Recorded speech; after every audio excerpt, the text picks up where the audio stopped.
This is part 2 of Dracula by Bram Stoker. If you haven't listened to the first part, you will find a link to it in the corner of the screen. Chapter 15. Dr. Seward's Diary, continued. For a while, sheer anger mastered me. It was as if he had, during her life, struck Lucy on the face. I smote the table hard and rose up as I said to him, "Dr. Van Helsing, are you mad?" He raised his head and looked at me, and somehow the tenderness of his face calmed me at once. "Would I were," he said. "Madness were easy to bear compared with truth like this.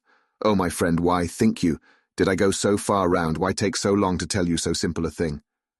Was it because I hate you and have hated you all my life? Was it because I wished to give you pain? Was it that I wanted, now so late, revenge for that time when you saved my life and from a fearful death? Ah, no. Forgive me," said I. He went on.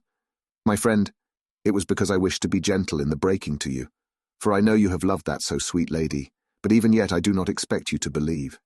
It is so hard to accept at once any abstract truth, that we may doubt such to be possible when we have always believed the know of it. It is more hard still to accept so sad a concrete truth, and of such a one as Miss Lucy. Tonight I go to prove it. Dare you come with me?" This staggered me. A man does not like to prove such a truth. Byron accepted from the category, jealousy, and proved the very truth he most abhorred. He saw my hesitation and spoke.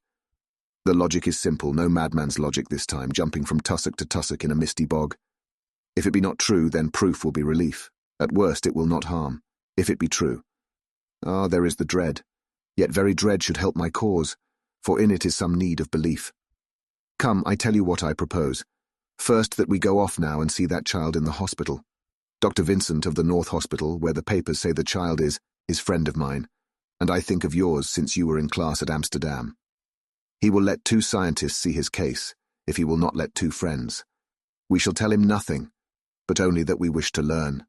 And then— And then? He took a key from his pocket and held it up. And then we spend the night, you and I, in the churchyard where Lucy lies. This is the key that locked the tomb. I had it from the coffin man to give to Arthur." My heart sank within me, for I felt that there was some fearful ordeal before us. I could do nothing, however, so I plucked up what heart I could and said that we had better hasten, as the afternoon was passing. We found the child awake. It had had a sleep and taken some food, and altogether was going on well. Dr. Vincent took the bandage from its throat and showed us the punctures. There was no mistaking the similarity to those which had been on Lucy's throat. They were smaller, and the edges looked fresher. That was all. We asked Vincent to what he attributed them, and he replied that it must have been a bite of some animal, perhaps a rat. But for his own part, he was inclined to think that it was one of the bats which are so numerous on the northern heights of London. "Out of so many harmless ones," he said, "there may be some wild specimen from the south of a more malignant species. Some sailor may have brought one home and it managed to escape, or even from the zoological gardens a young one may have got loose, or one be bred there from a vampire. These things do occur, you know. Only 10 days ago a wolf got out, and was, I believe, traced up in this direction.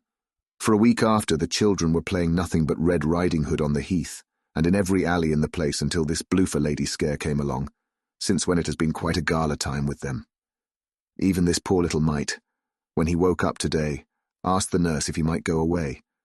When she asked him why he wanted to go, he said he wanted to play with the Bloofer lady." "I hope," said Van Helsing, "that when you are sending the child home you will caution its parents to keep strict watch over it.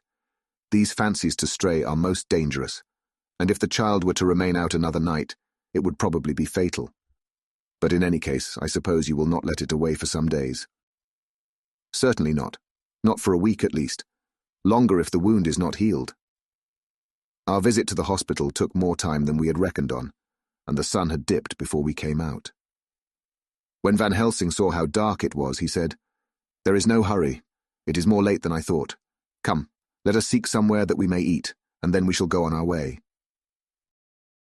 We dined at Jack Straw's castle, along with a little crowd of bicyclists and others who were genially noisy. About 10 o'clock we started from the inn. It was then very dark, and the scattered lamps made the darkness greater when we were once outside their individual radius. The professor had evidently noted the road we were to go, for he went on unhesitatingly. But as for me, I was in quite a mix-up as to locality. As we went further, we met fewer and fewer people, till at last we were somewhat surprised when we met even the patrol of horse police going their usual suburban round. At last we reached the wall of the churchyard, which we climbed over. With some little difficulty, for it was very dark, and the whole place seemed so strange to us, we found the Westenra tomb. The professor took the key, opened the creaky door, and standing back, politely but quite unconsciously, motioned me to precede him. There was a delicious irony in the offer, in the courtliness of giving preference on such a ghastly occasion. My companion followed me quickly and cautiously drew the door to, after carefully ascertaining that the lock was a falling and not a spring one. In the latter case, we should have been in a bad plight. Then he fumbled in his bag and, taking out a matchbox and a piece of candle, proceeded to make a light. The tomb in the daytime, and when wreathed with fresh flowers, had looked grim and gruesome enough. But now, some days afterwards, when the flowers hung lank and dead, their whites turning to rust and their greens to browns, when the spider and the beetle had resumed their accustomed dominance, when time-discoloured stone and dust-encrusted mortar and rusty, dank iron and tarnished brass and clouded silver plating gave back the feeble glimmer of a candle, the effect was more miserable and sordid than could have been imagined. It conveyed irresistibly the idea that life, animal life, was not the only thing which could pass away. Van Helsing went about his work systematically, holding his candle so that he could read the coffin plates, and so holding it that the sperm dropped in white patches which congealed as they touched the metal. He made assurance of Lucy's coffin. Another search in his bag, and he took out a turnscrew. "What are you going to do?" I asked. "To open the coffin, you shall yet be convinced." Straightway he began taking out the screws, and finally lifted off the lid, showing the casing of lead beneath. The sight was almost too much for me. It seemed to be as much an affront to the dead as it would have been to have stripped off her clothing in her sleep whilst living. I actually took hold of his hand to stop him. He only said, "You shall see," and again fumbling in his bag, took out a tiny fret-saw. Striking the turnscrew through the lead with a swift downward stab, which made me wince, he made a small hole, which was, however, big enough to admit the point of the saw. I had expected a rush of gas from the weak old corpse. We doctors, who have had to study our dangers, have to become accustomed to such things, and I drew back towards the door. But the professor never stopped for a moment. He sawed down a couple of feet along one side of the lead coffin, and then across and down the other side. Taking the edge of the loose flange, he bent it back towards the foot of the coffin, and holding up the candle into the aperture, motioned to me to look. I drew near and looked. The coffin was empty. It was certainly a surprise to me, and gave me a considerable shock, but Van Helsing was unmoved. He was now more sure than ever of his ground, and so emboldened to proceed in his task. "Are you satisfied now, friend John?" he asked. I felt all the dogged argumentativeness of my nature awake within me as I answered him. "I am satisfied that Lucy's body is not in that coffin, but that only proves one thing." "And what is that, friend John?" "That it is not there." "That is good logic," he said, "so far as it goes. But how can you account for it not being there?" "Perhaps a body snatcher," I suggested. "Some of the undertaker's people may have stolen it." I felt that I was speaking folly, and yet it was the only real cause which I could suggest. The professor sighed. "Ah, well," he said, "we must have more proof. Come with me." He put on the coffin lid again, gathered up all his things and placed them in the bag, blew out the light, and placed the candle also in the bag. We opened the door and went out. Behind us he closed the door and locked it. He handed me the key, saying, "Will you keep it? You had better be assured." I laughed. It was not a very cheerful laugh, I'm bound to say, as I motioned him to keep it. "A key is nothing," I said. "There may be duplicates, and anyhow it is not difficult to pick a lock of that kind." He said nothing, but put the key in his pocket. Then he told me to watch at one side of the churchyard, whilst he would watch at the other. I took up my place behind a yew tree, and I saw his dark figure move until the intervening headstones and trees hid it from my sight. It was a lonely vigil. Just after I had taken my place, I heard a distant clock strike 12, and in time came 1 and 2. I was chilled and unnerved, and angry with the professor for taking me on such an errand, and with myself for coming. I was too cold and too sleepy to be keenly observant, and not sleepy enough to betray my trust, so altogether I had a dreary, miserable time. Suddenly, as I turned round, I thought I saw something like a white streak, moving between two dark yew trees at the side of the churchyard farthest from the tomb. At the same time, a dark mass moved from the professor's side of the ground, and hurriedly went towards it. Then I too moved, but I had to go round headstones and railed off tombs, and I stumbled over graves. The sky was overcast, and somewhere far off an early cock crew. A little way off, beyond a line of scattered juniper trees, which marked the pathway to the church, a white, dim figure flitted in the direction of the tomb. The tomb itself was hidden by trees, and I could not see where the figure disappeared. I heard the rustle of actual movement where I had first seen the white figure, and coming over, found the professor holding in his arms a tiny child. When he saw me, he held it out to me and said, "Are you satisfied now?" "No," I said, in a way that I felt was aggressive. "Do you not see the child?" "Yes, it is a child, but who brought it here? And is it wounded?" I asked. "We shall see," said the professor, and with one impulse we took our way out of the churchyard, he carrying the sleeping child. When we had got some little distance away, we went into a clump of trees and struck a match, and looked at the child's throat. It was without a scratch or scar of any kind. "Was I right?" I asked triumphantly. "We were just in time," said the professor thankfully. We had now to decide what we were to do with the child, and so consulted about it. If we were to take it to a police station, we should have to give some account of our movements during the night. At least, we should have had to make some statement as to how we had come to find the child. So finally we decided that we would take it to the heath, and when we heard a policeman coming, would leave it where he could not fail to find it. We would then seek our way home as quickly as we could. All fell out well. At the edge of Hampstead Heath, we heard a policeman's heavy tramp, and laying the child on the pathway, we waited and watched until he saw it as he flashed his lantern to and fro. We heard his exclamation of astonishment, and then we went away silently. By good chance we got a cab near the Spaniards and drove to town. I cannot sleep, so I make this entry, but I must try to get a few hours' sleep, as Van Helsing.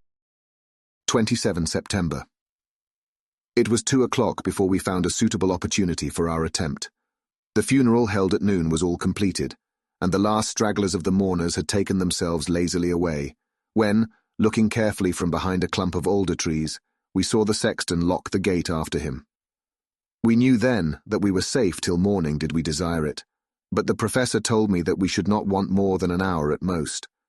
Again, I felt that horrid sense of the reality of things, in which any effort of imagination seemed out of place, and I realized distinctly the perils of the law which we were incurring in our unhallowed work. Besides, I felt it was all so useless. Outrageous as it was to open a leaden coffin to see if a woman dead nearly a week were really dead, it now seemed the height of folly to open the tomb again, when we knew from the evidence of our own eyesight that the coffin was empty. I shrugged my shoulders, however, and rested silent, for Van Helsing had a way of going on his own road no matter who remonstrated. He took the key, opened the vault, and again courteously motioned me to proceed. The place was not so gruesome as last night, but oh, how unutterably mean-looking when the sunshine streamed in. Van Helsing walked over to Lucy's coffin, and I followed. He bent over and again forced back the leaden flange, and then a shock of surprise and dismay shot through me. There lay Lucy, seemingly just as we had seen her the night before her funeral. She was, if possible, more radiantly beautiful than ever, and I could not believe that she was dead. The lips were red, nay redder than before, and on the cheeks was a delicate bloom. "Is this a juggle?" I said to him. "Are you convinced now?" said the professor in response, and as he spoke he put over his hand, and in a way that made me shudder, pulled back the dead lips and showed the white teeth. "See," he went on, "see, they are even sharper than before. With this and this," and he touched one of the canine teeth and that below it, "the little children can be bitten. Are you of belief now, friend John?" Once more argumentative hostility woke within me. I could not accept such an overwhelming idea as he suggested, So, with an attempt to argue of which I was even at the moment ashamed, I said, "She may have been placed here since last night." "Indeed? That is so, and by whom?" "I do not know. Someone has done it. And yet she has been dead 1 week. Most peoples in that time would not look so." I had no answer for this, so was silent. Van Helsing did not seem to notice my silence. At any rate, he showed neither chagrin nor triumph. He was looking intently at the face of the dead woman, raising the eyelids and looking at the eyes, and once more opening the lips and examining the teeth. Then he turned to me and said, "Here, there is one thing which is different from all recorded. Here is some dual life that is not as the common. She was bitten by the vampire when she was in a trance, sleepwalking. Oh, you start. You do not know that, friend John, but you shall know it all later. And in trance, could he best come to take more blood? In trance she died, and in trance she is undead too. So it is that she differ from all other, usually when the undead sleep at home." As he spoke, he made a comprehensive sweep of his arm to designate what to a vampire was home. "Their face show what they are, but this so sweet that was when she not undead she go back to the nothings of the common dead. There is no malign there, see, and so it make hard that I must kill her in her sleep." This turned my blood cold, and it began to dawn upon me that I was accepting Van Helsing's theories. But if she were really dead, what was there of terror in the idea of killing her? He looked up at me, and evidently saw the change in my face, for he said almost joyously, "Ah, you believe now?" I answered, "Do not press me too hard all at once. I am willing to accept. How will you do this bloody work?" "I shall cut off her head and fill her mouth with garlic, and I shall drive a stake through her body." It made me shudder to think of so mutilating the body of the woman whom I had loved. And yet the feeling was not so strong as I had expected. I was, in fact, beginning to shudder at the presence of this being, this undead, as Van Helsing called it, and to loathe it. Is it possible that love is all subjective or all objective? I waited a considerable time for Van Helsing to begin, but he stood as if wrapped in thought. Presently he closed the catch of his bag with a snap and said, "I have been thinking, and have made up my mind as to what is best. If I did simply follow my inclining, I would do now, at this moment, what is to be done. But there are other things to follow, and things that are 1,000 times more difficult in that them we do not know. This is simple. She have yet no life taken, though that is of time, and to act now would be to take danger from her forever. But then we may have to want Arthur, and how shall we tell him of this? If you, who saw the wounds on Lucy's throat, and saw the wounds so similar on the child's at the hospital, if you, who saw the coffin empty last night and full today with a woman who have not changed only to be more rose and more beautiful in a whole week after she die, if you know of this and know of the white figure last night that brought the child to the churchyard, and yet of your own senses you did not believe, how then can I expect Arthur, who know none of those things, to believe? He doubted me when I took him from her kiss when she was dying. I know he has forgiven me because in some mistaken idea I have done things that prevent him say goodbye as he ought. And he may think that in some more mistaken idea this woman was buried alive, and that in most mistake of all we have killed her. He will then argue back that it is we, mistaken ones, that have killed her by our ideas, and so he will be much unhappy always. Yet he never can be sure, and that is the worst of all. And he will sometimes think that she he loved was buried alive, and that will paint his dreams with horrors of what she must have suffered, and again, he will think that we may be right, and that his so beloved was, after all, an undead. No, I told him once, and since then I learn much. Now since I know it is all true, 100,000 times more do I know that he must pass through the bitter waters to reach the sweet. He, poor fellow, must have 1 hour that will make the very face of heaven grow black to him. Then we can act for good all round and send him peace. My mind is made up. Let us go. You return home for tonight to your asylum, and see that all be well. As for me, I shall spend the night here in this churchyard in my own way. Tomorrow night you will come to me to the Berkeley Hotel at 10 of the clock. I shall send for Arthur to come too, and also that so fine young man of America that gave his blood. Later we shall all have work to do. I come with you so far as Piccadilly, and there dine, for I must be back here before the sunset. So we locked the tomb and came away, and got over the wall of the churchyard, which was not much of a task, and drove back to Piccadilly. Note left by Van Helsing in his portmanteau. Berkeley Hotel directed to John Seward, M.D., not delivered. The 27th of September. Friend John, I write this in case anything should happen. I go alone to watch in that churchyard. It pleases me that the undead Miss Lucy shall not leave tonight, that so on the morrow night she may be more eager. Therefore I shall fix some things she like not, garlic and a crucifix, and so seal up the door of the tomb. She is young as undead, and will heed. Moreover, these are only to prevent her coming out. They may not prevail on her wanting to get in, for then the undead is desperate, and must find the line of least resistance whatsoever it may be. I shall be at hand all the night from sunset till after the sunrise, and if there be aught that may be learned, I shall learn it. For Miss Lucy or from her, I have no fear, but that other to whom is there that she is undead, he have now the power to seek her tomb and find shelter. He is cunning, as I know from Mr. Jonathan, and from the way that all along he have fooled us when he played with us for Miss Lucy's life, and we lost, and in many ways the undead are strong. He have always the strength in his hand of 20 men, even we 4 who gave our strength to Miss Lucy, it also is all to him. Besides, he can summon his wolf, and I know not what. So if it be that he come thither on this night, he shall find me, but none other shall, until it be too late. But it may be that he will not attempt the place. There is no reason why he should. His hunting ground is more full of game than the churchyard where the undead woman sleep, and the one old man watch. Therefore I write this in case. Take the papers that are with this, the diaries of Harker and the rest, and read them, and then find this great undead, and cut off his head and burn his heart, or drive a stake through it, so that the world may rest from him. If it be so, farewell. Van Helsing, Dr. Seward's Diary. 28 September. It is wonderful what a good night's sleep will do for one. Yesterday I was almost willing to accept Van Helsing's monstrous ideas, but now they seem to start out lurid before me as outrages on common sense. I have no doubt that he believes it all. I wonder if his mind can have become in any way unhinged. Surely there must be some rational explanation of all these mysterious things. Is it possible that the professor can have done it himself? He is so abnormally clever that if he went off his head, he would carry out his intent with regard to some fixed idea in a wonderful way. I am loath to think it, and indeed it would be almost as great a marvel as the other to find that Van Helsing was mad. But anyhow, I shall watch him carefully. I may get some light on the mystery. The 29th of September morning. Last night, at a little before 10 o'clock, Arthur and Quincy came into Van Helsing's room. He told us all that he wanted us to do, but especially addressing himself to Arthur, as if all our wills were centered in his. He began by saying that he hoped we would all come with him too.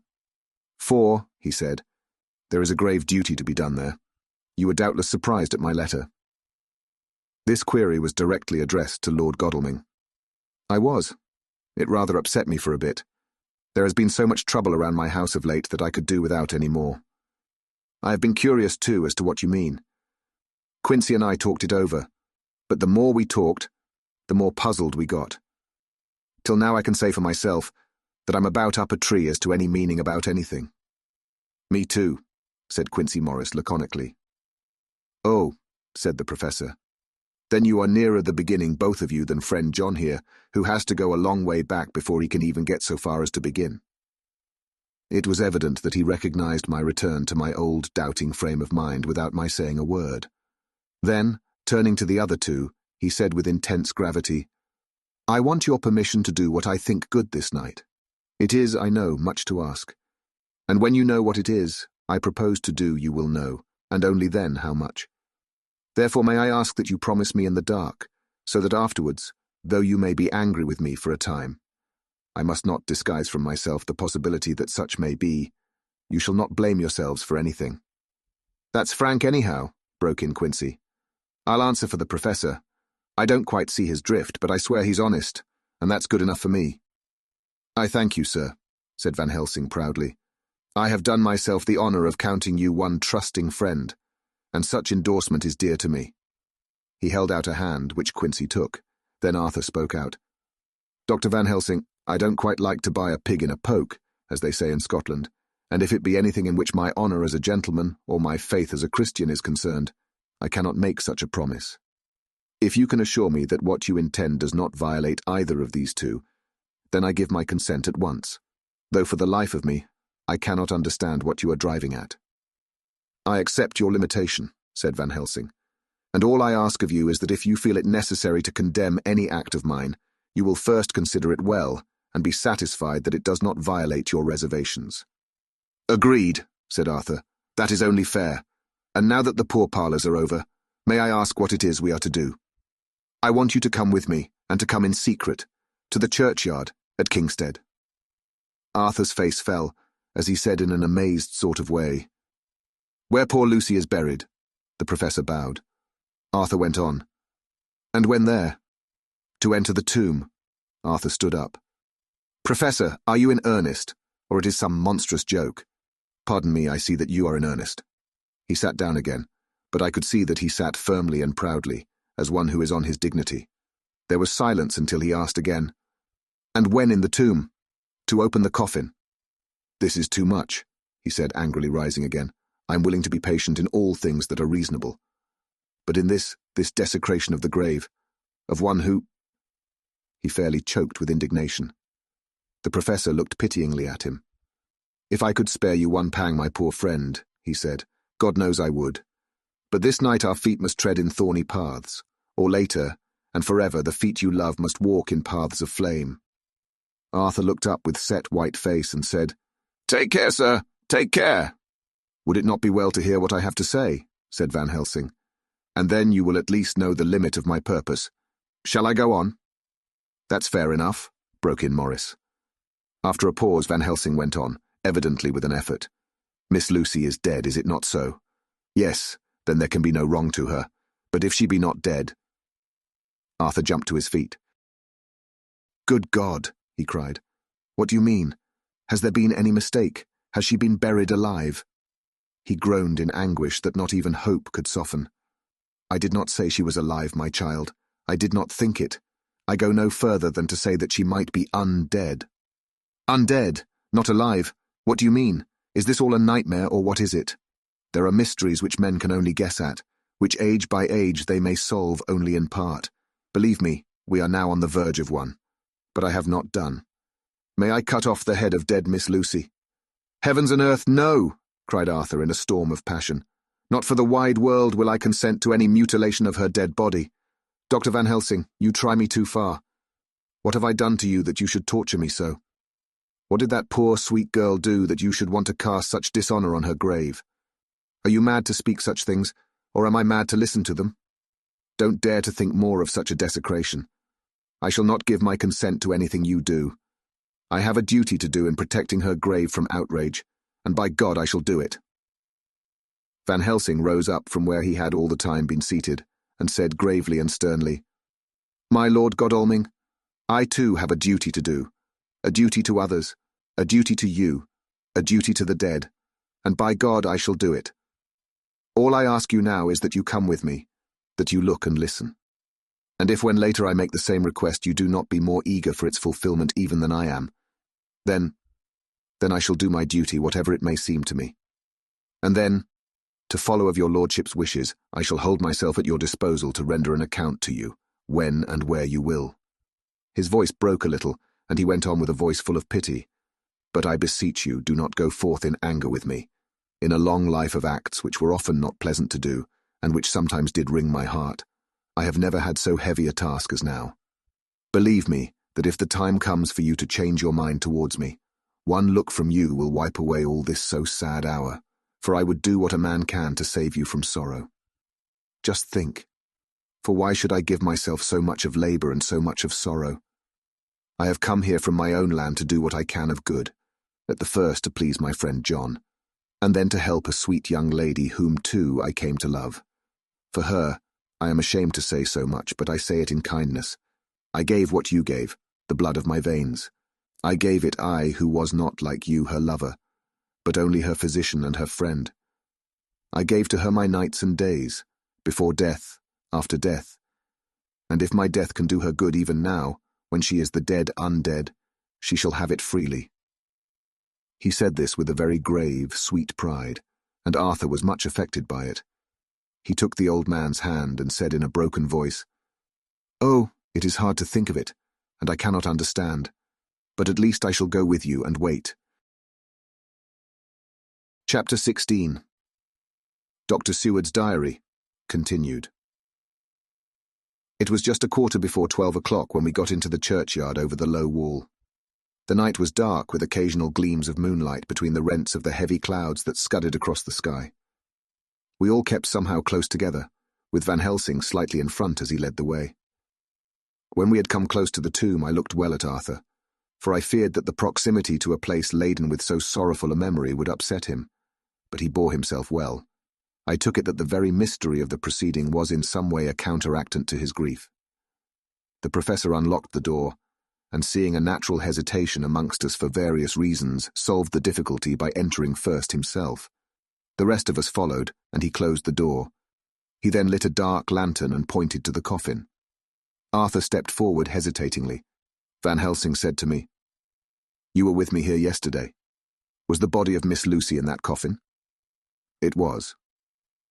The professor turned to the rest, saying, "You hear, and yet there is no one who does not believe with me." He took his screwdriver and again took off the lid of the coffin. Arthur looked on, very pale but silent. When the lid was removed, he stepped forward. He evidently did not know that there was a leaden coffin, or at any rate had not thought of it. When he saw the rent in the lead, the blood rushed to his face for an instant, but as quickly fell away again, so that he remained of a ghastly whiteness. He was still silent. Van Helsing forced back the leaden flange, and we all looked in and recoiled. The coffin was empty. For several minutes no one spoke a word. The silence was broken by Quincy Morris. "Professor, I answered for you. Your word is all I want. I wouldn't ask such a thing ordinarily. I wouldn't so dishonor you as to imply a doubt. But this is a mystery that goes beyond any honor or dishonor. Is this your doing? I swear to you by all that I hold sacred that I have not removed nor touched her. What happened was this. 2 nights ago, my friend Seward and I came here, with good purpose, believe me. I opened that coffin, which was then sealed up, and we found it as now empty. We then waited, and saw something white come through the trees. The next day we came here in daytime, and she lay there. Did she not, friend John? Yes. That night we were just in time. One more so small child was missing, and we find it, thank God, unharmed amongst the graves. Yesterday I came here before sundown, for at sundown the undead can move. I waited here all the night till the sun rose, but I saw nothing. It was most probable that it was because I had laid over the clamps of those doors garlic, which the undead cannot bear, and other things which they shun. Last night there was no exodus, so tonight before the sundown I took away my garlic and other things. And so it is we find this coffin empty. But bear with me. So far there is much that is strange. Wait you with me outside, unseen and unheard, and things much stranger are yet to be. So, here he shut the dark slide of his lantern. Now to the outside. He opened the door and we filed out, he coming last and locking the door behind him. Oh, but it seemed fresh and pure in the night air after the terror of that vault. How sweet it was to see the clouds race by, and the passing gleams of the moonlight between the scudding clouds crossing and passing, like the gladness and sorrow of a man's life. How sweet it was to breathe the fresh air that had no taint of death and decay. How humanizing to see the red lighting of the sky beyond the hill, and to hear far away the muffled roar that marks the life of a great city. Each in his own way was solemn and overcome. Arthur was silent, and was, I could see, striving to grasp the purpose and the inner meaning of the mystery. I was myself tolerably patient, and half inclined again to throw aside doubt, and to accept Van Helsing's conclusions. Quincy Morris was phlegmatic in the way of a man who accepts all things, and accepts them in the spirit of cool bravery, with hazard of all he has to stake. Not being able to smoke, he cut himself a good-sized plug of tobacco and began to chew. As to Van Helsing, he was employed in a definite way. First he took from his bag a mass of what looked like thin, wafer-like biscuit, which was carefully rolled up in a white napkin.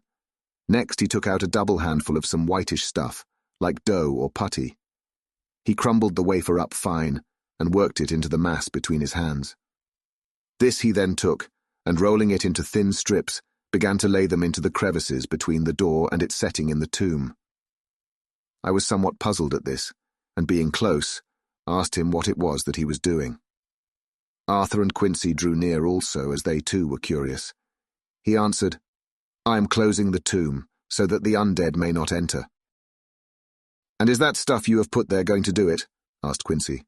"Great Scott! Is this a game?" "It is." "What is that which you're using?" This time, the question was by Arthur.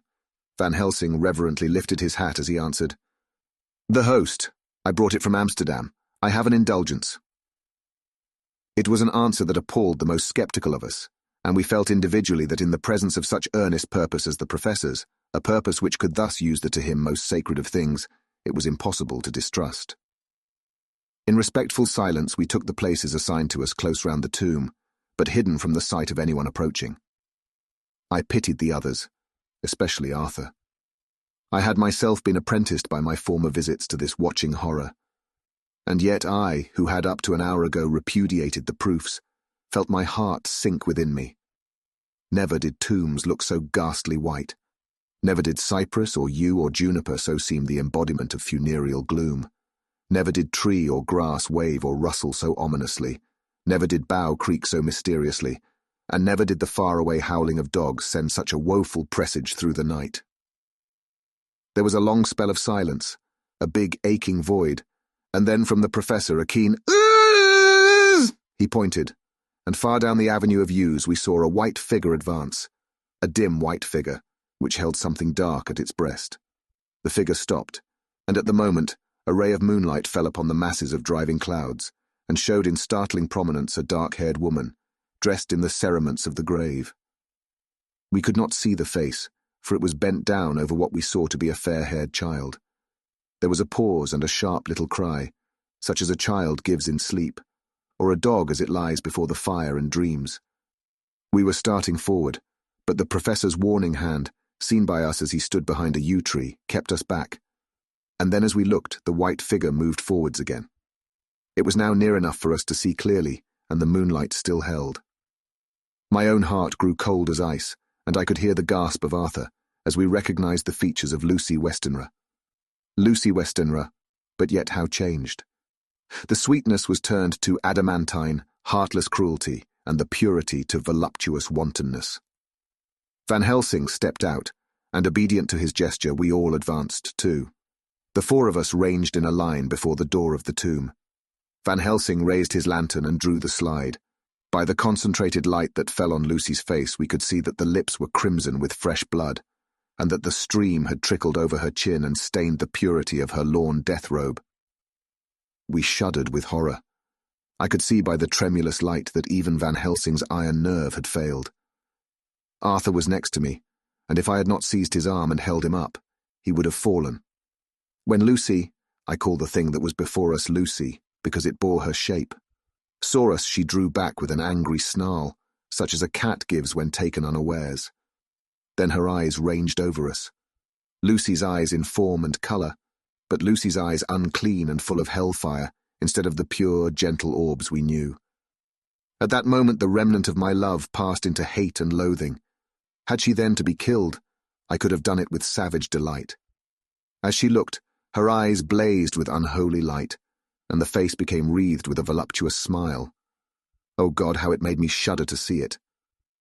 With a careless motion she flung to the ground, callous as a devil, the child that up to now she had clutched strenuously to her breast, growling over it as a dog growls over a bone.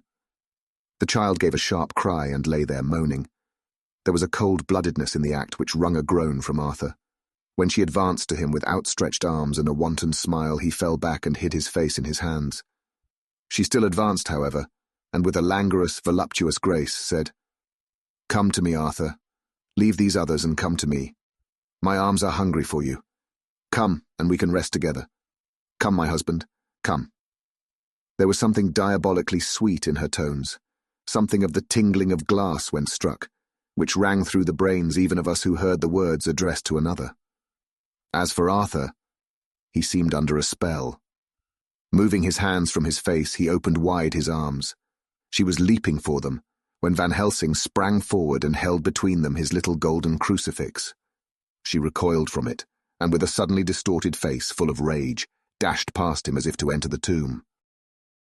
When within a foot or two of the door, however, she stopped, as if arrested by some irresistible force.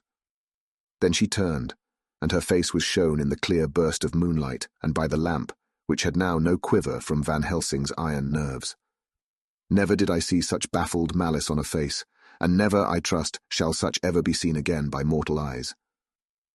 The beautiful colour became livid, the eyes seemed to throw out sparks of hellfire, the brows were wrinkled as though the folds of the flesh were the coils of Medusa's snakes, and the lovely blood-stained mouth grew to an open square, as in the passion masks of the Greeks and Japanese. If ever a face meant death, if looks could kill, we saw it at that moment. And so for full half a minute, which seemed an eternity, she remained between the lifted crucifix and the sacred closing of her means of entry. Van Helsing broke the silence by asking Arthur, "Answer me, O my friend, am I to proceed in my work?" Arthur threw himself on his knees and hid his face in his hands as he answered, "Do as you will, friend, do as you will. There can be no horror like this ever any more." And he groaned in spirit. Quincy and I simultaneously moved towards him and took his arms. We could hear the click of the closing lantern as Van Helsing held it down. Coming close to the tomb, he began to remove from the chinks some of the sacred emblem which he had placed there. We all looked on in horrified amazement as we saw, when he stood back, the woman, with a corporeal body as real at that moment as our own, pass in through the interstice, where scarce a knife blade could have gone. We all felt a glad sense of relief when we saw the professor calmly restoring the strings of putty to the edges of the door. When this was done, he lifted the child and said, "Come now, my friends, we can do no more till tomorrow. There is a funeral at noon, so here we shall all come before long after that. The friends of the dead will all be gone by 2, and when the sexton lock the gate we shall remain. Then there is more to do, but not like this of tonight. As for this little one, he is not much harm, and by tomorrow night he shall be well. We shall leave him where the police will find him, as on the other night, and then to home." Coming close to Arthur, he said, "My friend Arthur, you have had a sore trial, but after, when you look back, you will see how it was necessary. You are now in the bitter waters, my child. By this time tomorrow you will, please God, have passed them, and have drunk of the sweet waters, so do not mourn overmuch. Till then, I shall not ask you to forgive me." Arthur and Quincy came home with me, and we tried to cheer each other on the way.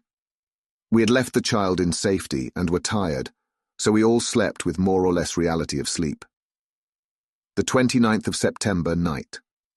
A little before 12 o'clock we three, Arthur, Quincy Morris and myself, called for the professor. It was odd to notice that by common consent we had all put on black clothes. Of course Arthur wore black, for he was in deep mourning, but the rest of us wore it by instinct. We got to the churchyard by 1:30 and strolled about, keeping out of official observation, so that when the gravediggers had completed their task, and the sexton, under the belief that everyone had gone, had locked the gate, we had the place all to ourselves. Van Helsing, instead of his little black bag, had with him a long leather one, something like a cricketing bag. It was manifestly of fair weight. When we were alone and had heard the last of the footsteps die out up the road, we silently, and as if by ordered intention, followed the professor to the tomb. He unlocked the door, and we entered, closing it behind us. Then he took from his bag the lantern, which he lit, and also 2 wax candles, which, when lighted, he stuck by melting their own ends on other coffins so that they might give light sufficient to work by. When he again lifted the lid off Lucy's coffin, we all looked, Arthur trembling like an aspen, and saw that the body lay there in all its death beauty. But there was no love in my own heart, nothing but loathing for the foul thing which had taken Lucy's shape without her soul. I could see even Arthur's face grow hard as he looked. Presently he said to Van Helsing, "Is this really Lucy's body, or only a demon in her shape? It is her body, and yet not it. But wait a while, and you all see her as she was and is." She seemed like a nightmare of Lucy as she lay there. The pointed teeth, the blood-stained, voluptuous mouth, which it made one shudder to see, the whole carnal and unspiritual appearance, seeming like a devilish mockery of Lucy's sweet purity. Van Helsing, with his usual methodicalness, began taking the various contents from his bag and placing them ready for use. First he took out a soldering iron and some plumbing solder, and then a small oil lamp, which gave out, when lit in a corner of the tomb, gas which burned at fierce heat with a blue flame. Then his operating knives, which he placed to hand, and last a round wooden stake, some 2.5 or 3 inches thick and about 3 feet long. One end of it was hardened by charring in the fire and was sharpened to a fine point. With this stake came a heavy hammer, such as in households is used in the coal cellar for breaking the lumps. To me, a doctor's preparations for work of any kind are stimulating and bracing, but the effect of these things on both Arthur and Quincy was to cause them a sort of consternation. They both, however, kept their courage and remained silent and quiet. When all was ready, Van Helsing said, "Before we do anything, let me tell you this. It is out of the law and experience of the ancients, and of all those who have studied the powers of the undead. When they become such, there comes with the change the curse of immortality. They cannot die, but must go on age after age adding new victims and multiplying the evils of the world. For all that die from the preying of the undead becomes themselves undead, and prey on their kind.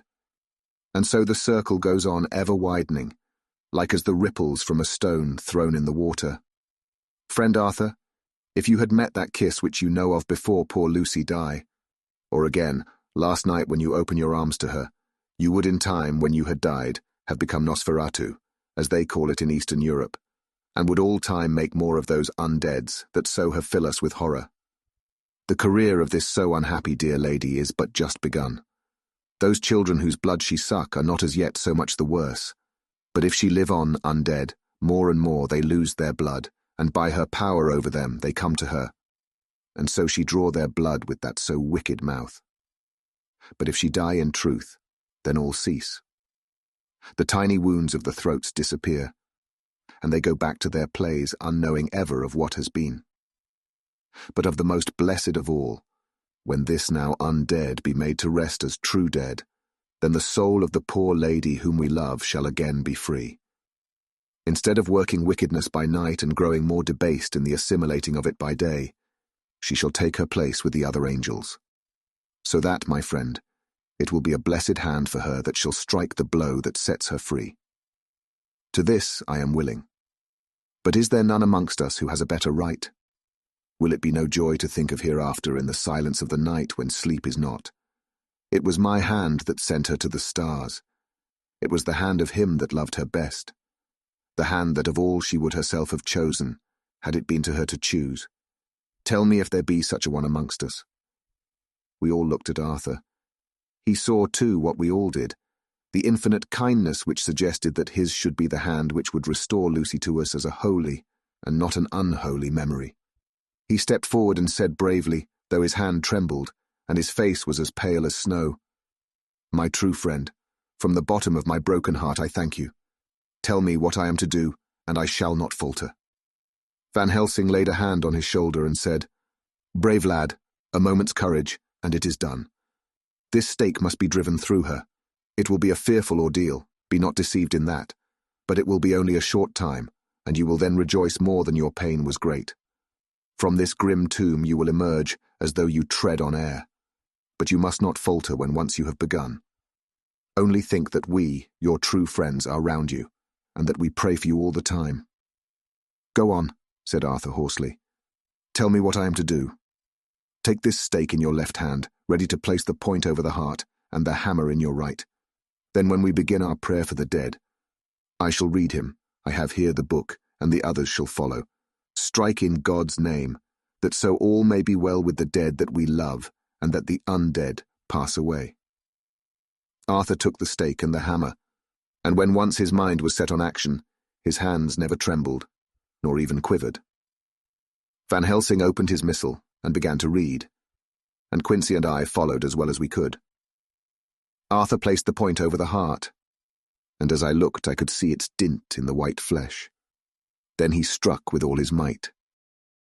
The thing in the coffin writhed, and a hideous blood-curdling screech came from the opened red lips. The body shook and quivered and twisted in wild contortions. The sharp white teeth champed together till the lips were cut, and the mouth was smeared with a crimson foam. But Arthur never faltered. He looked like a figure of Thor as his untrembling arm rose and fell, driving deeper and deeper the mercy-bearing stake, whilst the blood from the pierced heart welled and spurted up around it. His face was set, and high duty seemed to shine through it. The sight of it gave us courage so that our voices seemed to ring through the little vault. And then the writhing and quivering of the body became less, and the teeth seemed to champ, and the face to quiver. Finally, it lay still. The terrible task was over. The hammer fell from Arthur's hand. He reeled, and would have fallen had we not caught him. The great drops of sweat sprang from his forehead, and his breath came in broken gasps.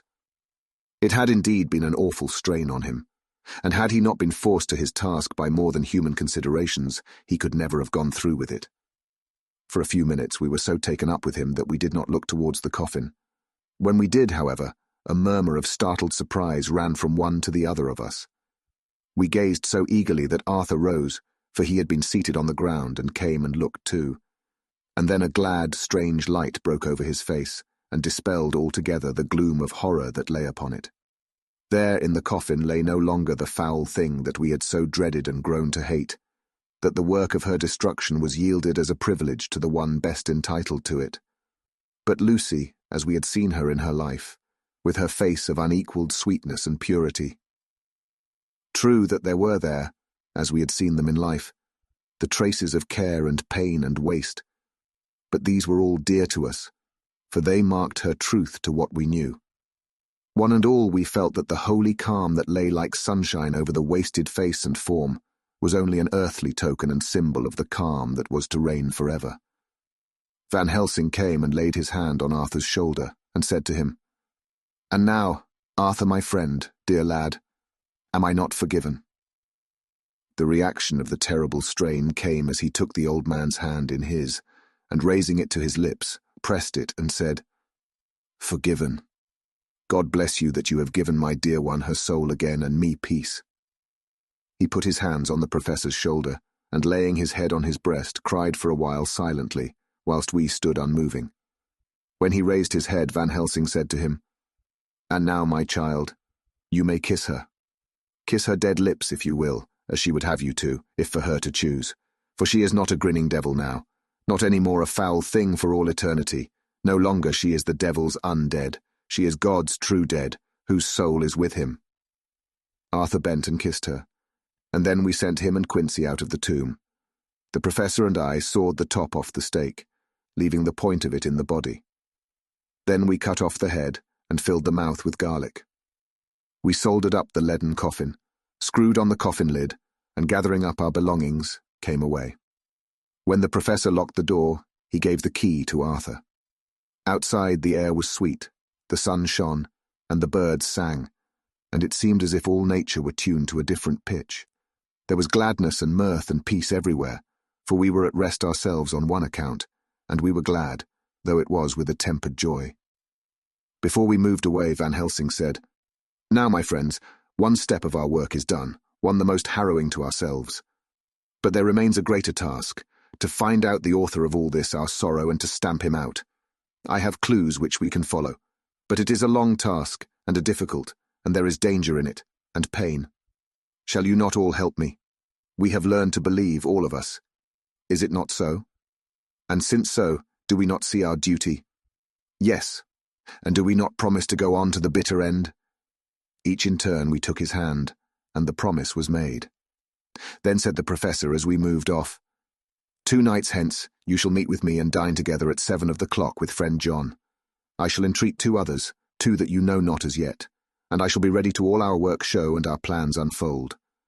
Friend John, you come with me home, for I have much to consult about and you can help me. Tonight I leave for Amsterdam, but shall return tomorrow night. And then begins our great quest. But first I shall have much to say, so that you may know what is to do and to dread. Then our promise shall be made to each other anew, for there is a terrible task before us, and once our feet are on the ploughshare, we must not draw back." Chapter 17. Dr. Seward's Diary. Continued. When we arrived at the Berkeley Hotel, Van Helsing found a telegram waiting for him. "Am coming up by train. Jonathan at Whitby. Important news. Mina Harker." The professor was delighted. "Ah, that wonderful Madam Mina," he said. "Pearl among women. She arrived, but I cannot stay. She must go to your house, friend John. You must meet her at the station. Telegraph her en route, so that she may be prepared." When the wire was dispatched, he had a cup of tea. Over it he told me of a diary kept by Jonathan Harker when abroad, and gave me a typewritten copy of it, as also of Mrs. Harker's diary at Whitby. "Take these," he said, "and study them well. When I have returned you will be master of all the facts, and we can then better enter on our inquisition. Keep them safe, for there is in them much of treasure. You will need all your faith, even you who have had such an experience as that of today. What is here told," he laid his hand heavily and gravely on the packet of papers as he spoke, "may be the beginning of the end to you and me and many another, or it may sound the knell of the undead who walk the earth. Read all, I pray you, with the open mind, and if you can add in any way to the story here told, do so, for it is all important. You have kept diary of all these so strange things. Is it not so? Yes, then we shall go through all these together when we meet." He then made ready for his departure, and shortly after drove off to Liverpool Street. I took my way to Paddington, where I arrived about 15 minutes before the train came in. The crowd melted away, after the bustling fashion common to arrival platforms, and I was beginning to feel uneasy lest I might miss my guest, when a sweet-faced, dainty-looking girl stepped up to me, and after a quick glance said, "Dr. Seward, is it not?" "And you are Mrs. Harker," I answered at once, whereupon she held out her hand. "I knew you from the description of poor dear Lucy, but—" She stopped suddenly, and a quick blush overspread her face. The blush that rose to my own cheeks somehow set us both at ease, for it was a tacit answer to her own. I got her luggage, which included a typewriter, and we took the Underground to Fenchurch Street, after I'd sent a wire to my housekeeper to have a sitting room and bedroom prepared at once for Mrs. Harker. In due time, we arrived. She knew, of course, that the place was a lunatic asylum, but I could see that she was unable to repress a shudder when we entered. She told me that, if she might, she would come presently to my study, as she had much to say. So here I am finishing my entry in my phonograph diary whilst I await her. As yet I have not had the chance of looking at the papers which Van Helsing left with me, though they lie open before me. I must get her interested in something, so that I may have an opportunity of reading them. She does not know how precious time is, or what a task we have in hand. I must be careful not to frighten her. Here she is. Mina Harker's Journal, 29 September. After I had tidied myself, I went down to Dr. Seward's study. At the door I paused a moment, for I thought I heard him talking with someone. As, however, he had pressed me to be quick, I knocked at the door, and on his calling out, "Come in," I entered. To my intense surprise, there was no one with him. He was quite alone, and on the table opposite him was what I knew at once from the description to be a phonograph. I had never seen one, and was much interested. "I hope I did not keep you waiting," I said, "but I stayed at the door as I heard you talking, and thought there was someone with you." "Oh," he replied with a smile, "I was only entering my diary." "Your diary?" I asked him in surprise. "Yes," he answered. "I keep it in this." As he spoke, he laid his hand on the phonograph. I felt quite excited over it and blurted out, "Why, this beats even shorthand. May I hear it say something?" "Certainly," he replied with alacrity, and stood up to put it in train for speaking.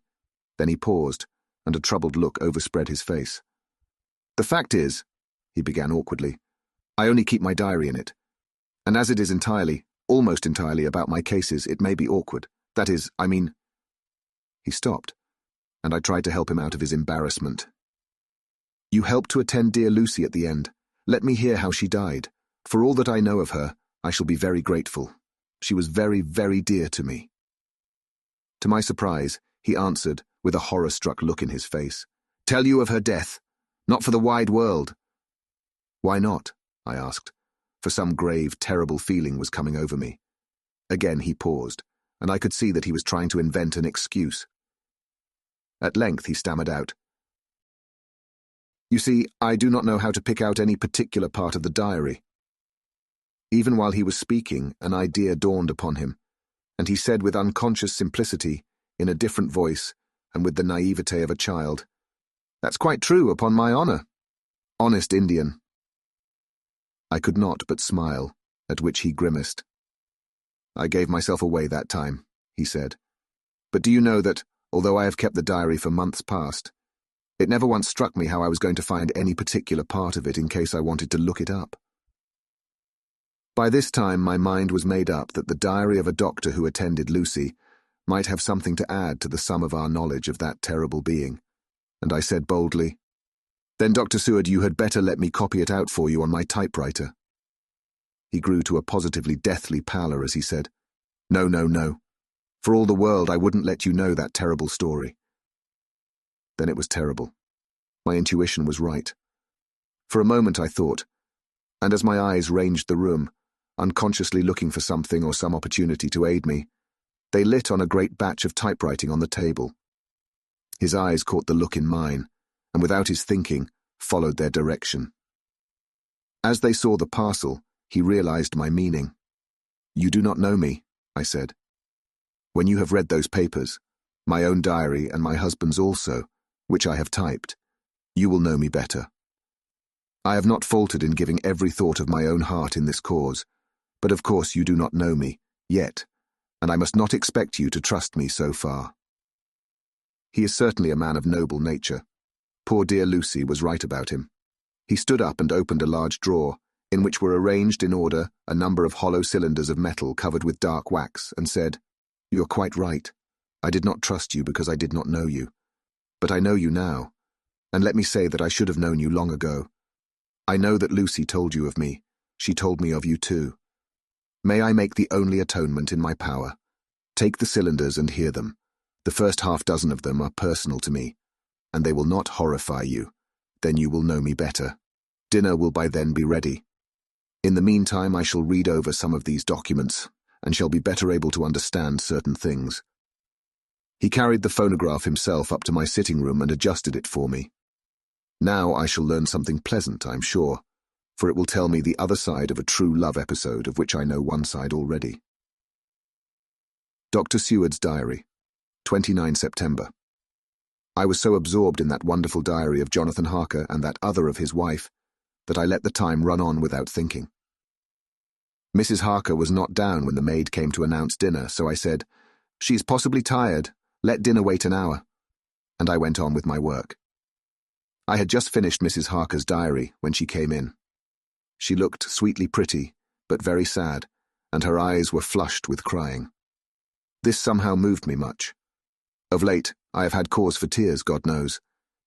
But the relief of them was denied me, and now the sight of those sweet eyes, brightened with recent tears, went straight to my heart. So I said as gently as I could, "I greatly fear I've distressed you." "Oh no, not distressed me," she replied.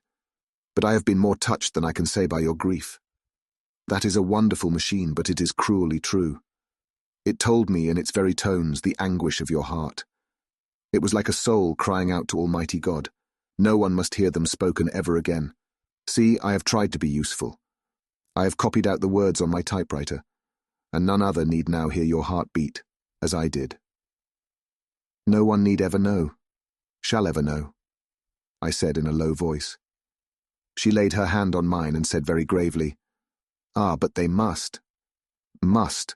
But why?" I asked.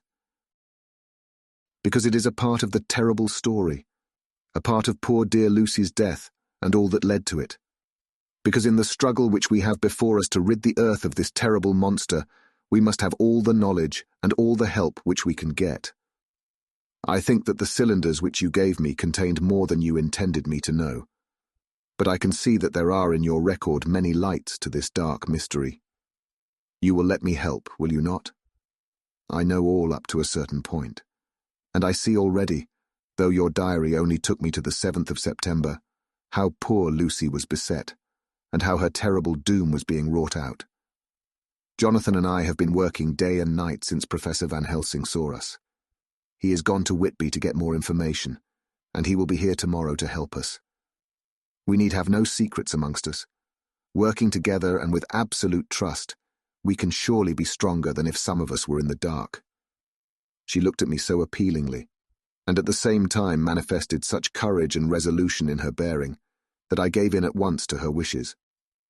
"You shall," I said, Do as you like in the matter. God forgive me if I do wrong. There are terrible things yet to learn of, but if you have so far travelled on the road to poor Lucy's death, you will not be content, I know, to remain in the dark. Nay, the end, the very end, may give you a gleam of peace. Come, there is dinner. We must keep one another strong for what is before us. We have a cruel and dreadful task.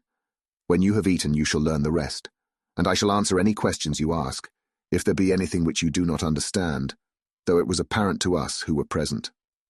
Mina Harker's Journal. 29 September. After dinner, I came with Dr. Seward to his study. He brought back the phonograph from my room, and I took my typewriter. He placed me in a comfortable chair and arranged the phonograph so that I could touch it without getting up, and showed me how to stop it in case I should want to pause. Then he very thoughtfully took a chair with his back to me, so that I might be as free as possible, and began to read. I put the forked metal to my ears and listened. When the terrible story of Lucy's death, and all that followed, was done, I lay back in my chair, powerless. Fortunately, I am not of a fainting disposition. When Dr. Seward saw me, he jumped up with a horrified exclamation, and hurriedly taking a case bottle from a cupboard, gave me some brandy, which in a few minutes somewhat restored me. My brain was all in a whirl, and only that there came through all the multitude of horrors, the holy ray of light that my dear, dear Lucy was at last at peace. I do not think I could have borne it without making a scene. It is all so wild and mysterious and strange that if I had not known Jonathan's experience in Transylvania, I could not have believed. As it was, I didn't know what to believe, and so got out of my difficulty by attending to something else. I took the cover off my typewriter and said to Dr. Seward, "Let me write this all out now. We must be ready for Dr. Van Helsing when he comes. I have sent a telegram to Jonathan to come on here when he arrives in London from Whitby. In this matter, dates are everything, and I think that if we get all our material ready and have every item put in chronological order, we shall have done much. You tell me that Lord Godalming and Mr. Morris are coming too. Let us be able to tell him when they come." He accordingly set the phonograph at a slow pace, and I began to typewrite from the beginning of the 7th cylinder. I used manifold, and so took 3 copies of the diary, just as I had done with all the rest. It was late when I got through, but Dr. Seward went about his work of going his round of the patients. When he had finished, he came back and sat near me, reading, so that I did not feel too lonely whilst I worked. How good and thoughtful he is. The world seems full of good men, even if there are monsters in it. Before I left him, I remembered what Jonathan put in his diary of the professor's perturbation at reading something in an evening paper at the station at Exeter. So, seeing that Dr. Seward keeps his newspapers, I borrowed the files of the Westminster Gazette and the Pall Mall Gazette, and took them to my room. I remember how much the Daily Graph and the Whitby Gazette, of which I had made cuttings, helped us to understand the terrible events at Whitby when Count Dracula landed. So I shall look through the evening papers since then, and perhaps I shall get some new light. I am not sleepy, and the work will help to keep me quiet. Dr. Seward's Diary. The 30th of September. Mr. Harker arrived at 9 o'clock. He had got his wife's wire just before starting. He is uncommonly clever, if one can judge from his face, and full of energy. If this journal be true, and judging by one's own wonderful experiences, it must be. He is also a man of great nerve. That going down to the vault a second time was a remarkable piece of daring. After reading his account of it, I was prepared to meet a good specimen of manhood, but hardly the quiet, businesslike gentleman who came here today. Later. After lunch, Harker and his wife went back to their own room, and as I passed a while ago I heard the click of the typewriter. They are hard at it. Mrs. Harker says that they are knitting together in chronological order every scrap of evidence they have. Harker has got the letters between the consignee of the boxes at Whitby and the carriers in London who took charge of them. He is now reading his wife's typescript of my diary. I wonder what they make out of it. Here it is. Strange that it never struck me that the very next house might be the Count's hiding place. Goodness knows that we had enough clues from the conduct of the patient Renfield. The bundle of letters relating to the purchase of the house were with the typescript. Oh, if we had only had them earlier, we might have saved poor Lucy. Stop. That way madness lies. Harker has gone back, and is again collating his material. He says that by dinner time they will be able to show a whole connected narrative. He thinks that in the meantime I should see Renfield, as hitherto he has been a sort of index to the coming and going of the Count. I hardly see this yet, but when I get at the dates I suppose I shall. What a good thing that Mrs. Harker put my cylinders into type. We never could have found the dates otherwise. I found Renfield sitting placidly in his room with his hands folded, smiling benignly. At the moment he seemed as sane as anyone I ever saw. I sat down and talked with him on a lot of subjects, all of which he treated naturally. He then, of his own accord, spoke of going home, a subject he has never mentioned to my knowledge during his sojourn here.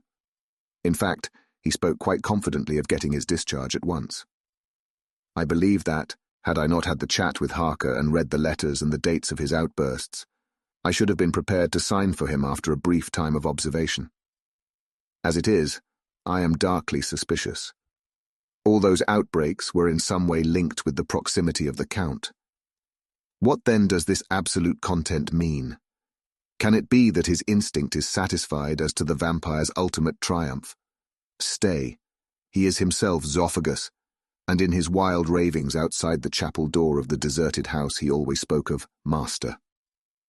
This all seems confirmation of our idea. However, after a while I came away. My friend is just a little too sane at present to make it safe to probe him too deep with questions. He might begin to think, and then... So I came away. I mistrust these quiet moods of his, so I have given the attendant a hint to look closely after him and to have a straight waistcoat ready in case of need. Jonathan Harker's Journal. The 29th of September, in train to London. When I received Mr. Billington's courteous message that he would give me any information in his power, I thought it best to go down to Whitby and make, on the spot, such inquiries as I wanted. It was now my object to trace that horrid cargo of the Count's to its place in London. Later, we may be able to deal with it. Billington Jr., a nice lad, met me at the station and brought me to his father's house, where they had decided that I must stay the night. They are hospitable, with true Yorkshire hospitality. Give a guest everything, and leave him free to do as he likes. They all knew that I was busy, and that my stay was short, and Mr. Billington had ready in his office all the papers concerning the consignment of boxes. It gave me almost a turn to see again one of the letters which I had seen on the Count's table, before I knew of his diabolical plans. Everything had been carefully thought out, and done systematically and with precision. He seemed to have been prepared for every obstacle which might be placed by accident in the way of his intentions being carried out. To use an Americanism, he had taken no chances, and the absolute accuracy with which his instructions were fulfilled was simply the logical result of his care. I saw the invoice and took note of it. 50 cases of common earth to be used for experimental purposes. Also the copy of letter to Carter Patterson and their reply. Of both of these, I got copies. This was all the information Mr. Billington could give me, so I went down to the port and saw the coast guards, the customs officers, and the harbour master. They had all something to say of the strange entry of the ship, which is already taking its place in local tradition. But no one could add to the simple description, 50 cases of common earth. I then saw the station master, who kindly put me in communication with the men who had actually received the boxes. Their tally was exact with the list, and they had nothing to add except that the boxes were main and mortal heavy, and that shifting them was dry work. One of them added that it was hard lines, that there wasn't any gentleman, such like as yourself, squire, to show some sort of appreciation of their efforts in a liquid form. Another put in a rider that the thirst then generated was such that even the time which had elapsed had not completely allayed it. Needless to add, I took care before leaving to lift, forever and adequately, this source of reproach. 30 September. The station master was good enough to give me a line to his old companion, the station master at King's Cross, so that when I arrived there in the morning I was able to ask him about the arrival of the boxes. He too put me at once in communication with the proper officials, and I saw that their tally was correct with the original invoice. The opportunities of acquiring an abnormal thirst had been here limited. A noble use of them had, however, been made, and again I was compelled to deal with the result in an ex post facto manner. From thence, I went on to Carter Patterson's central office, where I met with the utmost courtesy. They looked up the transaction in their daybook and letterbook, and at once telephoned to their King's Cross office for more details. By good fortune, the men who did the teaming were waiting for work, and the official at once sent them over, sending also by one of them the waybill and all the papers connected with the delivery of the boxes at Carfax. Here again, I found the tally agreeing exactly. The carrier's men were able to supplement the paucity of the written words with a few details. These were, I shortly found, connected almost solely with the dusty nature of the job, and of the consequent thirst engendered in the operators. On my affording an opportunity, through the medium of the currency of the realm, of the allaying at a later period this beneficial evil, one of the men remarked, "That 'ere house, governor, is the rummiest I ever was in. Blime, but it ain't been touched since 100 years. There was dust that thick in the place that you might have slept on it without hurtin' of your bones, and the place was that neglected that you might have smelled old Jerusalem in it. But the old chapel, that took the kikey, that did. Me and my mate, we thought we wouldn't never get out quick enough. Lor, I wouldn't take less nor a quid a moment to stay there arter dark." Having been in the house, I could well believe him. But if he knew what I know, he would, I think, have raised his terms. Of one thing I am now satisfied, that all the boxes which arrived at Whitby from Varna in the Demeter were safely deposited in the old chapel at Carfax. There should be 50 of them there, unless any have since been removed, as from Dr. Seward's diary, I fear. I shall try to see the carter who took away the boxes from Carfax when Renfield attacked them.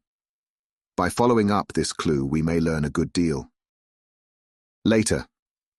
Mina and I have worked all day, and we have put all the papers into order. Mina Harker's journal, 30 September. I am so glad that I hardly know how to contain myself. It is, I suppose, the reaction from the haunting fear which I have had, that this terrible affair and the reopening of his old wound might act detrimentally on Jonathan. I saw him leave for Whitby with as brave a face as I could, but I was sick with apprehension. The effort has, however, done him good. He was never so resolute, never so strong, never so full of volcanic energy, as at present. It is just as that dear good Professor Van Helsing said, he is true grit, and he improves under strain that would kill a weaker nature. He came back full of life and hope and determination. We have got everything in order for tonight. I feel myself quite wild with excitement. I suppose one ought to pity anything so hunted as is the Count. That is just it. This thing is not human, not even beast. To read Dr. Seward's account of poor Lucy's death and what followed is enough to dry up the springs of pity in one's heart. Later, Lord Godalming and Mr. Morris arrived earlier than we expected. Dr. Seward was out on business and had taken Jonathan with him, so I had to see them. It was to me a painful meeting, for it brought back all poor dear Lucy's hopes of only a few months ago. Of course they had heard Lucy speak of me, and it seemed that Dr. Van Helsing too has been quite blowing my trumpet, as Mr. Morris expressed it. Poor fellows, neither of them is aware that I know all about the proposals they made to Lucy. They did not quite know what to say or do, as they were ignorant of the amount of my knowledge, so they had to keep on neutral subjects. However, I thought the matter over, and came to the conclusion that the best thing I could do would be to post them in affairs right up to date. I knew from Dr. Seward's diary that they had been at Lucy's death, her real death, and that I need not fear to betray any secret before the time. So I told them, as well as I could, that I had read all the papers and diaries, and that my husband and I, having typewritten them, had just finished putting them in order. I gave them each a copy to read in the library. When Lord Godalming got his and turned it over, it does make a pretty good pile, he said, "Did you write all this, Mrs. Harker?" I nodded, and he went on, "I don't quite see the drift of it, but you people are all so good and kind, and have been working so earnestly and so energetically, that all I can do is to accept your ideas blindfold and try to help you. I have had one lesson already in accepting facts that should make a man humble to the last hour of his life. Besides, I know you loved my poor Lucy." Here he turned away and covered his face with his hands. I could hear the tears in his voice. Mr. Morris, with instinctive delicacy, just laid a hand for a moment on his shoulder, and then walked quietly out of the room.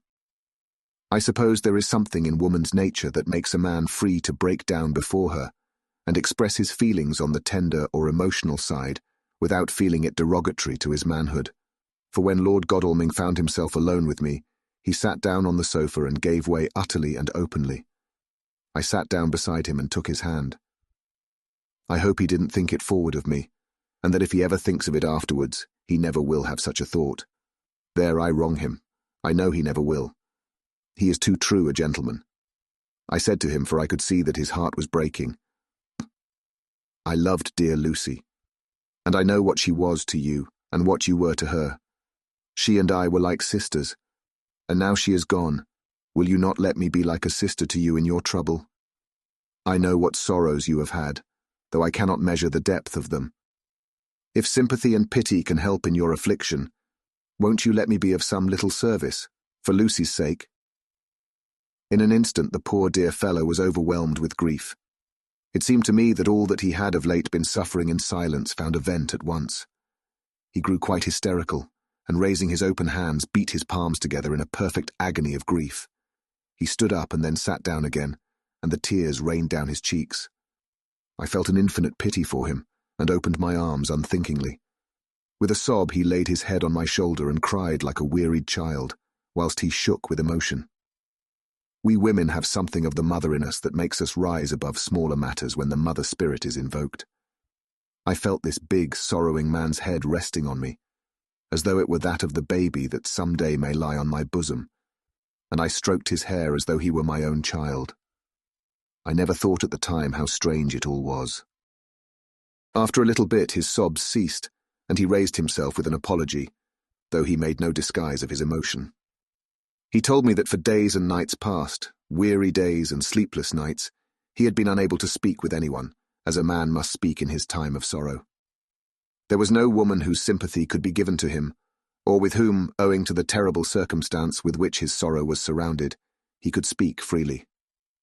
I know now how I suffered, he said, as he dried his eyes, but I do not know even yet, and none other can ever know, how much your sweet sympathy has been to me today. I shall know better in time, and believe me that, though I am not ungrateful now, my gratitude will grow with my understanding.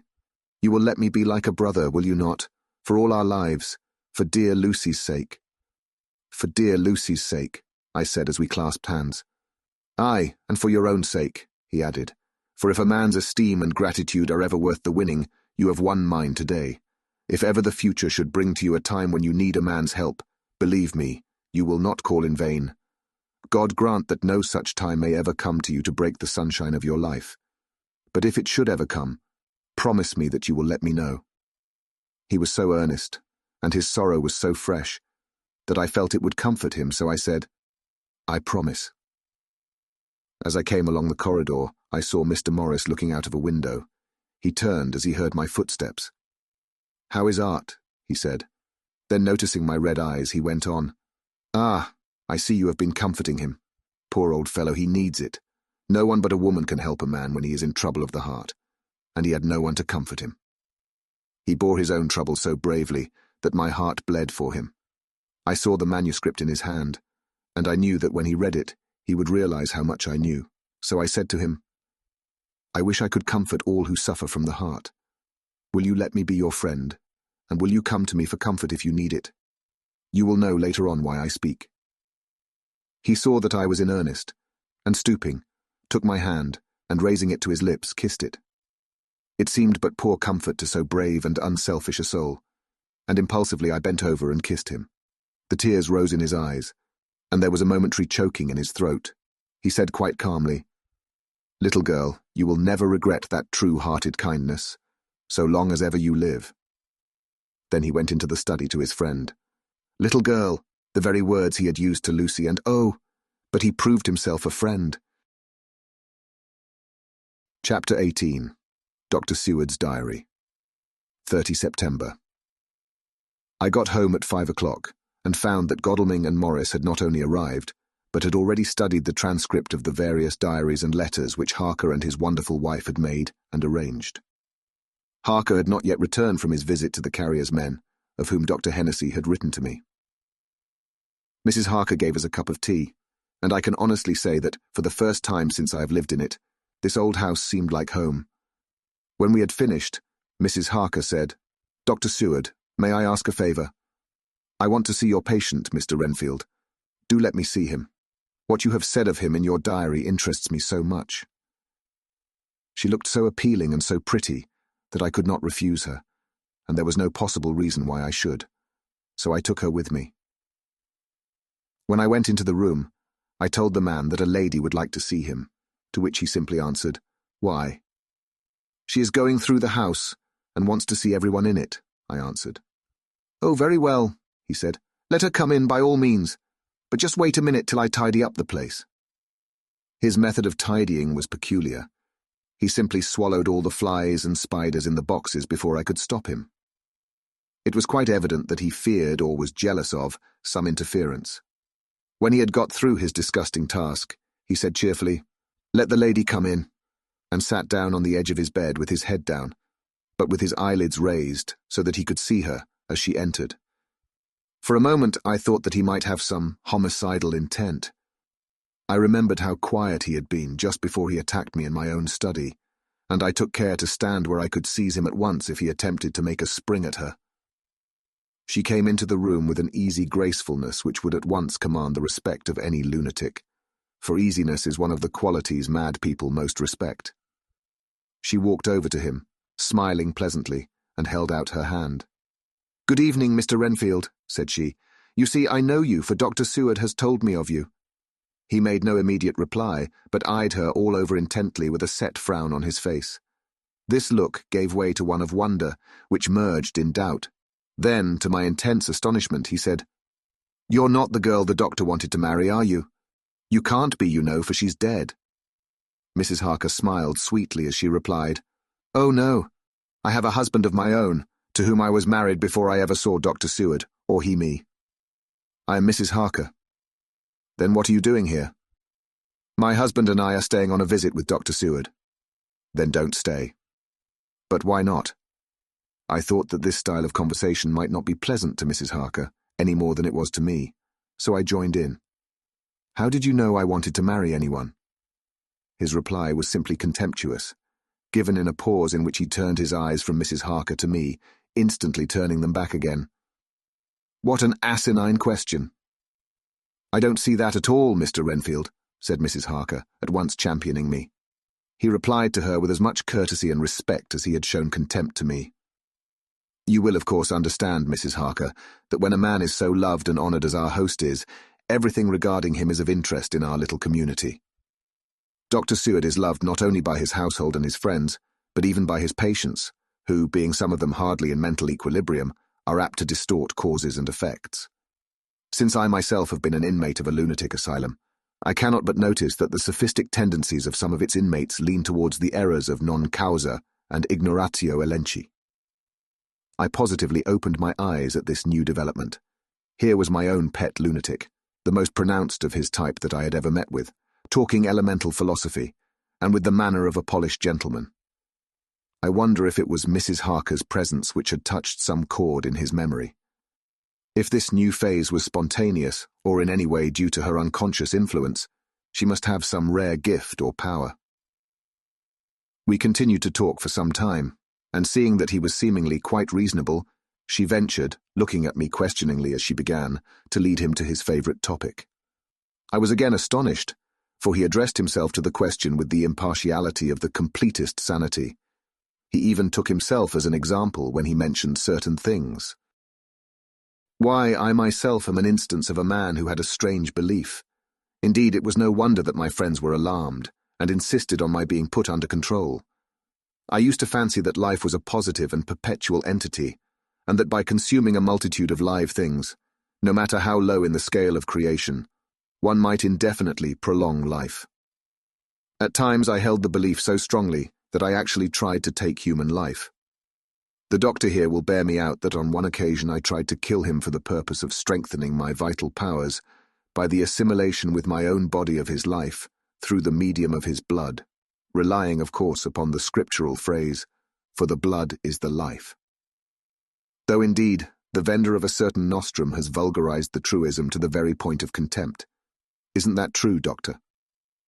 I nodded assent, for I was so amazed that I hardly knew what to either think or say. It was hard to imagine that I had seen him eat up his spiders and flies not 5 minutes before. Looking at my watch, I saw that I should go to the station to meet Van Helsing, so I told Mrs. Harker that it was time to leave. She came at once, after saying pleasantly to Mr. Renfield, "Goodbye, and I hope I may see you often, under auspices pleasanter to yourself," to which, to my astonishment, he replied, "Goodbye, my dear. I pray God I may never see your sweet face again. May he bless and keep you." When I went to the station to meet Van Helsing, I left the boys behind me. Poor Art seemed more cheerful than he has been since Lucy first took ill, and Quincy is more like his own bright self than he has been for many a long day. Van Helsing stepped from the carriage with the eager nimbleness of a boy. He saw me at once and rushed up to me, saying, "Ah, friend John, how goes all?" "Well, so I've been busy, for I come here to stay, if need be. All affairs are settled with me, and I have much to tell. Madam Mina is with you?" "Yes, and her so fine husband. And Arthur and my friend Quincy, they are with you too?" "Good." As I drove to the house, I told him of what had passed, and of how my own diary had come to be of some use through Mrs. Harker's suggestion. At which the professor interrupted me. "Ah, that wonderful Madam Mina. She has man's brain, a brain that a man should have were he much gifted, and a woman's heart. The good God fashioned her for a purpose, believe me, when he made that so good combination. Friend John, up to now fortune has made that woman of help to us. After tonight she must not have to do with this so terrible affair. It is not good that she run a risk so great. We men are determined, nay, are we not pledged, to destroy this monster, but it is no part for a woman. Even if she be not harmed, her heart may fail her in so much and so many horrors, and hereafter she may suffer, both in waking from her nerves and in sleep from her dreams. And besides, she is a young woman, and not so long married. There may be other things to think of some time, if not now. You tell me she has wrote all, then she must consult with us. But tomorrow she say goodbye to this work, and we go alone." I agreed heartily with him, and then I told him what we had found in his absence, that the house which Dracula had bought was the very next one to my own.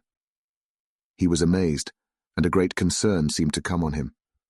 "Oh, that we had known it before," he said, "for then we might have reached him in time to save poor Lucy. However, the milk that is spilt cries not out afterwards. As you say, we shall not think of that, but go on our way to the end." Then he fell into a silence that lasted till we entered my own gateway. Before we went to prepare for dinner, he said to Mrs. Harker, "I am told, Madam Mina, by my friend John, that you and your husband have put up in exact order all things that have been up to this moment." "Not up to this moment, Professor," she said impulsively, "but up to this morning." "But why not up to now? We have seen hitherto how good light all the little things have made. We have told our secrets, and yet no one who has told is the worse for it." Mrs. Harker began to blush, and taking a paper from her pockets, she said, "Dr. Van Helsing, will you read this, and tell me if it must go in? It is my record of today. I too have seen the need of putting down at present everything, however trivial, but there is little in this except what is personal. Must it go in?" The professor read it over gravely, and handed it back, saying, "It need not go in if you do not wish it, but I pray that it may. It can but make your husband love you the more, and all us, your friends, more honour you, as well as more esteem and love." She took it back with another blush and a bright smile. "And so now, up to this very hour, all the records we have are complete and in order." The professor took away one copy to study after dinner, and before our meeting, which is fixed for 9 o'clock. The rest of us have already read everything, so when we meet in the study we shall all be informed as to facts, and can arrange our plan of battle with this terrible and mysterious enemy. Mina Harker's Journal, 30 September. When we met in Dr. Seward's study 2 hours after dinner, which had been at 6 o'clock, we unconsciously formed a sort of board or committee. Professor Van Helsing took the head of the table, to which Dr. Seward motioned him as he came into the room. He made me sit next to him on his right, and asked me to act as secretary. Jonathan sat next to me. Opposite us were Lord Godalming, Dr. Seward, and Mr. Morris, Lord Godalming being next the professor, and Dr. Seward in the centre. The professor said, "I may, I suppose, take it that we are all acquainted with the facts that are in these papers." We all expressed assent, and he went on. Then it were, I think, good that I tell you something of the kind of enemy with which we have to deal. I shall then make known to you something of the history of this man, which has been ascertained for me. So we then can discuss how we shall act, and can take our measure according. There are such beings as vampires. Some of us have evidence that they exist. Even had we not the proof of our own unhappy experience, the teachings and the records of the past give proof enough for sane peoples. I admit that at the first I was skeptic.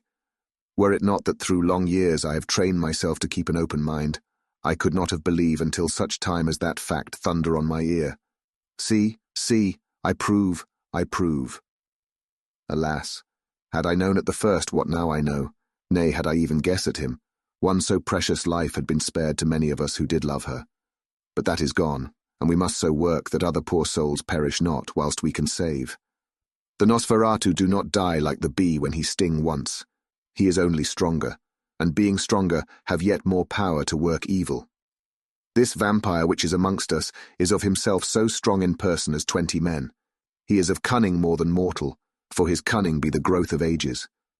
He have still the aids of necromancy, which is, as his etymology imply, the divination by the dead, and all the dead that he can come nigh to are for him at command. He is brute, and more than brute. He is devil in callous, and the heart of him is not. He can, within limitations, appear at will when and where and in any of the forms that are to him. He can, within his range, direct the elements, the storm, the fog, the thunder. He can command all the meaner things, the rat and the owl and the bat, the moth and the fox and the wolf. He can grow and become small, and he can at times vanish and come unknown. How then are we to begin our strike to destroy him? How shall we find his where? And having found it, how can we destroy? My friends, this is much. It is a terrible task that we undertake, and there may be consequence to make the brave shudder. For if we fail in this our fight, he must surely win.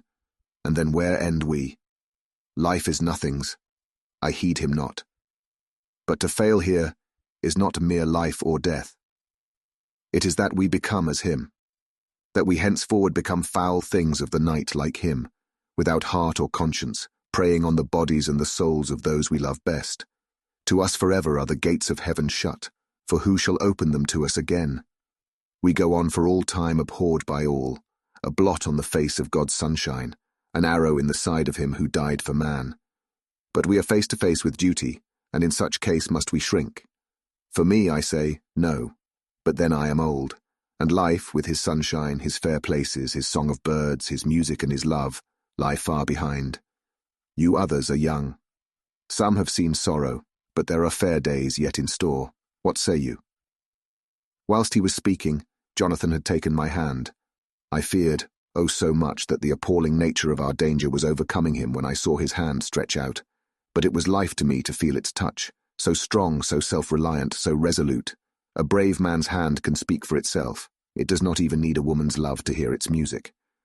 When the professor had done speaking, my husband looked in my eyes and I in his. There was no need for speaking between us. I answer for Mina and myself, he said.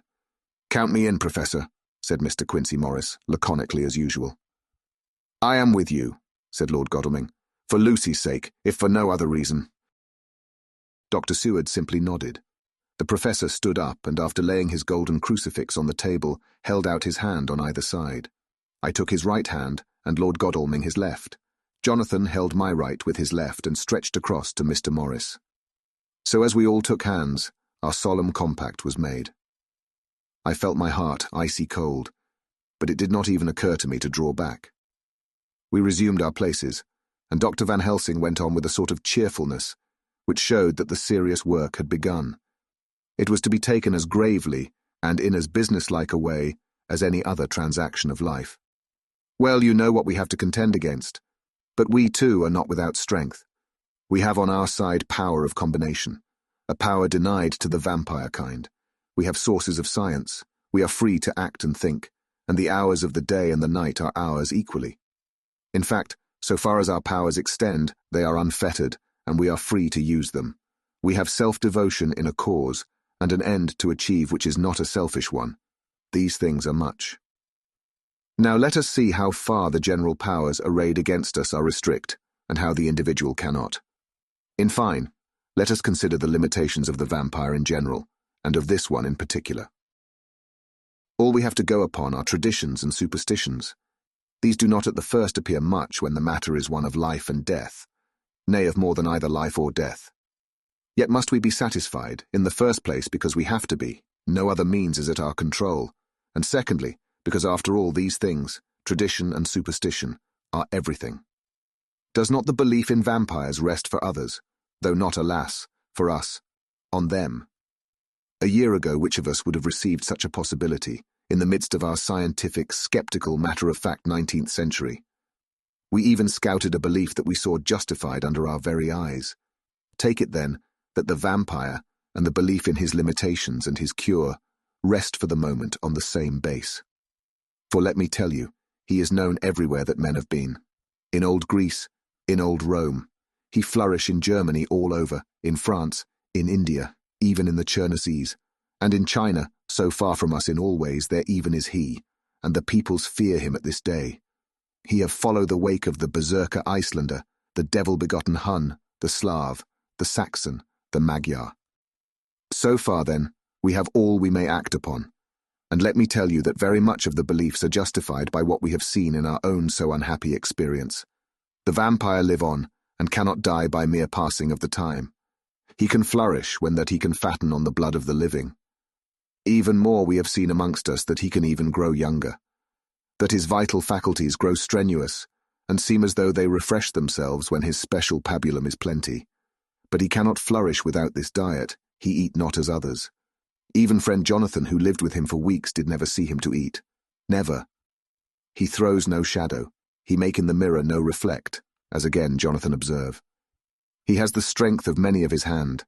Witness again Jonathan when he shut the door against the wolves, and when he help him from the diligence too. He can transform himself to wolf, as we gather from the ship arrival in Whitby when he tear open the dog. He can be as bat, as Madam Mina saw him on the window at Whitby, and as friend John saw him fly from this so near house, and as my friend Quincy saw him at the window of Miss Lucy. He can come in mist which he create, that noble ship's captain proved him of this. But from what we know, the distance he can make this mist is limited, and it can only be round himself. He come on moonlight rays as elemental dust, as again Jonathan saw those sisters in the castle of Dracula. He becomes so small. We ourselves saw Miss Lucy, ere she was at peace, slip through a hairbreadth space at the tomb door. He can, when once he find his way, come out from anything or into anything, no matter how close it be bound or even fused up with fire, solder you call it. He can see in the dark, no small power this, in a world which is one half shut from the light. Ah, but hear me through. He can do all these things, yet he is not free. Nay, he is even more prisoner than the slave of the galley, than the madman in his cell. He cannot go where he lists. He who is not of nature has yet to obey some of nature's laws, why we know not. He may not enter anywhere at the first, unless there be someone of the household who bid him to come, though afterwards he can come as he please. His power ceases, as does that of all evil things, at the coming of the day. Only at certain times can he have limited freedom. If he be not at the place whither he is bound, he can only change himself at noon or at exact sunrise or sunset. These things are we told, and in this record of ours we have proof by inference. Thus, whereas he can do as he will within his limit, when he have his earth home, his coffin home, his hell home, the place unhallowed, as we saw when he went to the grave of the suicide at Whitby. Still at other time, he can only change when the time come. It is said, too, that he can only pass running water at the slack or the flood of the tide. Then there are things which so afflict him that he has no power, as the garlic that we know of. And as for things sacred, as this symbol, my crucifix, that was amongst us even now when we resolve, to them he is nothing, but in their presence he take his place far off and silent with respect. There are others too which I shall tell you of, lest in our seeking we may need them. The branch of wild rose on his coffin keep him that he move not from it. A sacred bullet fired into the coffin kill him so that he be true dead. And as for the stake through him, we know already of its peace, or the cut-off head that giveth rest. We have seen it with our eyes. Thus, when we find the habitation of this man that was, We can confine him to his coffin and destroy him if we obey what we know. But he is clever. I have asked my friend Arminius of Budapest University to make his record, and from all the means that are, he tell me of what he has been. He must indeed have been that voivode Dracula who won his name against the Turk, over the great river on the very frontier of Turkeyland. If it be so, then was he no common man, for in that time, and for centuries after, he was spoken of as the cleverest and the most cunning, as well as the bravest of the sons of the land beyond the forest. That mighty brain and that iron resolution went with him to his grave, and are even now arrayed against us. The Draculas were, says Arminius, a great and noble race, though now and again were scions who were held by their coevals to have had dealings with the evil one. They learned his secrets in the Scholomance, amongst the mountains over Lake Hermannstadt, where the devil claims the 10th scholar as his due. In the records are such words as Stragoika, witch or dog, and Pokol, Satan and hell. And in one manuscript this very Dracula is spoken of as Wampir, which we all understand too well. There have been from the loins of this very one great men and good women, and their graves make sacred the earth where alone this foulness can dwell. For it is not the least of its terrors that this evil thing is rooted deep in all good. In soil barren of holy memories, it cannot rest. Whilst they were talking, Mr. Morris was looking steadily at the window, and he now got up quietly and went out of the room. There was a little pause, and then the professor went on. And now we must settle what we do. We have here much data, and we must proceed to lay out our campaign. We know from the inquiry of Jonathan that from the castle to Whitby came 50 boxes of earth, all of which were delivered at Carfax. We also know that at least some of these boxes have been removed. It seems to me that our first step should be to ascertain whether all the rest remain in the house beyond that wall where we look today, or whether any more have been removed. If the latter, we must trace. Here we were interrupted in a very startling way. Outside the house came the sound of a pistol shot. The glass of the window was shattered with a bullet, which, ricocheting from the top of the embrasure, struck the far wall of the room. I'm afraid I'm at heart a coward, for I shrieked out. The men all jumped to their feet. Lord Godalming flew over to the window and threw up the sash. As he did so, we heard Mr. Morris's voice without. "Sorry, I fear I've alarmed you. I shall come in and tell you about it." A minute later he came in and said, "It was an idiotic thing of me to do, and I ask your pardon, Mrs. Harker, most sincerely. I fear I must have frightened you terribly. But the fact is that whilst the professor was talking, there came a big bat and sat on the window-sill. I have got such a horror of the damned brutes from recent events that I cannot stand them, and I went out to have a shot, as I have been doing of late of evenings, whenever I have seen one. You used to laugh at me for it then, Art." "Did you hit it?" asked Dr. Van Helsing. "I don't know, I fancy not, for it flew away into the wood." Without saying any more, he took his seat, and the professor began to resume his statement.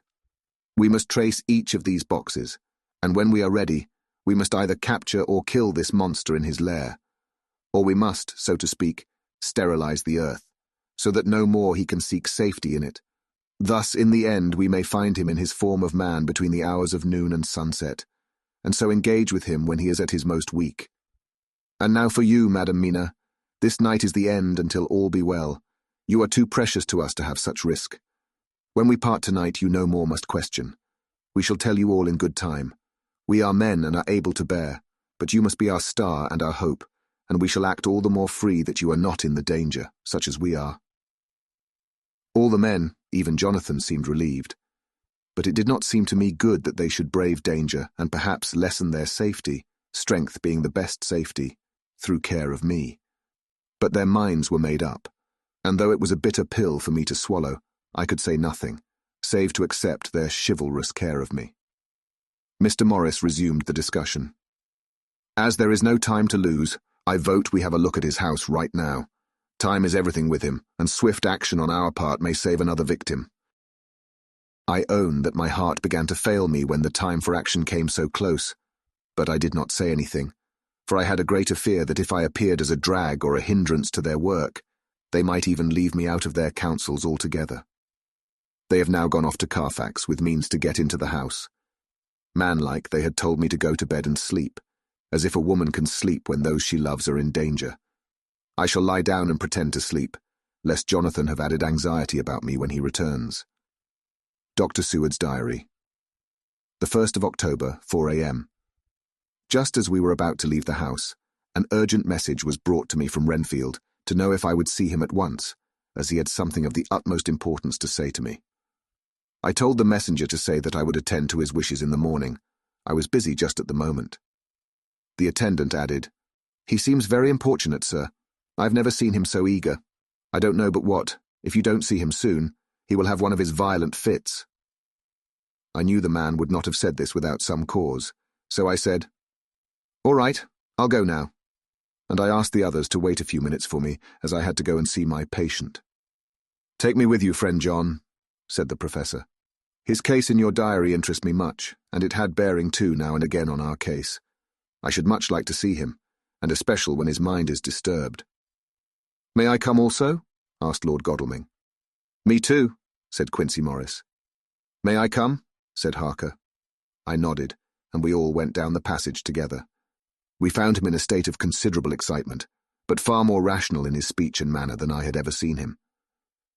There was an unusual understanding of himself, which was unlike anything I had ever met with in a lunatic, and he took it for granted that his reasons would prevail with others entirely sane.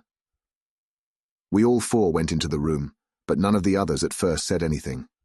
His request was that I would at once release him from the asylum and send him home.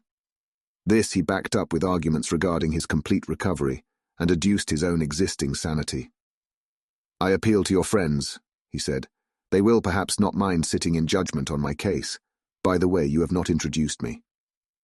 I was so much astonished that the oddness of introducing a madman in an asylum did not strike me at the moment. And besides, there was a certain dignity in the man's manner, so much of the habit of equality, that I at once made the introduction. Lord Godalming, Professor Van Helsing, Mr. Quincey Morris of Texas, Mr. Renfield. He shook hands with each of them, saying in turn, "Lord Godalming, I had the honour of seconding your father at the Wyndham. I grieve to know by your holding the title that he is no more. He was a man loved and honoured by all who knew him, and in his youth was, I have heard, the inventor of a burnt rum punch, much patronised on Derby night. Mr. Morris, you should be proud of your great state. Its reception into the Union was a precedent which may have far-reaching effects hereafter, when the pole and the tropics may hold alliance to the stars and stripes. The power of treaty may yet prove a vast engine of enlargement when the Monroe Doctrine takes its true place as a political fable. What shall any man say of his pleasure at meeting Van Helsing? Sir, I make no apology for dropping all forms of conventional prefix. When an individual has revolutionized therapeutics by his discovery of the continuous evolution of brain matter, conventional forms are unfitting, since they would seem to limit him to one of a class. You, gentlemen, who by nationality, by heredity, or by the possession of natural gifts, are fitted to hold your respective places in the moving world, I take to witness that I am as sane as at least the majority of men who are in full possession of their liberties. And I am sure that you, Dr. Seward, humanitarian and medico-jurist as well as scientist, will deem it a moral duty to deal with me as one to be considered as under exceptional circumstances. He made this last appeal with a courtly air of conviction, which was not without its own charm. I think we were all staggered. For my own part, I was under the conviction, despite my knowledge of the man's character and history, that his reason had been restored, and I felt under a strong impulse to tell him that I was satisfied as to his sanity, and would see about the necessary formalities for his release in the morning. I thought it better to wait, however, before making so grave a statement, for of old I knew the sudden changes to which this particular patient was liable. So I contented myself with making a general statement that he appeared to be improving very rapidly, that I would have a longer chat with him in the morning, and would then see what I could do in the direction of meeting his wishes. This did not at all satisfy him, for he said quickly, "But I fear, Dr. Seward, that you hardly apprehend my wish. I desire to go at once, here, now, this very hour, this very moment, if I may. Time presses, and in our implied agreement with the old scytheman, it is of the essence of the contract. I am sure it is only necessary to put before so admirable a practitioner as Dr. Seward so simple, yet so momentous a wish, to ensure its fulfilment." He looked at me keenly, and seeing the negative in my face, turned to the others and scrutinized them closely. Not meeting any sufficient response, he went on. Is it possible that I have erred in my supposition? You have, I said frankly, but at the same time as I felt brutally. There was a considerable pause, and then he said slowly, Then I suppose I must only shift my ground of request. Let me ask for this concession. Boon, privilege, what you will. I am content to implore in such a case, not on personal grounds, but for the sake of others. I am not at liberty to give you the whole of my reasons, but you may, I assure you, take it from me that they are good ones, sound and unselfish, and spring from the highest sense of duty. Could you look, sir, into my heart, you would approve to the full the sentiments which animate me. Nay, more, you would count me amongst the best and truest of your friends. Again he looked at us all keenly. I had a growing conviction that this sudden change of his entire intellectual method was but yet another form or phase of his madness, and so determined to let him go on a little longer, knowing from experience that he would, like all lunatics, give himself away in the end.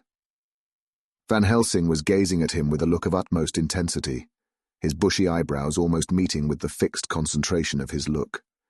He said to Renfield in a tone which did not surprise me at the time, but only when I thought of it afterwards, for it was as of one addressing an equal. Can you not tell frankly your real reason for wishing to be free tonight? I will undertake that if you will satisfy even me, a stranger without prejudice, and with the habit of keeping an open mind. Dr. Seward will give you, at his own risk and on his own responsibility, the privilege you seek. He shook his head sadly and with a look of poignant regret on his face. The professor went on. Come, sir, bethink yourself. You claim the privilege of reason in the highest degree, since you seek to impress us with your complete reasonableness.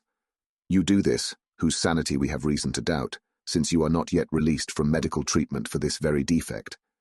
If you will not help us in our effort to choose the wisest course, how can we perform the duty which you yourself put upon us? Be wise and help us, and if we can, we shall aid you to achieve your wish.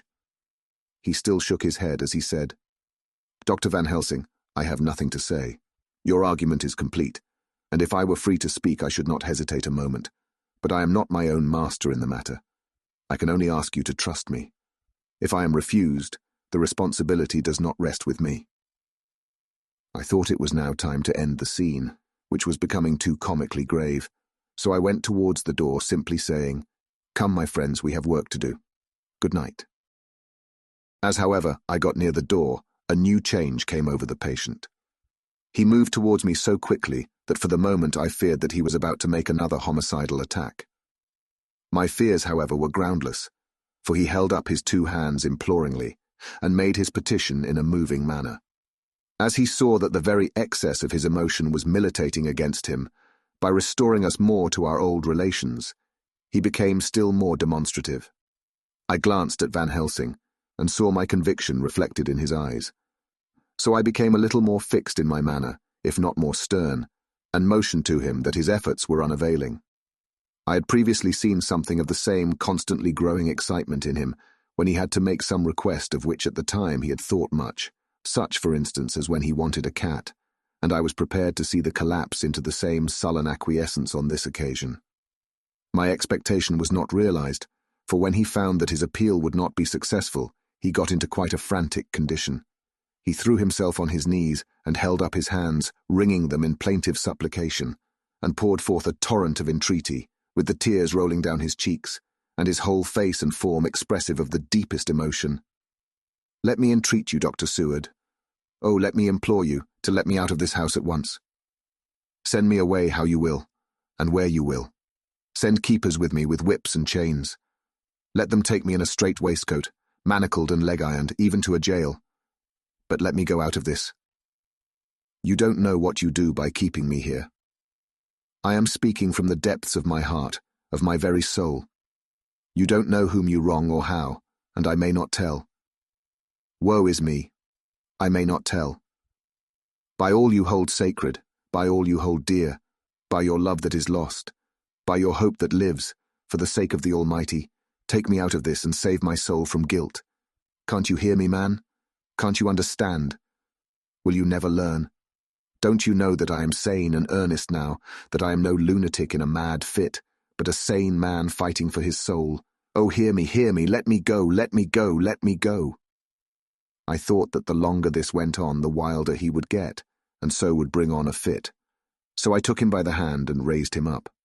Come, I said sternly, no more of this. We have had quite enough already. Get to your bed and try to behave more discreetly.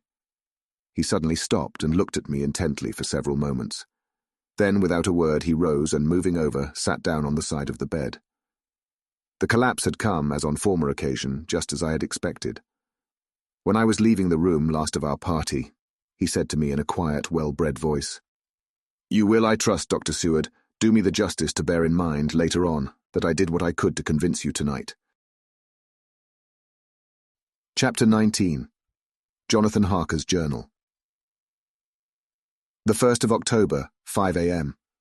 I went with the party to the search with an easy mind, for I think I never saw Mina so absolutely strong and well.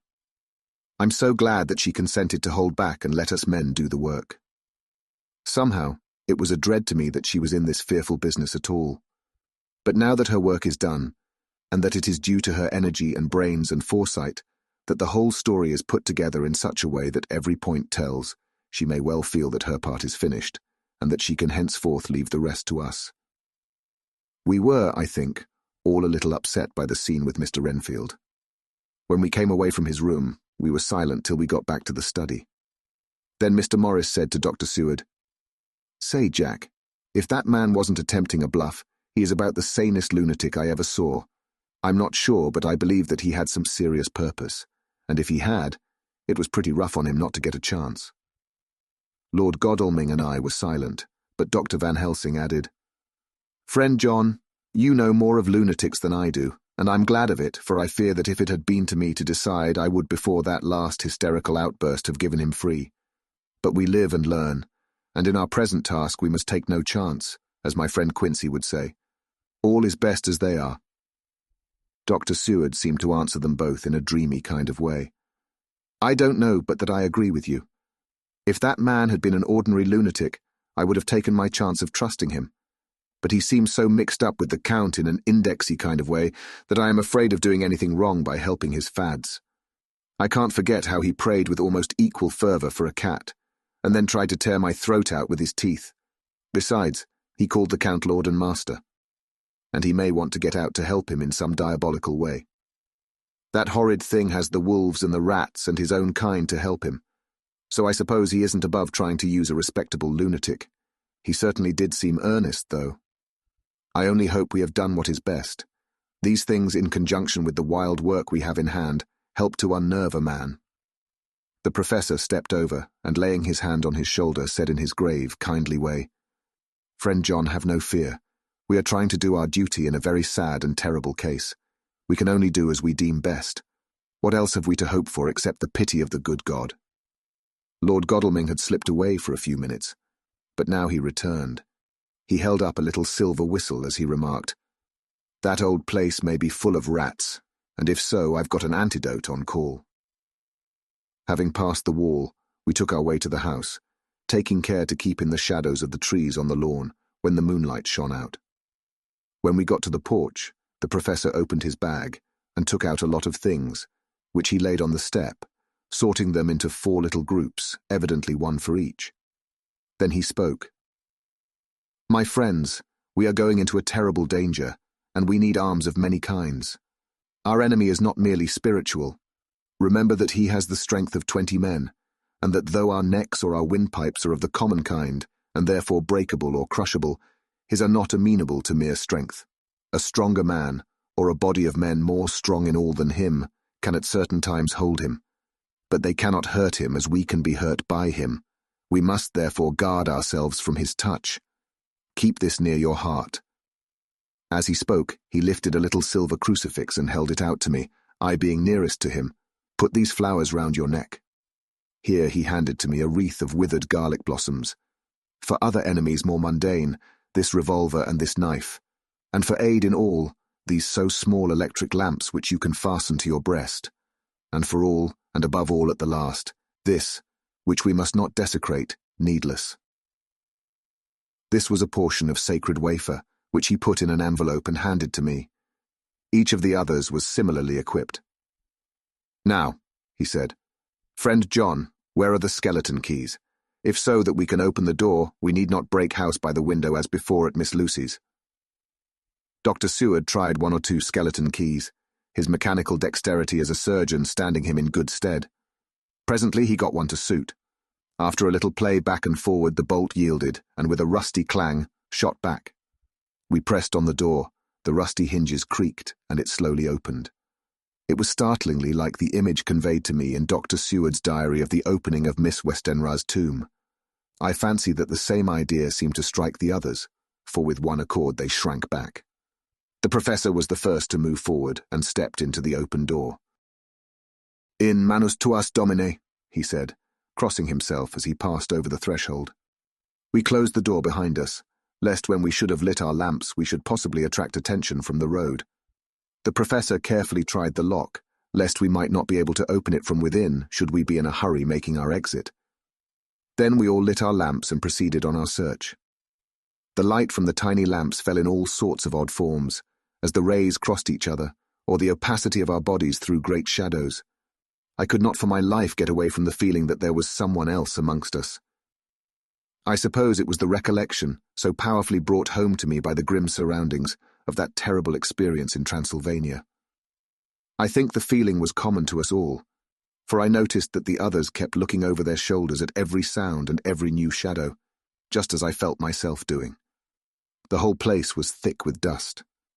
The floor was seemingly inches deep, except where there were recent footsteps, in which on holding down my lamp I could see marks of hobnails where the dust was cracked. The walls were fluffy and heavy with dust, and in the corners were masses of spiders' webs, whereon the dust had gathered till they looked like old tattered rags as the weight had torn them partly down. On a table in the hall was a great bunch of keys, with a time-yellowed label on each. They had been used several times, for on the table were several similar rents in the blanket of dust, similar to that exposed when the professor lifted them. He turned to me and said, "You know this place, Jonathan. You have copied maps of it, and you know it at least more than we do. Which is the way to the chapel?" I had an idea of its direction, though on my former visit I had not been able to get admission to it. So I led the way, and after a few wrong turnings found myself opposite a low, arched oaken door, ribbed with iron bands. "This is the spot," said the professor, as he turned his lamp on a small map of the house, copied from the file of my original correspondence regarding the purchase. With a little trouble we found the key on the bunch and opened the door. We were prepared for some unpleasantness, for as we were opening the door, a faint malodorous air seemed to exhale through the gaps, but none of us ever expected such an odour as we encountered. None of the others had met the Count at all at close quarters, and when I had seen him, he was either in the fasting stage of his existence in his rooms, or when he was gloated with fresh blood in a ruined building open to the air.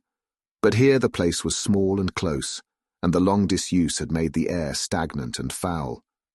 There was an earthy smell, as of some dry miasma, which came through the fouler air. But as to the odour itself, how shall I describe it? It was not alone that it was composed of all the ills of mortality, and with the pungent, acrid smell of blood, but it seemed as though corruption had become itself corrupt. For it sickens me to think of it.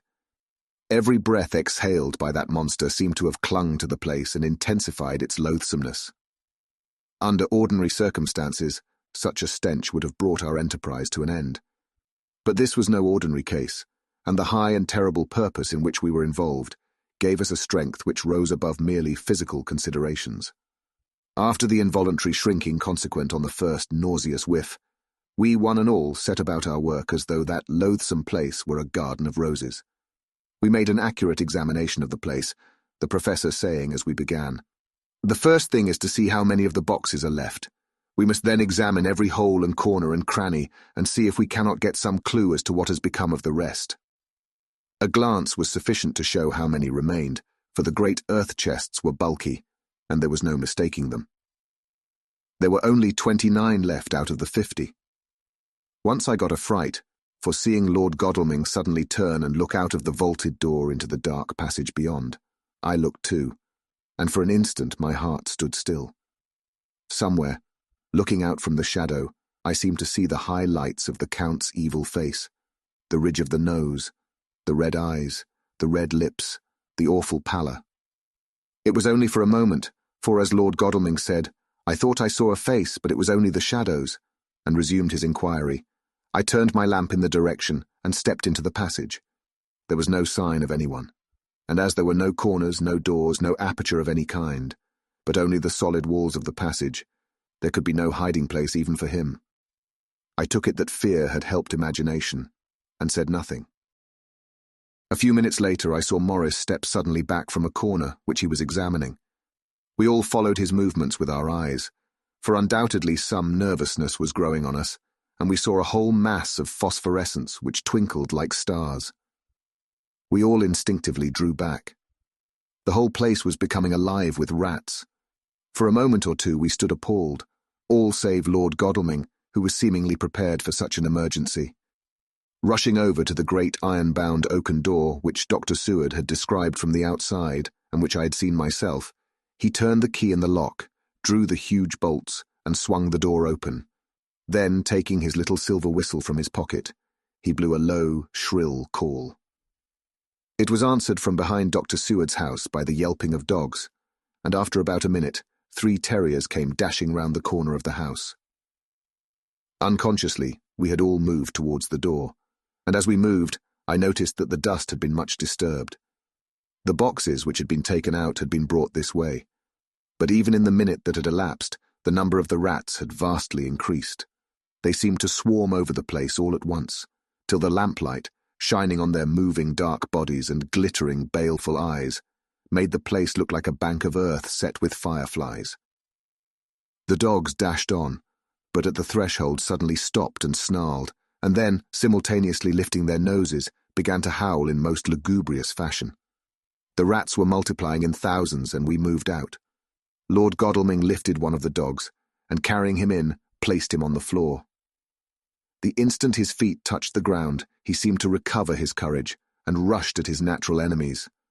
They fled before him so fast that before he had shaken the life out of a score, the other dogs, who had by now been lifted in the same manner, had but small prey ere the whole mass had vanished. With their going, it seemed as if some evil presence had departed, for the dogs frisked about and barked merrily as they made sudden darts at their prostrate foes, and turned them over and tossed them in the air with vicious shakes. We all seemed to find our spirits rise. Whether it was the purifying of the deadly atmosphere by the opening of the chapel door, or the relief which we experienced by finding ourselves in the open, I know not. But most certainly the shadow of dread seemed to slip from us like a robe, and the occasion of our coming lost something of its grim significance, though we did not slacken a whit in our resolution. We closed the outer door and barred and locked it, and bringing the dogs with us, began our search of the house. We found nothing throughout except dust in extraordinary proportions, and all untouched, save for my own footsteps when I had made my first visit. Never once did the dogs exhibit any symptom of uneasiness, and even when we returned to the chapel they frisked about, as though they had been rabbit hunting in a summer wood. The morning was quickening in the east, when we emerged from the front. Dr. Van Helsing had taken the key of the hall door from the bunch, and locked the door in orthodox fashion, putting the key into his pocket when he had done. "So far," he said, "our night has been eminently successful. No harm has come to us such as I feared might be, and yet we have ascertained how many boxes are missing. More than all do I rejoice that this, our first and perhaps our most difficult and dangerous step, has been accomplished without the bringing thereinto our most sweet Madam Mina, or troubling her waking or sleeping thoughts with sights and sounds and smells of horror which she might never forget. One lesson too we have learned, if it be allowable to argue a particulari, that the brute beasts which are to the Count's command are yet themselves not amenable to his spiritual power. For look, these rats that would come to his call, just as from his castle top he summoned the wolves to your going, and to that poor mother's cry, though they come to him, they run pell-mell from the so little dogs of my friend Arthur. We have other matters before us, other dangers, other fears, and that monster, he has not used his power over the brute world for the only or the last time tonight. So be it that he has gone elsewhere. Good. It has given us opportunity to cry check, in some ways, in this chess game, which we play for the stake of human souls. And now, let us go home.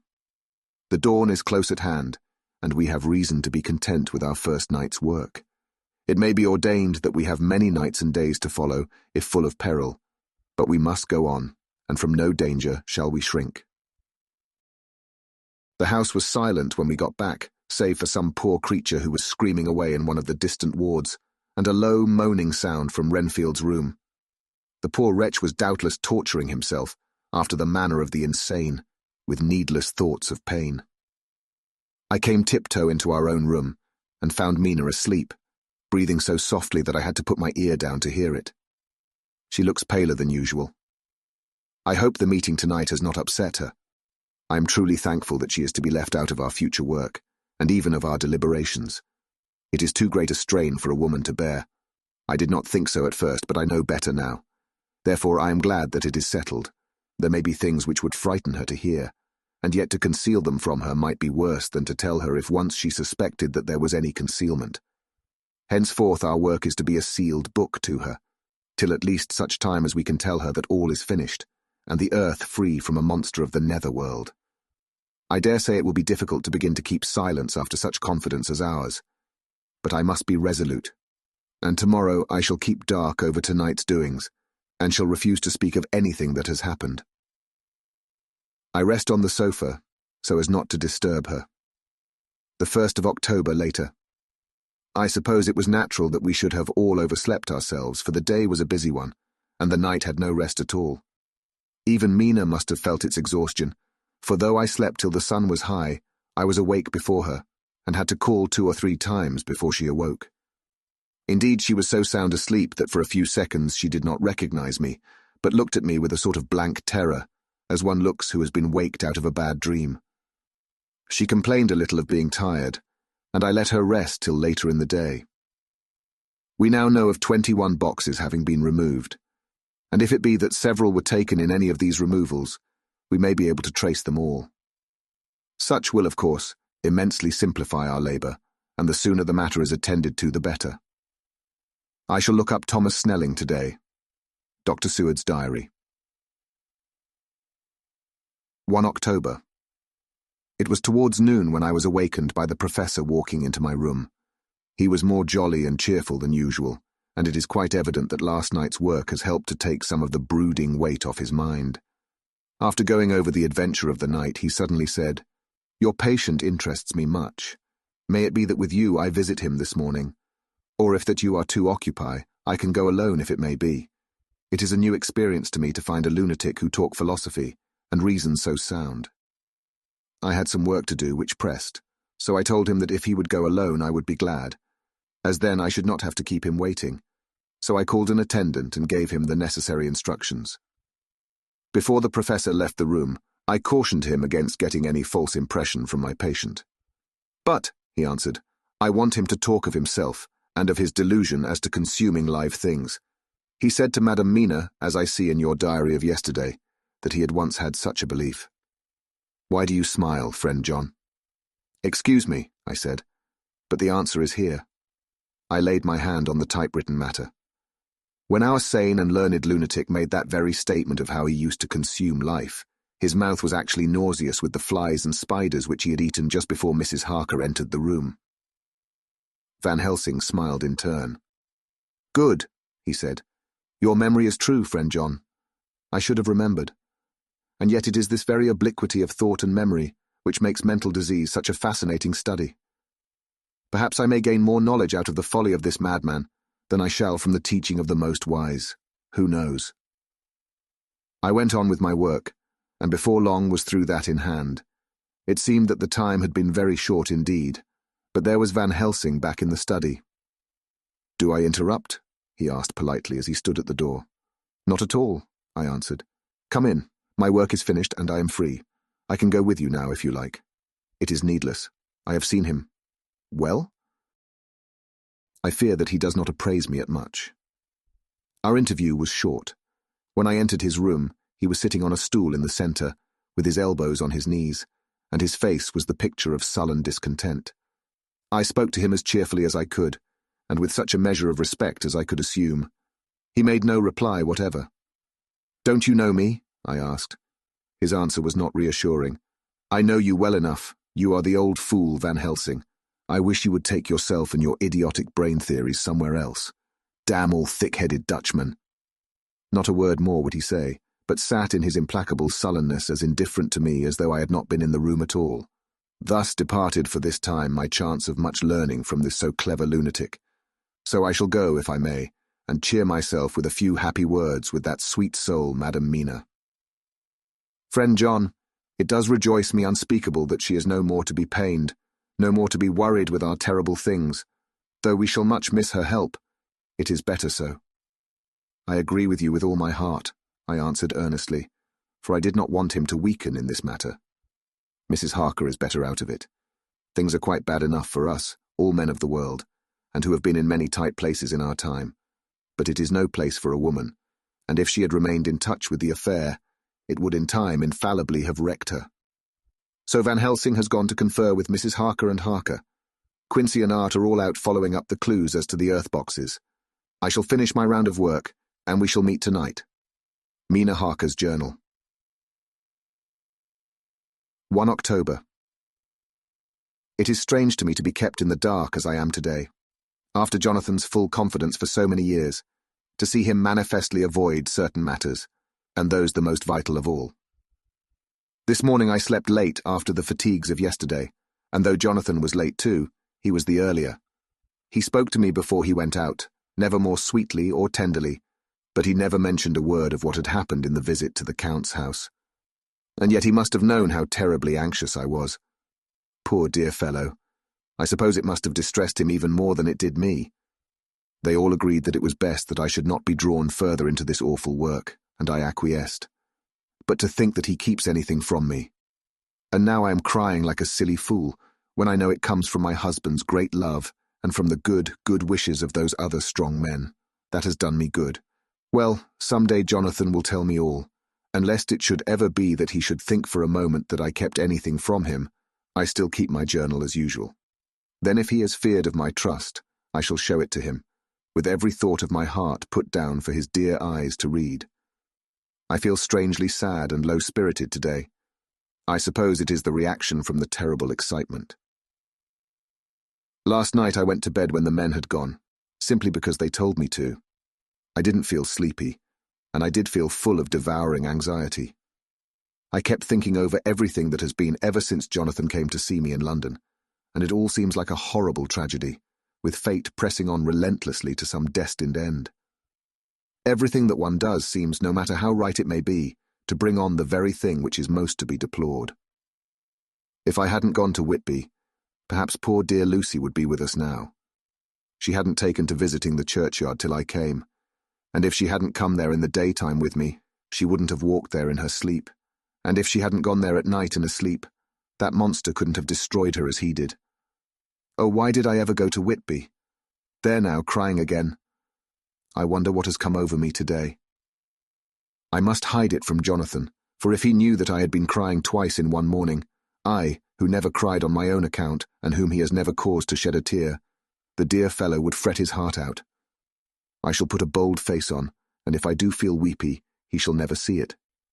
I suppose it is one of the lessons that we poor women have to learn. I can't quite remember how I fell asleep last night. I remember hearing the sudden barking of the dogs and a lot of queer sounds like praying on a very tumultuous scale from Mr. Renfield's room, which is somewhere under this. And then there was silence over everything, silence so profound that it startled me, and I got up and looked out of the window. All was dark and silent, the black shadows thrown by the moonlight seeming full of a silent mystery of their own. Not a thing seemed to be stirring, but all to be grim and fixed as death or fate, so that a thin streak of white mist, that crept with almost imperceptible slowness across the grass towards the house, seemed to have a sentience and a vitality of its own. I think that the digression of my thoughts must have done me good, for when I got back to bed I found a lethargy creeping over me. I lay a while, but could not quite sleep, so I got out and looked out of the window again. The mist was spreading, and was now close up to the house, so that I could see it lying thick against the wall, as though it were stealing up to the windows. The poor man was more loud than ever, and though I could not distinguish a word he said, I could in some way recognize in his tones some passionate entreaty on his part. Then there was the sound of a struggle, and I knew that the attendants were dealing with him. I was so frightened that I crept into bed and pulled the clothes over my head, putting my fingers in my ears. I was not then a bit sleepy, at least so I thought, but I must have fallen asleep, for, except dreams, I do not remember anything until the morning, when Jonathan woke me.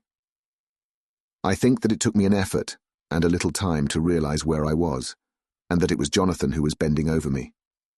My dream was very peculiar, and was almost typical of the way that waking thoughts become merged in or continued in dreams. I thought that I was asleep, and waiting for Jonathan to come back. I was very anxious about him, and I was powerless to act. My feet and my hands and my brain were weighted, so that nothing could proceed at the usual pace. And so I slept uneasily and thought. Then it began to dawn upon me that the air was heavy and dank and cold. I put back the clothes from my face, and found to my surprise that all was dim around. The gaslight which I had left lit for Jonathan, but turned down, came only like a tiny red spark through the fog, which had evidently grown thicker and poured into the room. Then it occurred to me that I had shut the window before I had come to bed. I would have got out to make certain on the point, but some leaden lethargy seemed to chain my limbs and even my will. I lay still and endured. That was all. I closed my eyes, but could still see through my eyelids. It is wonderful what tricks our dreams play us, and how conveniently we can imagine. The mist grew thicker and thicker, and I could see now how it came in, for I could see it like smoke, or with the white energy of boiling water, pouring in, not through the window, but through the joinings of the door. It got thicker and thicker, till it seemed as if it became concentrated into a sort of pillar of cloud in the room, through the top of which I could see the light of the gas shining like a red eye. Things began to whirl through my brain just as the cloudy column was now whirling in the room, and through it all came the scriptural words, "A pillar of cloud by day and of fire by night." Was it indeed some such spiritual guidance that was coming to me in my sleep? But the pillar was composed of both the day and the night guiding, for the fire was in the red eye, which at the thought got a new fascination for me, till as I looked, the fire divided, and seemed to shine on me through the fog like two red eyes, such as Lucy told me of in her momentary mental wandering when, on the cliff, the dying sunlight struck the windows of St. Mary's Church.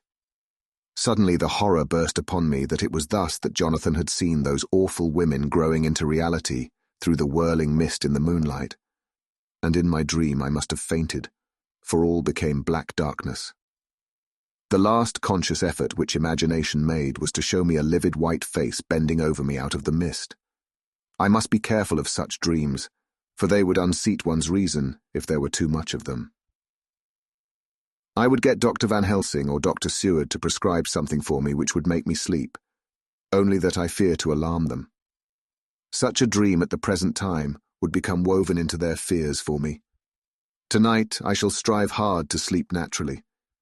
If I do not, I shall tomorrow night get them to give me a dose of chloral. That cannot hurt me for once, and it will give me a good night's sleep. Last night tired me more than if I had not slept at all. The 2nd of October, 10 p.m. Last night I slept, but did not dream. I must have slept soundly, for I was not waked by Jonathan coming to bed. But the sleep has not refreshed me, for today I feel terribly weak and spiritless. I spent all yesterday trying to read, or lying down dozing. In the afternoon Mr. Renfield asked if he might see me. Poor man, he was very gentle, and when I came away he kissed my hand and bade God bless me. Some way it affected me much. I am crying when I think of him.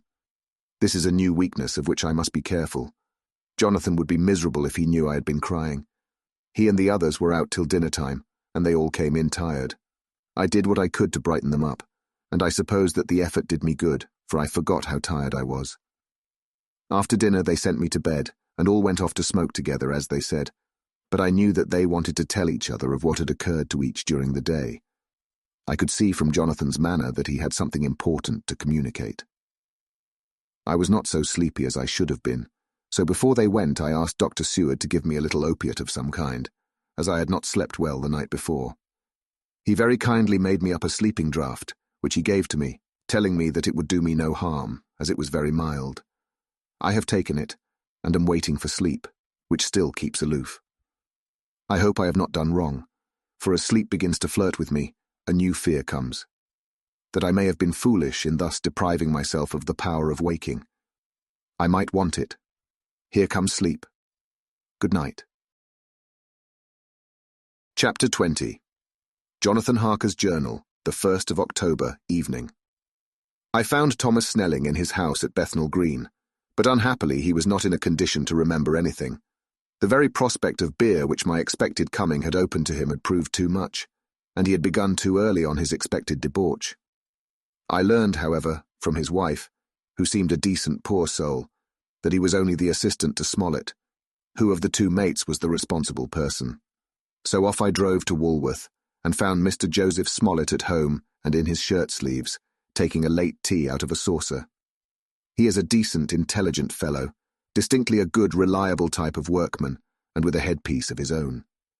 He remembered all about the incident of the boxes, and from a wonderful dog's-eared notebook, which he produced from some mysterious receptacle about the seat of his trousers, and which had hieroglyphical entries in thick, half-obliterated pencil, he gave me the destinations of the boxes. There were, he said, 6 in the cartload, which he took from Carfax, and left at 197, Chicksand Street, Mile End, Newtown, and another 6 which he deposited at Jamaica Lane, Bermondsey. If then the Count meant to scatter these ghastly refuges of his over London, these places were chosen as the first of delivery, so that later he might distribute more fully. The systematic manner in which this was done made me think that he could not mean to confine himself to 2 sides of London. He was now fixed on the far east of the northern shore, on the east of the southern shore, and on the south.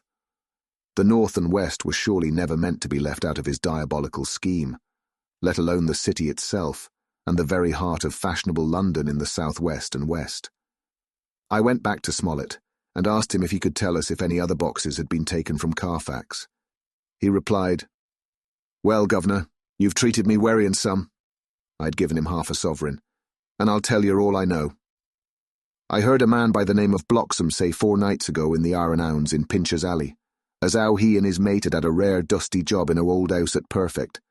There ain't a many such jobs as this here, and I'm thinking that maybe Sam Bloxham could tell you summat."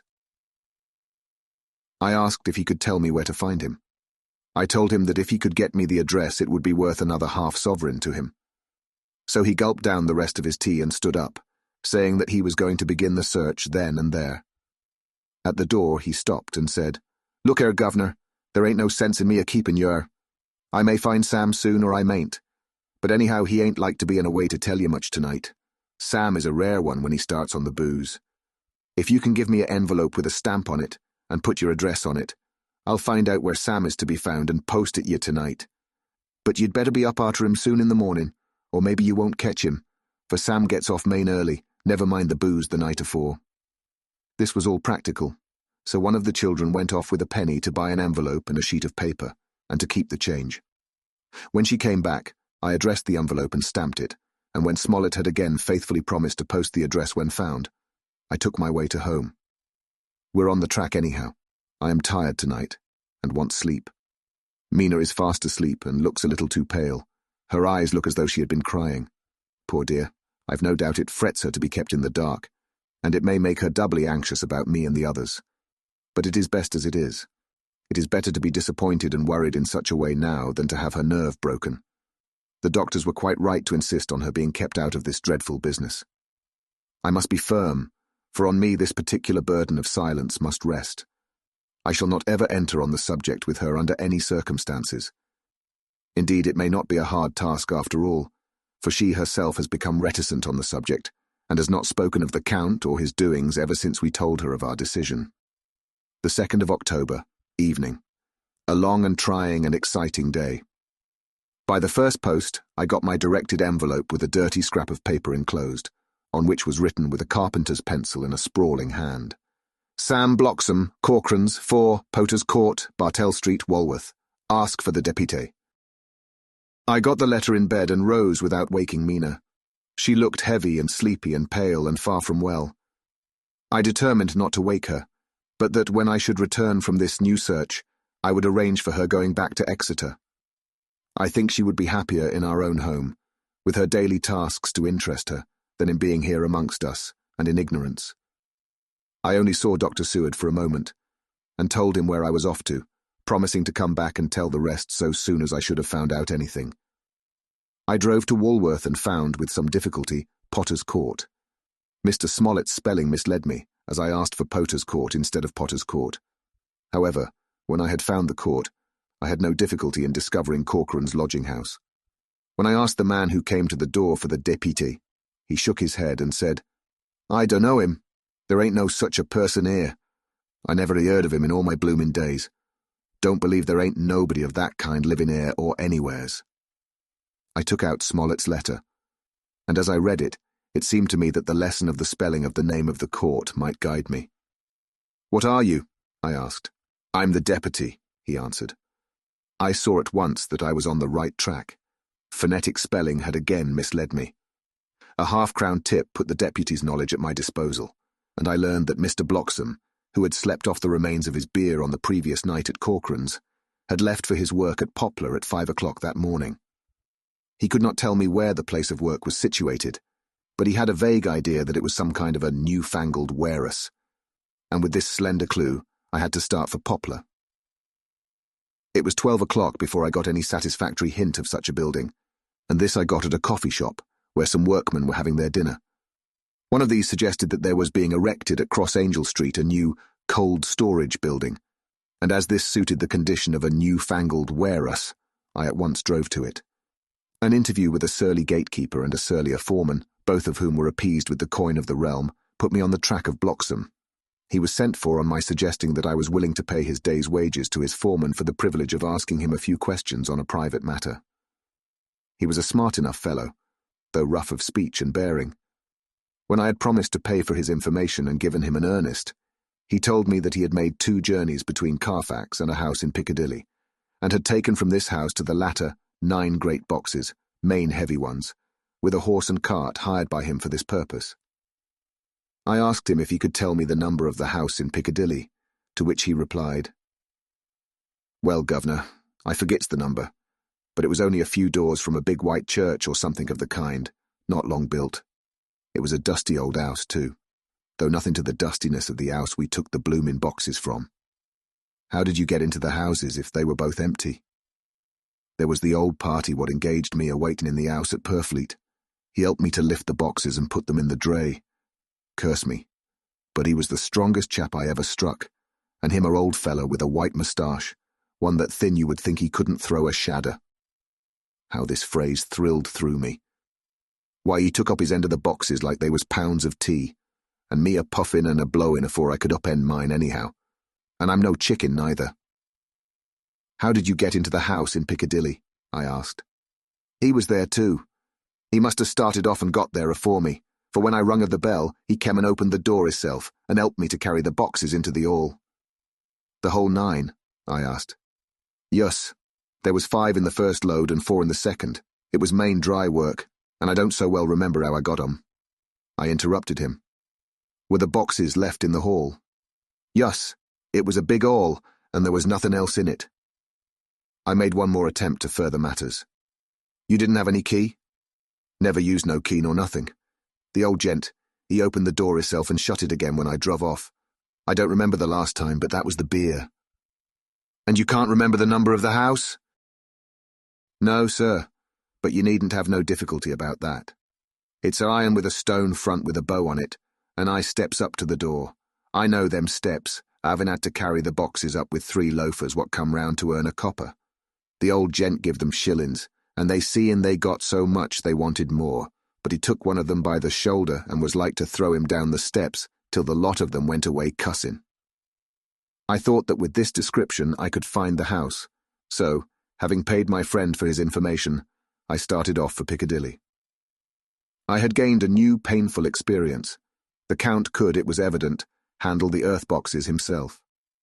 If so, time was precious, for now that he had achieved a certain amount of distribution, he could, by choosing his own time, complete the task unobserved. At Piccadilly Circus, I discharged my cab, and walked westward. Beyond the junior constitutional, I came across the house described, and was satisfied that this was the next of the lairs arranged by Dracula.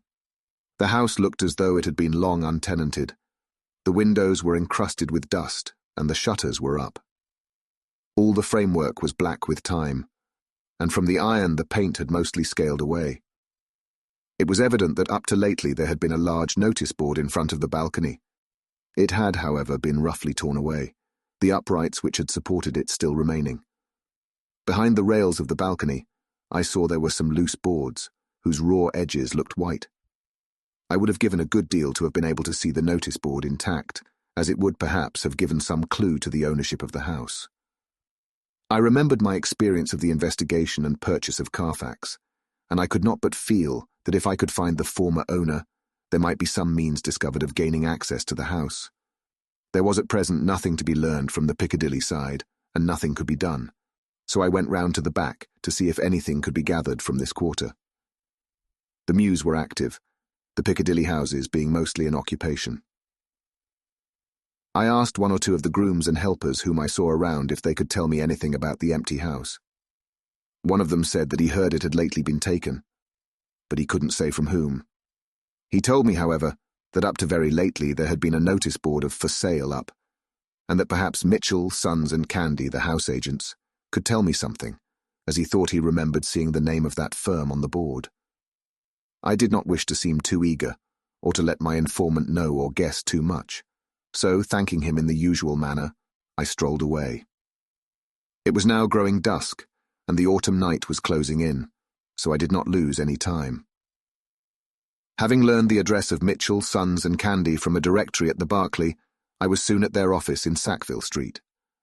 The gentleman who saw me was particularly suave in manner, but uncommunicative in equal proportion. Having once told me that the Piccadilly house, which throughout our interview he called a mansion, was sold, he considered my business as concluded. When I asked who had purchased it, he opened his eyes a thought wider and paused a few seconds before replying, "It is sold, sir." "Pardon me," I said with equal politeness, "but I have a special reason for wishing to know who purchased it." Again he paused longer and raised his eyebrows still more. "It is sold, sir," was again his laconic reply. "Surely," I said, "you do not mind letting me know so much." "But I do mind," he answered. "The affairs of their clients are absolutely safe in the hands of Mitchell, Sons and Candy." This was manifestly a prig of the first water, and there was no use arguing with him. I thought I had best meet him on his own ground, so I said, "Your clients, sir, are happy in having so resolute a guardian of their confidence. I am myself a professional man." Here I handed him my card. In this instance I am not prompted by curiosity. I act on the part of Lord Godalming, who wishes to know something of the property which was, he understood, lately for sale. These words put a different complexion on affairs. He said, "I would like to oblige you if I could, Mr. Harker, and especially would I like to oblige his lordship. We once carried out a small matter of renting some chambers for him when he was the Honourable Arthur Holmwood. If you will let me have his lordship's address, I will consult the house on the subject, and will, in any case, communicate with his lordship by tonight's post. It will be a pleasure if we can so far deviate from our rules as to give the required information to his lordship." I wanted to secure a friend and not to make an enemy, so I thanked him, gave the address at Dr. Seward's and came away. It was now dark, and I was tired and hungry. I got a cup of tea at the Aerated Bread Company and came down to Purfleet by the next train.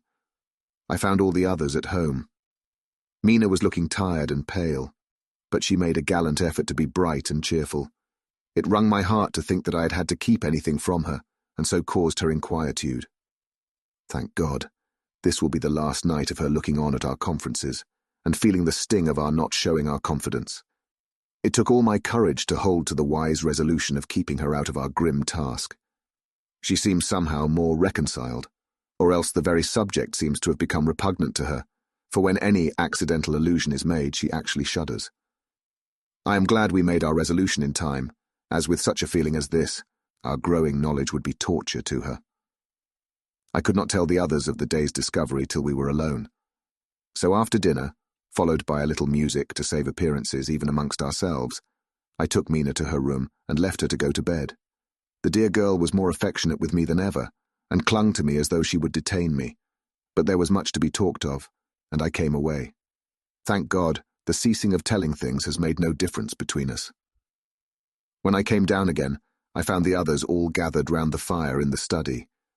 In the train I had written my diary so far, and simply read it off to them as the best means of letting them get abreast of my own information. When I had finished, Van Helsing said, "This has been a great day's work, friend Jonathan. Doubtless we are on the track of the missing boxes. If we find them all in that house, then our work is near the end. But if there be some missing, we must search until we find them. Then shall we make our final coup and hunt the wretch to his real death." We all sat silent a while, and all at once Mr. Morris spoke. "Say, how are we going to get into that house?" "We got into the other," answered Lord Godalming quickly. "But Art, this is different. We broke house at Carfax, but we had night and a walled park to protect us. It will be a mighty different thing to commit burglary in Piccadilly, either by day or night. I confess I don't see how we are going to get in unless that agency duck can find us a key of some sort. Perhaps we shall know when you get his letter in the morning." Lord Godalming's brows contracted, and he stood up and walked about the room. By and by he stopped and said, turning from one to another of us, "Quincy's head is level. This burglary business is getting serious. We got off once all right, but we have now a rare job on hand, unless we can find the Count's key basket." As nothing could well be done before morning, and as it would be at least advisable to wait till Lord Godalming should hear from Mitchell's, we decided not to take any active step before breakfast time. For a good while, we sat and smoked, discussing the matter in its various lights and bearings. I took the opportunity of bringing this diary right up to the moment. I am very sleepy, and shall go to bed. Just a line. Mina sleeps soundly, and her breathing is regular. Her forehead is puckered up into little wrinkles, as though she thinks even in her sleep. She is still too pale, but does not look so haggard as she did this morning. Tomorrow will, I hope, mend all this. She will be herself at home in Exeter. Oh, but I am sleepy. Dr. Seward's diary, 1 October. I am puzzled afresh about Renfield. His moods change so rapidly that I find it difficult to keep touch of them, and as they always mean something more than his own well-being, they form a more than interesting study. This morning, when I went to see him after his repulse of Van Helsing, his manner was that of a man commanding destiny. He was in fact commanding destiny, subjectively. He did not really care for any of the things of mere earth. He was in the clouds, and looked down on all the weaknesses and wants of us poor mortals. I thought I would improve the occasion and learn something, so I asked him, "What about the flies these times?" He smiled on me in quite a superior sort of way, such a smile as would have become the face of Malvolio, as he answered me, "The fly, my dear sir, has one striking feature. Its wings are typical of the aerial powers of the psychic faculties. The ancients did well when they typified the soul as a butterfly." I thought I would push his analogy to its utmost logically, so I said quickly, "Oh, it is a soul you are after now, is it?" His madness foiled his reason, and a puzzled look spread over his face as, shaking his head with a decision which I had but seldom seen in him, he said, oh no, I want no souls. Life is all I want." Here he brightened up. "I am pretty indifferent about it at present. Life is all right. I have all I want. You must get a new patient, doctor, if you wish to study zoophagy." This puzzled me a little, so I drew him on. "Then you command life, you are a god, I suppose." He smiled with an ineffably benign superiority. "Oh no, far be it from me to arrogate to myself the attributes of the deity. I am not even concerned in his especially spiritual doings. If I may state my intellectual position, I am, so far as concerns things purely terrestrial, somewhat in the position which Enoch occupied spiritually." This was a poser to me. I could not at the moment recall Enoch's appositeness, so I had to ask a simple question, though I felt that by so doing I was lowering myself in the eyes of the lunatic. "And why with Enoch?" "Because he walked with God." I could not see the analogy, but did not like to admit it, so I harked back to what he had denied. "So you don't care about life and you don't want souls. Why not?" I put my question quickly and somewhat sternly on purpose to disconcert him. The effort succeeded.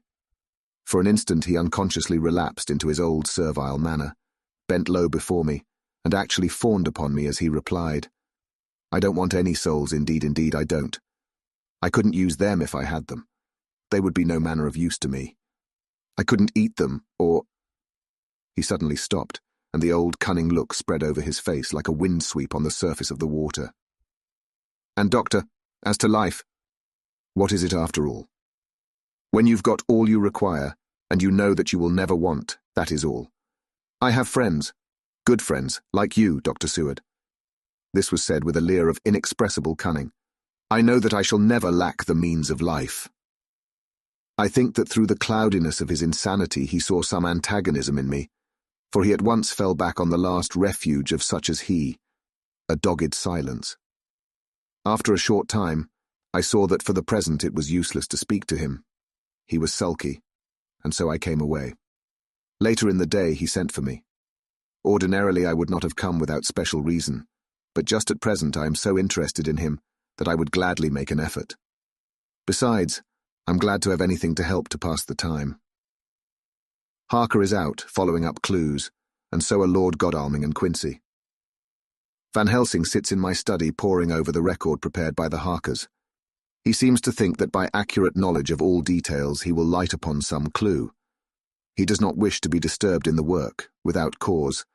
I would have taken him with me to see the patient, only I thought that after his last repulse he might not care to go again.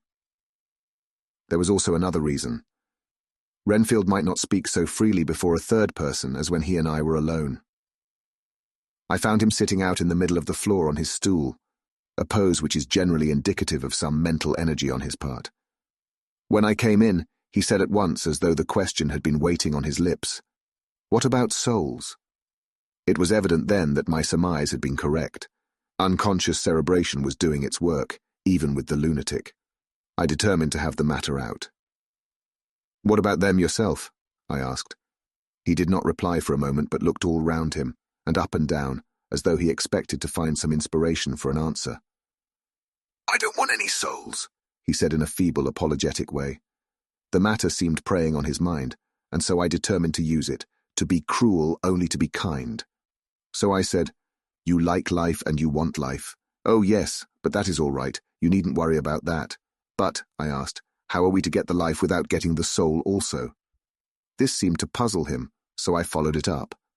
"A nice time you'll have some time when you're flying out there, with the souls of thousands of flies and spiders and birds and cats buzzing and twittering and meowing all round you. You've got their lives, you know, and you must put up with their souls." Something seemed to affect his imagination, for he put his fingers to his ears and shut his eyes, screwing them up tightly just as a small boy does when his face is being soaped. There was something pathetic in it that touched me. It also gave me a lesson, for it seemed that before me was a child. Only a child, though the features were worn, and the stubble on the jaws was white. It was evident that he was undergoing some process of mental disturbance, and knowing how his past moods had interpreted things seemingly foreign to himself, I thought I would enter into his mind as well as I could and go with him. The first step was to restore confidence, so I asked him, speaking pretty loud so that he would hear me through his closed ears, "Would you like some sugar to get your flies round again?" He seemed to wake up all at once and shook his head. With a laugh he replied, "Not much. Flies are poor things after all." After a pause he added, "But I don't want their souls buzzing round me all the same." "Or spiders," I went on. "Blow spiders. What's the use of spiders? There isn't anything in them to eat or—" He stopped suddenly, as though reminded of a forbidden topic. So, I thought to myself. This is the second time he has suddenly stopped at the word drink. What does it mean? Renfield seemed himself aware of having made a lapse, for he hurried on, as though to distract my attention from it. "I don't take any stock at all in such matters. Rats and mice and such small deer, as Shakespeare has it. Chicken feed of the larder, they might be called. I'm past all that sort of nonsense. You might as well ask a man to eat molecules with a pair of chopsticks, as to try to interest me about the lesser carnivora, when I know of what is before me." "I see," I said. "You want big things that you can make your teeth meet in. How would you like to breakfast on elephant?" "What ridiculous nonsense you are talking." He was getting too wide awake, so I thought I would press him hard. "I wonder," I said reflectively, "what an elephant's soul is like." The effect I desired was obtained, for he at once fell from his high horse and became a child again. "I don't want an elephant's soul, or any soul at all," he said. For a few moments he sat despondently. Suddenly he jumped to his feet, with his eyes blazing and all the signs of intense cerebral excitement. "To hell with you and your souls," he shouted. "Why do you plague me about souls? Haven't I got enough to worry and pain and distract me already without thinking of souls?" He looked so hostile that I thought he was in for another homicidal fit, so I blew my whistle. The instant, however, that I did so, he became calm and said apologetically, "Forgive me, Doctor. I forgot myself. You do not need any help. I am so worried in my mind that I am apt to be irritable. If you only knew the problem I have to face, and that I am working out, you would pity and tolerate and pardon me. Pray do not put me in a strait waistcoat. I want to think, and I cannot think freely when my body is confined. I'm sure you will understand." He had evidently self-control, so when the attendants came I told them not to mind, and they withdrew. Renfield watched them go. When the door was closed, he said with considerable dignity and sweetness, "Dr. Seward, you have been very considerate towards me. Believe me that I am very, very grateful to you." I thought it well to leave him in this mood, and so I came away. There is certainly something to ponder over in this man's state. Several points seem to make what the American interviewer calls a story, if one could only get them in proper order. Here they are. Will not mention drinking. Fears the thought of being burdened with the soul of anything. Has no dread of wanting life in the future. Despises the meaner forms of life altogether, though he dreads being haunted by their souls. Logically, all these things point one way. He has assurance of some kind that he will acquire some higher life. He dreads the consequence, the burden of a soul. Then it is a human life he looks to. And the assurance, merciful God, the Count has been to him, and there is some new scheme of terror afoot. Later. I went after my round to Van Helsing and told him my suspicion. He grew very grave, and after thinking the matter over for a while asked me to take him to Renfield. I did so. As we came to the door, we heard the lunatic within singing gaily, as he used to do in the time which now seems so long ago. When we entered, we saw with amazement that he had spread out his sugar as of old. The flies, lethargic with the autumn, were beginning to buzz into the room. We tried to make him talk of the subject of our previous conversation, but he would not attend. He went on with his singing just as though we had not been present. He had got a scrap of paper and was folding it into a notebook. We had to come away as ignorant as we went in. His is a curious case indeed. We must watch him tonight. Letter Mitchell, Sons and Candy to Lord Godalming. The 1st of October. My lord, we are at all times only too happy to meet your wishes. We beg with regard to the desire of your lordship, expressed by Mr. Harker on your behalf, to supply the following information concerning the sale and purchase of number 347 Piccadilly. The original vendors are the executors of the late Mr. Archibald Winter Suffield. The purchaser is a foreign nobleman, Count de Ville, who effected the purchase himself, paying the purchase money in notes over the counter, if your lordship will pardon us using so vulgar an expression. Beyond this, we know nothing whatever of him. We are, my lord, your lordship's humble servants. Mitchell, Sons and Candy. Dr. Seward's diary. 2 October. I placed a man in the corridor last night and told him to make an accurate note of any sound he might hear from Renfield's room, and gave him instructions that if there should be anything strange he was to call me. After dinner, when we had all gathered round the fire in the study, Mrs. Harker having gone to bed, we discussed the attempts and discoveries of the day. Harker was the only one who had any result, and we are in great hopes that his clue may be an important one. Before going to bed, I went round to the patient's room and looked in through the observation trap. He was sleeping soundly, and his heart rose and fell with regular respiration. This morning the man on duty reported to me that a little after midnight he was restless and kept saying his prayers somewhat loudly. I asked him if that was all. He replied that it was all he heard. There was something about his manner so suspicious that I asked him point blank if he had been asleep. He denied sleep, but admitted to having dozed for a while. It is too bad that men cannot be trusted unless they are watched. Today, Harker is out following up his clue, and Art and Quincy are looking after horses.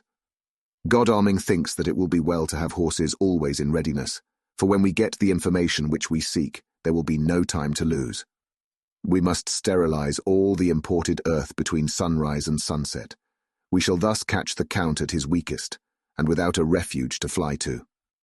Van Helsing is off to the British Museum, looking up some authorities on ancient medicine. The old physicians took account of things which their followers do not accept, and the professor is searching for witch and demon cures which may be useful to us later. I sometimes think we must be all mad and that we shall wake to sanity in strait waistcoats. Later. We have met again. We seem at last to be on the track, and our work of tomorrow may be the beginning of the end. I wonder if Renfield's quiet has anything to do with this. His moods have so followed the doings of the Count that the coming destruction of the monster may be carried to him in some subtle way. If we could only get some hint as to what passed in his mind. Between the time of my argument with him today and his resumption of fly-catching, it might afford us a valuable clue. He is now seemingly quiet for a spell. Is he? That wild yell seemed to come from his room. The attendant came bursting into my room and told me that Renfield had somehow met with some accident. He had heard him yell, and when he went to him found him lying on his face on the floor, all covered with blood. I must go at once. Chapter 21. Dr. Seward's Diary. 3 October. Let me put down with exactness all that happened, as well as I can remember it, since last I made an entry. Not a detail that I can recall must be forgotten. In all calmness I must proceed. When I came to Renfield's room, I found him lying on the floor on his left side in a glittering pool of blood. When I went to move him, it became at once apparent that he had received some terrible injuries.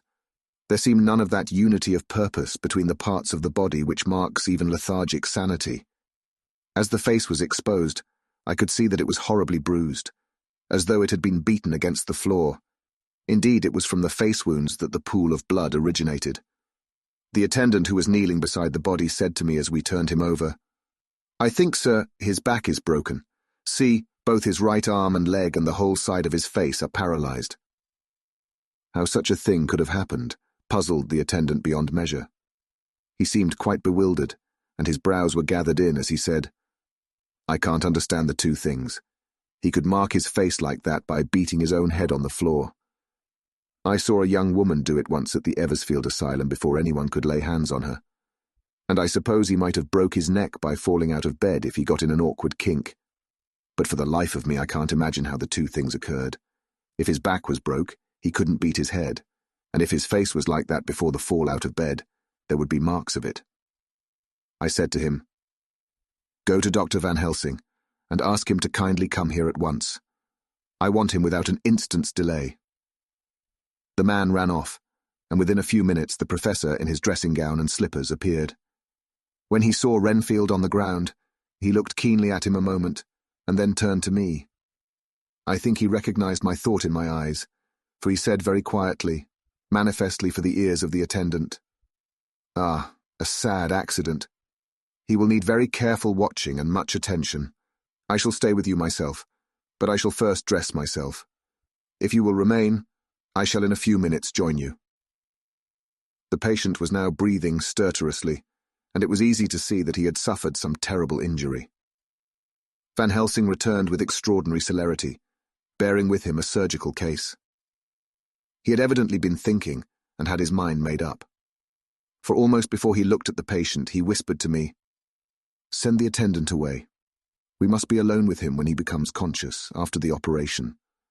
So I said, "I think that will do now, Simmons. We have done all that we can at present. You'd better go your round, and Dr. Van Helsing will operate. Let me know instantly if there be anything unusual anywhere." The man withdrew, and we went into a strict examination of the patient. The wounds of the face was superficial. The real injury was a depressed fracture of the skull, extending right up through the motor area. The professor thought a moment and said, "We must reduce the pressure and get back to normal conditions as far as can be. The rapidity of the suffusion shows the terrible nature of his injury. The whole motor area seems affected. The suffusion of the brain will increase quickly, so we must trephine at once or it may be too late. As he was speaking, there was a soft tapping at the door. I went over and opened it and found in the corridor without Arthur and Quincy in pyjamas and slippers. The former spoke. "I heard your man call up Dr. Van Helsing and tell him of an accident. So I woke Quincy, or rather called for him as he was not asleep. Things are moving too quickly and too strangely for sound sleep for any of us these times. I've been thinking that tomorrow night we'll not see things as they have been. We'll have to look back and forward a little more than we have done. May we come in?" I nodded and held the door open till they had entered. Then I closed it again. When Quincy saw the attitude and state of the patient and noted the horrible pool on the floor, he said softly, "My God, what has happened to him? Poor devil." I told him briefly, and added that we expected he would recover consciousness after the operation, for a short time at all events. He went at once and sat down on the edge of the bed, with Godalming beside him. We all watched in patience. "We shall wait," said Van Helsing, "just long enough to fix the best spot for trephining, so that we may most quickly and perfectly remove the blood clot, for it is evident that the hemorrhage is increasing." The minutes during which we waited passed with fearful slowness. I had a horrible sinking in my heart, and from Van Helsing's face I gathered that he felt some fear or apprehension as to what was to come. I dreaded the words that Renfield might speak. I was positively afraid to think, but the conviction of what was coming was on me, as I have read of men who have heard the death watch.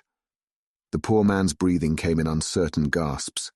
Each instant he seemed as though he would open his eyes and speak, but then would follow a prolonged stertorous breath, and he would relapse into a more fixed insensibility. Inured as I was to sick beds and death, this suspense grew and grew upon me. I could almost hear the beating of my own heart, and the blood surging through my temples sounded like blows from a hammer. The silence finally became agonizing. I looked at my companions, one after another, and saw from their flushed faces and damp brows that they were enduring equal torture. There was a nervous suspense over us all, as though overhead some dread bell would peal out powerfully when we should least expect it.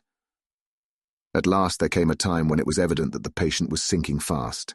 He might die at any moment. I looked up at the professor and caught his eyes fixed on mine. His face was sternly set as he spoke. "There is no time to lose. His words may be worth many lives. I have been thinking so as I stood here. It may be there is a soul at stake. We shall operate just above the ear." Without another word, he made the operation. For a few moments the breathing continued to be stertorous. Then there came a breath so prolonged that it seemed as though it would tear open his chest. Suddenly his eyes opened and became fixed in a wild, helpless stare. This was continued for a few moments, then it softened into a glad surprise, and from the lips came a sigh of relief. He moved convulsively, and as he did so said, "I'll be quiet, Doctor. Tell them to take off the straight waistcoat. I have had a terrible dream, and it has left me so weak that I cannot move. What's wrong with my face? It feels all swollen and it smarts dreadfully." He tried to turn his head, but even with the effort his eyes seemed to grow glassy again, so I gently put it back. Then Van Helsing said in a quiet, grave tone, "Tell us your dream, Mr. Renfield." As he heard the voice, his face brightened, through its mutilation, and he said, "That is Dr. Van Helsing. How good it is of you to be here. Give me some water. My lips are dry, and I shall try to tell you. I dreamed." He stopped and seemed fainting. I called quietly to Quincy, "The brandy, it is in my study. Quick!" He flew and returned with a glass, the decanter of brandy and a carafe of water. We moistened the parched lips, and the patient quickly revived. It seemed, however, that his poor injured brain had been working in the interval, for, when he was quite conscious, he looked at me piercingly with an agonized confusion which I shall never forget, and said, "I must not deceive myself. It was no dream, but all a grim reality." Then his eyes roved round the room. As they caught sight of the two figures sitting patiently on the edge of the bed, he went on, "If I were not sure already, I would know from them." For an instant his eyes closed, not with pain or sleep, but voluntarily, as though he were bringing all his faculties to bear. When he opened them, he said hurriedly and with more energy than he had yet displayed, "Quick, doctor, quick, I am dying. I feel that I have but a few minutes, and then I must go back to death, or worse, wet my lips with brandy again. I have something that I must say before I die, or before my poor crushed brain dies anyhow. Thank you. It was that night after you left me when I implored you to let me go away. I couldn't speak then, for I felt my tongue was tied. But I was as sane then, except in that way, as I am now. I was in an agony of despair for a long time after you left me. It seemed hours. Then there came a sudden peace to me. My brain seemed to become cool again, and I realized where I was. I heard the dogs bark behind our house, but not where he was." As he spoke, Van Helsing's eyes never blinked, but his hand came out and met mine and gripped it hard. He did not, however, betray himself. He nodded slightly and said, "Go on," in a low voice. Renfield proceeded. He came up to the window in the mist, as I'd seen him often before, but he was solid then, not a ghost, and his eyes were fierce like a man's when angry. He was laughing with his red mouth. The sharp white teeth glinted in the moonlight when he turned to look back over the belt of trees, to where the dogs were barking. I wouldn't ask him to come in at first, though I knew he wanted to, just as he had wanted all along. Then he began promising me things, not in words, but by doing them. He was interrupted by a word from the professor. "How?" "By making them happen, just as he used to send in the flies when the sun was shining. Great big fat ones with steel and sapphire on their wings, and big moths in the night, with skull and crossbones on their backs." Van Helsing nodded to him as he whispered to me unconsciously. "The Acherontia atetropos of the Sphinges, what you call the death's head moth." The patient went on without stopping. Then he began to whisper, "Rats, rats, rats, hundreds, thousands, millions of them, and everyone alive, and dogs to eat them, and cats too. All lives, all red blood with years of life in it, and not merely buzzing flies." I laughed at him, for I wanted to see what he could do. Then the dogs howled, away beyond the dark trees in his house. He beckoned me to the window. I got up and looked out, and he raised his hands, and seemed to call out without using any words. A dark mass spread over the grass, coming on like the shape of a flame of fire, and then he moved the mist to the right and left, and I could see that there were thousands of rats with their eyes blazing red, like his, only smaller. He held up his hand, and they all stopped, and I thought he seemed to be saying, "All these lives will I give you, I, and many more and greater through countless ages, if you will fall down and worship me." And then a red cloud, like the color of blood, seemed to close over my eyes, and before I knew what I was doing, I found myself opening the sash and saying to him, "Come in, Lord and Master." The rats were all gone, but he slid into the room through the sash, though it was only open an inch wide, just as the moon herself has often come in through the tiniest crack and has stood before me in all her size and splendor. His voice was weaker, so I moistened his lips with the brandy again, and he continued, but it seemed as though his memory had gone on working in the interval, for his story was further advanced. I was about to call him back to the point, but Van Helsing whispered to me, "Let him go on. Do not interrupt him. He cannot go back, and maybe could not proceed at all if once he lost the thread of his thought." He proceeded. "All day I waited to hear from him, but he did not send me anything, not even a blowfly. And when the moon got up, I was pretty angry with him. When he slid in through the window, though it was shut and did not even knock, I got mad with him. He sneered at me, and his white face looked out of the mist with his red eyes gleaming, and he went on as though he owned the whole place and I was no one. He didn't even smell the same as he went by me. I couldn't hold him. I thought that somehow Mrs. Harker had come into the room. The two men sitting on the bed stood up and came over, standing behind him so that he could not see them, but where they could hear better. They were both silent, but the professor started and quivered. His face, however, grew grimmer and sterner still. Renfield went on without noticing. "When Mrs. Harker came in to see me this afternoon, she wasn't the same. It was like tea after the teapot had been watered." Here we all moved, but no one said a word. He went on. "I didn't know that she was here till she spoke, and she didn't look the same. I don't care for the pale people. I like them with lots of blood in them, and hers had all seemed to have run out. I didn't think of it at the time. But when she went away, I began to think, and it made me mad to know that he had been taking the life out of her. I could feel that the rest quivered, as I did, but we remained otherwise still. So when he came tonight, I was ready for him. I saw the mist stealing in, and I grabbed it tight. I had heard that madmen have unnatural strength, and as I knew I was a madman, at times anyhow, I resolved to use my power. Aye, and he felt it too, for he had to come out of the mist to struggle with me. I held tight, and I thought I was going to win, for I didn't mean him to take any more of her life till I saw his eyes. They burned into me, and my strength became like water. He slipped through it, and when I tried to cling to him, he raised me up and flung me down. There was a red cloud before me, and a noise like thunder, and the mist seemed to steal away under the door.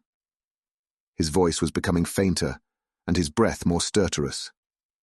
Van Helsing stood up instinctively. "We know the worst now," he said. "He is here, and we know his purpose. It may not be too late. Let us be armed, the same as we were the other night, but lose no time. There is not an instant to spare." There was no need to put our fear, nay our conviction, into words. We shared them in common. We all hurried, and took from our rooms the same things that we had when we entered the Count's house. The professor had his ready, and as we met in the corridor he pointed to them significantly as he said, "They never leave me, and they shall not till this unhappy business is over. Be wise also, my friends. It is no common enemy that we deal with. Alas, alas, that dear Madam Mina should suffer." He stopped. His voice was breaking, and I do not know if rage or terror predominated in my own heart. Outside the Harker's door we paused. Art and Quincy held back, and the latter said, "Should we disturb her?" "We must," said Van Helsing grimly. "If the door be locked, I shall break it in. May it not frighten her terribly. It is unusual to break into a lady's room." Van Helsing said solemnly, "You're always right, but this is life and death. All chambers are alike to the doctor, and even were they not, they are all as one to me tonight. Friend John, when I turn the handle, if the door does not open, do you put your shoulder down and shove, and you too, my friends. Now." He turned the handle as he spoke, but the door did not yield.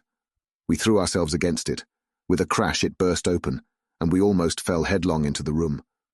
The professor did actually fall, and I saw across him as he gathered himself up from hands and knees. What I saw appalled me. I felt my hair rise like bristles on the back of my neck, and my heart seemed to stand still. The moonlight was so bright that through the thick yellow blind the room was light enough to see. On the bed beside the window lay Jonathan Harker, his face flushed and breathing heavily as though in a stupor. Kneeling on the near edge of the bed, facing outwards, was the white-clad figure of his wife. By her side stood a tall, thin man clad in black. His face was turned from us, but the instant we saw we all recognized the Count, in every way, even to the scar on his forehead. With his left hand he held both Mrs. Harker's hands, keeping them away with her arms at full tension. His right hand gripped her by the back of the neck, forcing her face down on his bosom.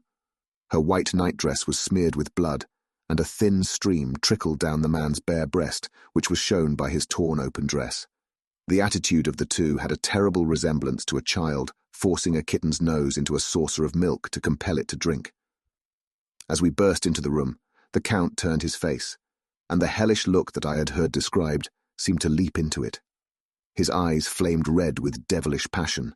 The great nostrils of the white aquiline nose opened wide and quivered at the edge, and the white sharp teeth, behind the full lips of the blood-dripping mouth, champed together like those of a wild beast. With a wrench, which threw his victim back upon the bed as though hurled from a height, he turned and sprang at us. But by this time the professor had gained his feet and was holding towards him the envelope which contained the sacred wafer. The Count suddenly stopped, just as poor Lucy had done outside the tomb, and cowered back. Further and further back he cowered, as we, lifting our crucifixes, advanced. The moonlight suddenly failed, as a great black cloud sailed across the sky, and when the gaslight sprang up under Quincy's match, we saw nothing but a faint vapour.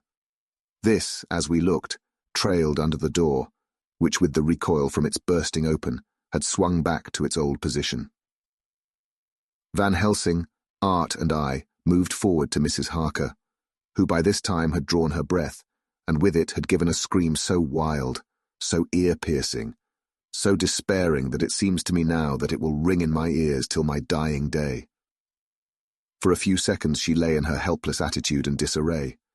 Her face was ghastly, with a pallor which was accentuated by the blood which smeared her lips and cheeks and chin. From her throat trickled a thin stream of blood. Her eyes were mad with terror. Then she put before her face her poor crushed hands, which bore on their whiteness the red mark of the Count's terrible grip. And from behind them came a low, desolate wail, which made the terrible scream seem only the quick expression of an endless grief. Van Helsing stepped forward and drew the coverlet gently over her body, whilst Art, after looking at her face for an instant despairingly, ran out of the room. Van Helsing whispered to me, "Jonathan is in a stupor, such as we know the vampire can produce. We can do nothing with poor Madame Mina for a few moments till she recovers herself. I must wake him." He dipped the end of a towel in cold water, and with it began to flick him on the face, his wife all the while holding her face between her hands, and sobbing in a way that was heartbreaking to hear. I raised the blind and looked out of the window. There was much moonshine, and as I looked, I could see Quincy Morris run across the lawn and hide himself in the shadow of a great yew tree. It puzzled me to think why he was doing this, but at the instant I heard Harker's quick exclamation as he woke to partial consciousness and turned to the bed. On his face, as there might well be, was a look of wild amazement. He seemed dazed for a few seconds, and then full consciousness seemed to burst upon him all at once, and he started up. His wife was aroused by the quick movement, and turned to him with her arms stretched out, as though to embrace him. Instantly, however, she drew them in again, and putting her elbows together, held her hands before her face, and shuddered till the bed beneath her shook. "In God's name, what does this mean?" Harker cried out. "Dr. Seward, Dr. Van Helsing, what is it? What has happened? What is wrong? Mina, dear, what is it? What does that blood mean? My God, has it come to this?" And raising himself to his knees, he beat his hands wildly together. "Good God, help us! Help her! Oh, help her!" With a quick movement, he jumped from bed and began to pull on his clothes, all the man in him awake at the need for instant exertion. "What has happened?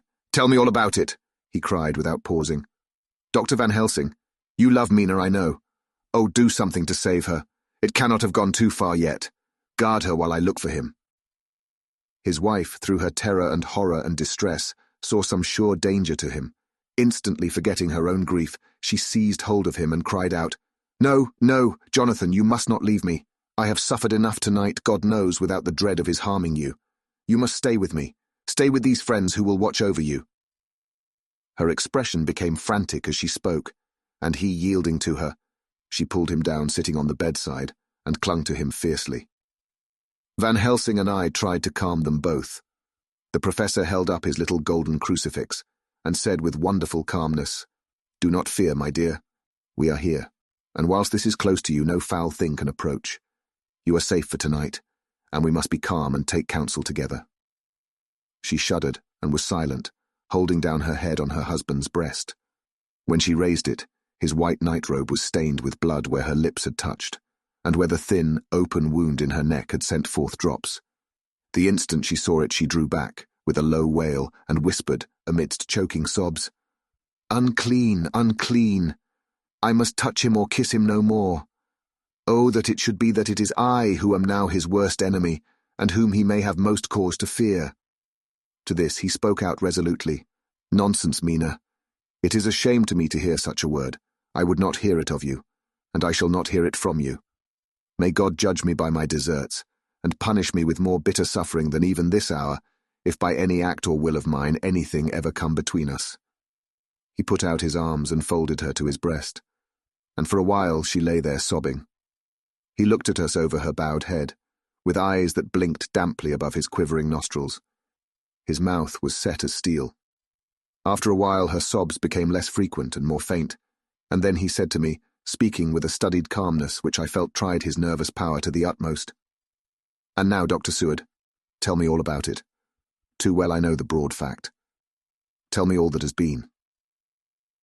I told him exactly what had happened, and he listened with seeming impassiveness, but his nostrils twitched and his eyes blazed as I told how the ruthless hands of the Count had held his wife in that terrible and horrid position, with her mouth to the open wound in his breast. It interested me even at that moment to see that, whilst the face of white-set passion worked convulsively over the bowed head. The hands tenderly and lovingly stroked the ruffled hair. Just as I had finished, Quincy and Godalming knocked at the door. They entered in obedience to our summons. Van Helsing looked at me questioningly.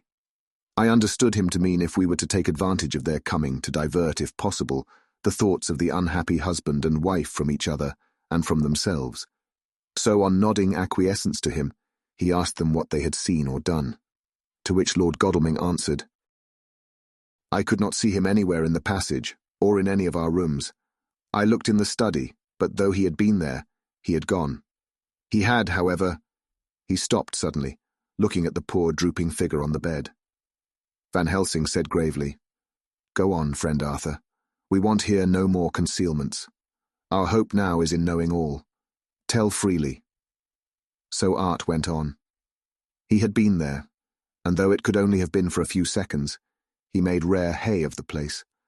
All the manuscript had been burned, and the blue flames were flickering amongst the white ashes. The cylinders of your phonograph too were thrown on the fire, and the wax had helped the flames. Here I interrupted. "Thank God there is the other copy in the safe." His face lit for a moment, but fell again as he went on. "I ran downstairs then, but could see no sign of him. I looked into Renfield's room, but there was no trace there except—" Again he paused. "Go on," said Harker hoarsely. So he bowed his head and, moistening his lips with his tongue, added, "Except that the poor fellow is dead." Mrs. Harker raised her head. Looking from one to the other of us, she said solemnly, "God's will be done." I could not but feel that Art was keeping back something, but as I took it that it was with a purpose, I said nothing. Van Helsing turned to Morris and asked, "And you, friend Quincy, have you any to tell?" "A little," he answered. "It may be much eventually, but at present I can't say. I thought it well to know, if possible, where the Count would go when he left the house. I did not see him, but I saw a bat rise from Renfield's window and flap westward. I expected to see him in some shape go back to Carfax, but he evidently sought some other lair. He will not be back tonight, for the sky is reddening in the east and the dawn is close. We must work tomorrow." He said the latter words through his shut teeth. For a space of perhaps a couple of minutes there was silence, and I could fancy that I could hear the sound of our hearts beating. Then Van Helsing said, placing his hand very tenderly on Mrs. Harker's head, "And now, Madam Mina, poor dear, dear Madam Mina, tell us exactly what happened. God knows that I do not want that you be pained, but it is need that we know all. For now, more than ever, has all work to be done quick and sharp, and in deadly earnest. The day is close to us that must end all, if it may be so, and now is the chance that we may live and learn." The poor dear lady shivered, and I could see the tension of her nerves as she clasped her husband closer to her and bent her head lower and lower still on his breast.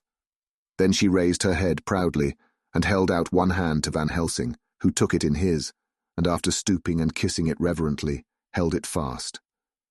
The other hand was locked in that of her husband, who held his other arm thrown round her protectingly.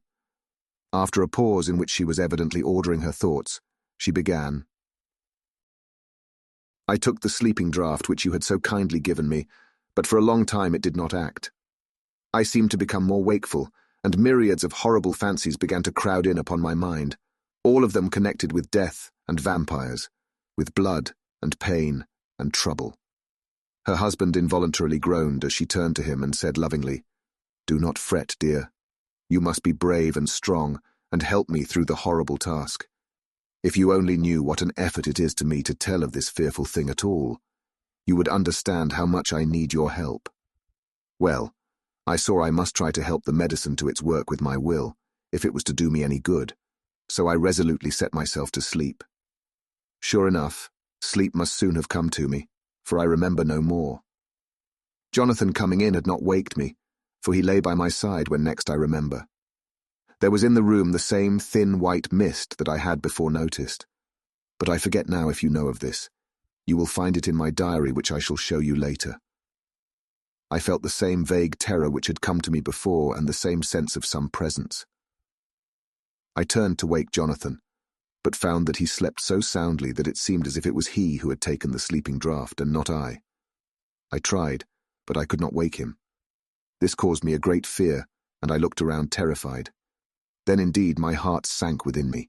Beside the bed, as if he had stepped out of the mist, or rather as if the mist had turned into his figure, for it had entirely disappeared, stood a tall, thin man, all in black.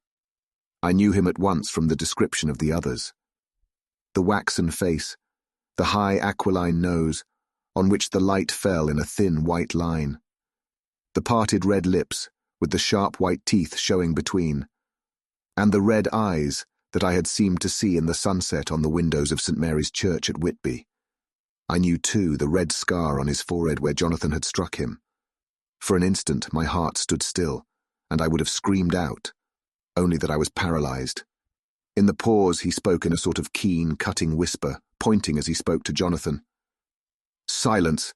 If you make a sound, I shall take him and dash his brains out before your very eyes." I was appalled, and was too bewildered to do or say anything. With a mocking smile, he placed one hand upon my shoulder and, holding me tight, bared my throat with the other, saying as he did so, "First, a little refreshment to reward my exertions. You may as well be quiet. It is not the first time or the second that your veins have appeased my thirst." I was bewildered, and strangely enough, I did not want to hinder him.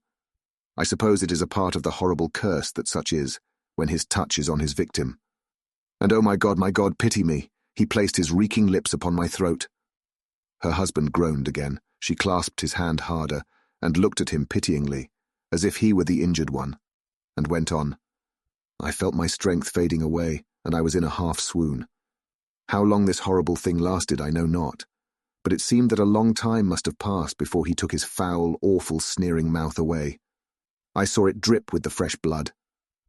The remembrance seemed for a while to overpower her, and she drooped, and would have sunk down but for her husband's sustaining arm. With a great effort she recovered herself, and went on. Then he spoke to me mockingly, and so you, like the others, would play your brains against mine. You would help these men to hunt me and frustrate me in my designs. You know now, and they know in part already, and will know in full before long, what it is to cross my path. They should have kept their energies for use closer to home. Whilst they played wits against me who commanded nations, and intrigued for them and fought for them hundreds of years before they were born, I was countermining them, and you, their best beloved one, are now to me, flesh of my flesh, blood of my blood, kin of my kin, my bountiful winepress for a while, and shall be later on my companion and my helper. You shall be avenged in turn, for not one of them but shall minister to your needs. But as yet you are to be punished for what you have done. You have aided in thwarting me. Now you shall come to my call.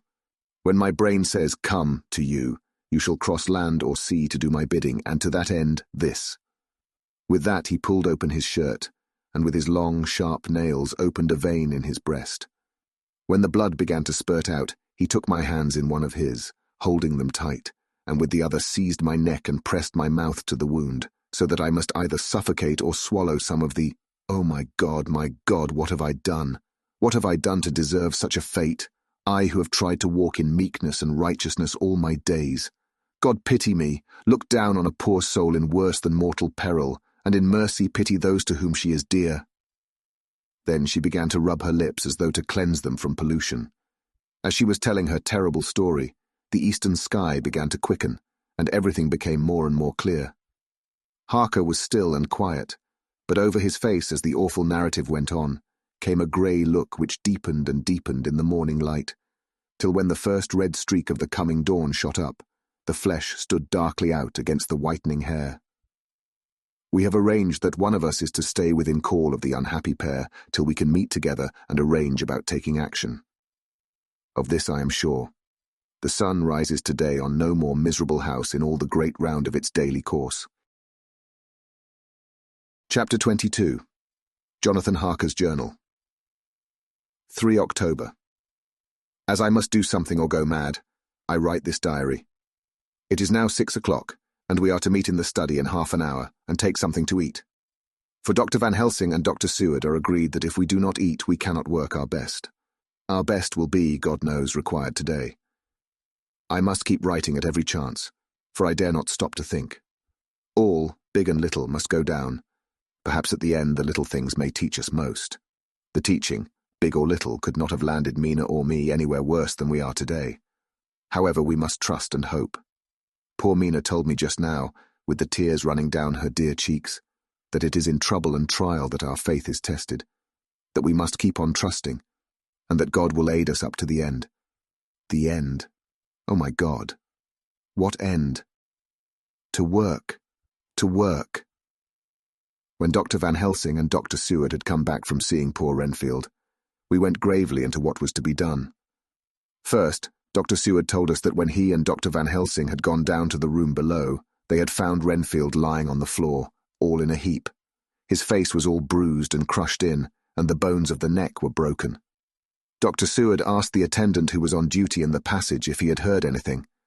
He said that he had been sitting down, he confessed to half dozing, when he heard loud voices in the room, and then Renfield had called out loudly several times, "God! God! God!" After that there was a sound of falling, and when he entered the room he found him lying on the floor, face down, just as the doctors had seen him. Van Helsing asked if he had heard voices, or a voice, and he said he could not say, that at first it had seemed to him as if there were two, but as there was no one in the room, it could have been only one.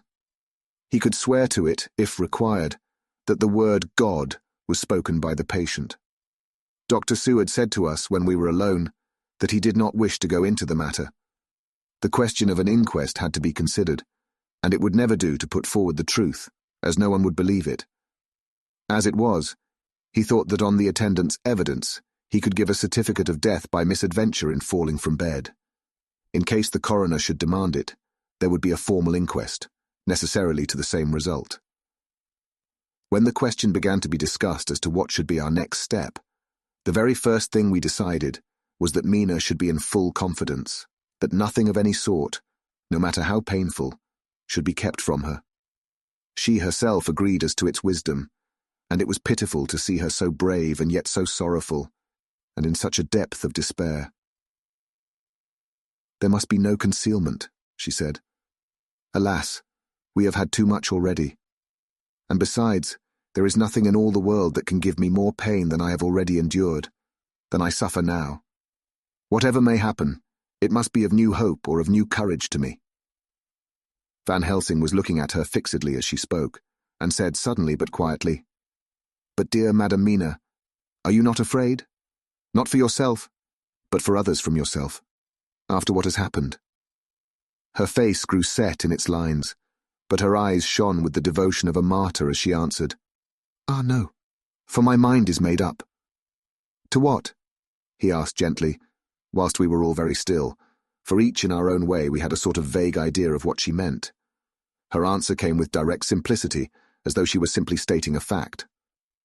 "Because if I find in myself, and I shall watch keenly for it, a sign of harm to any that I love, I shall die." "You would not kill yourself?" he asked hoarsely. "I would if there were no friend who loved me, who would save me such a pain and so desperate an effort." She looked at him meaningly as she spoke. He was sitting down, but now he rose and came close to her and put his hand on her head as he said solemnly, "My child, there is such an one if it were for your good. For myself, I could hold it in my account with God to find such an euthanasia for you even at this moment if it were best, nay, were it safe. But my child—" For a moment he seemed choked, and a great sob rose in his throat. He gulped it down and went on. "There are here some who would stand between you and death. You must not die. You must not die by any hand, but least of all by your own. Until the other, who has fouled your sweet life, is true dead, you must not die. For if he is still with the quick undead, your death would make you even as he is. No, you must live. You must struggle and strive to live, though death would seem a boon unspeakable. You must fight death himself, though he come to you in pain or in joy, by the day or the night, in safety or in peril. On your living soul I charge you that you do not die, nay, nor think of death, till this great evil be past." The poor dear grew white as death, and shook and shivered as I have seen a quicksand shake and shiver at the incoming of the tide. We were all silent. We could do nothing. At length she grew more calm, and turning to him said sweetly, but oh, so sorrowfully, as she held out her hand, I promise you, my dear friend, that if God will let me live, I shall strive to do so. Till, if it may be in his good time, this horror may have passed away from me. She was so good and brave that we all felt that our hearts were strengthened to work and endure for her, and we began to discuss what we were to do. I told her that she was to have all the papers in the safe, and all the papers or diaries and phonographs we might hereafter use, and was to keep the record as she had done before. She was pleased with the prospect of anything to do, if pleased could be used in connection with so grim an interest. As usual, Van Helsing had thought ahead of everyone else, and was prepared with an exact ordering of our work. "It is perhaps well," he said, "that at our meeting after our visit to Carfax we decided not to do anything with the earth boxes that lay there. Had we done so, the Count must have guessed our purpose, and would doubtless have taken measures in advance to frustrate such an effort with regard to the others. But now he does not know our intentions. Nay, more in all probability, he does not know that such a power exists to us as can sterilize his lairs, so that he cannot use them as of old. We are now so much further advanced in our knowledge as to their disposition that, when we have examined the house in Piccadilly, we may track the very last of them. Today, then, is ours, and in it rests our hope. The sun that rose on our sorrow this morning guards us in its course. Until it sets tonight, that monster must retain whatever form he now has. He is confined within the limitations of his earthly envelope. He cannot melt into thin air, nor disappear through cracks or chinks or crannies. If he go through a doorway, he must open the door like a mortal, and so we have this day to hunt out all his lairs and sterilize them. So we shall, if we have not yet catch him and destroy him, drive him to bay in some place where the catching and the destroying shall be in time sure." Here I started up, for I could not contain myself at the thought that the minutes and seconds so preciously laden with Mina's life and happiness were flying from us, since whilst we talked, action was impossible. But Van Helsing held up his hand warningly. "Nay, friend Jonathan," he said. "In this, the quickest way home is the longest way, so your proverbs say. We shall all act and act with desperate quick when the time has come. But think, in all probable the key of the situation is in that house in Piccadilly.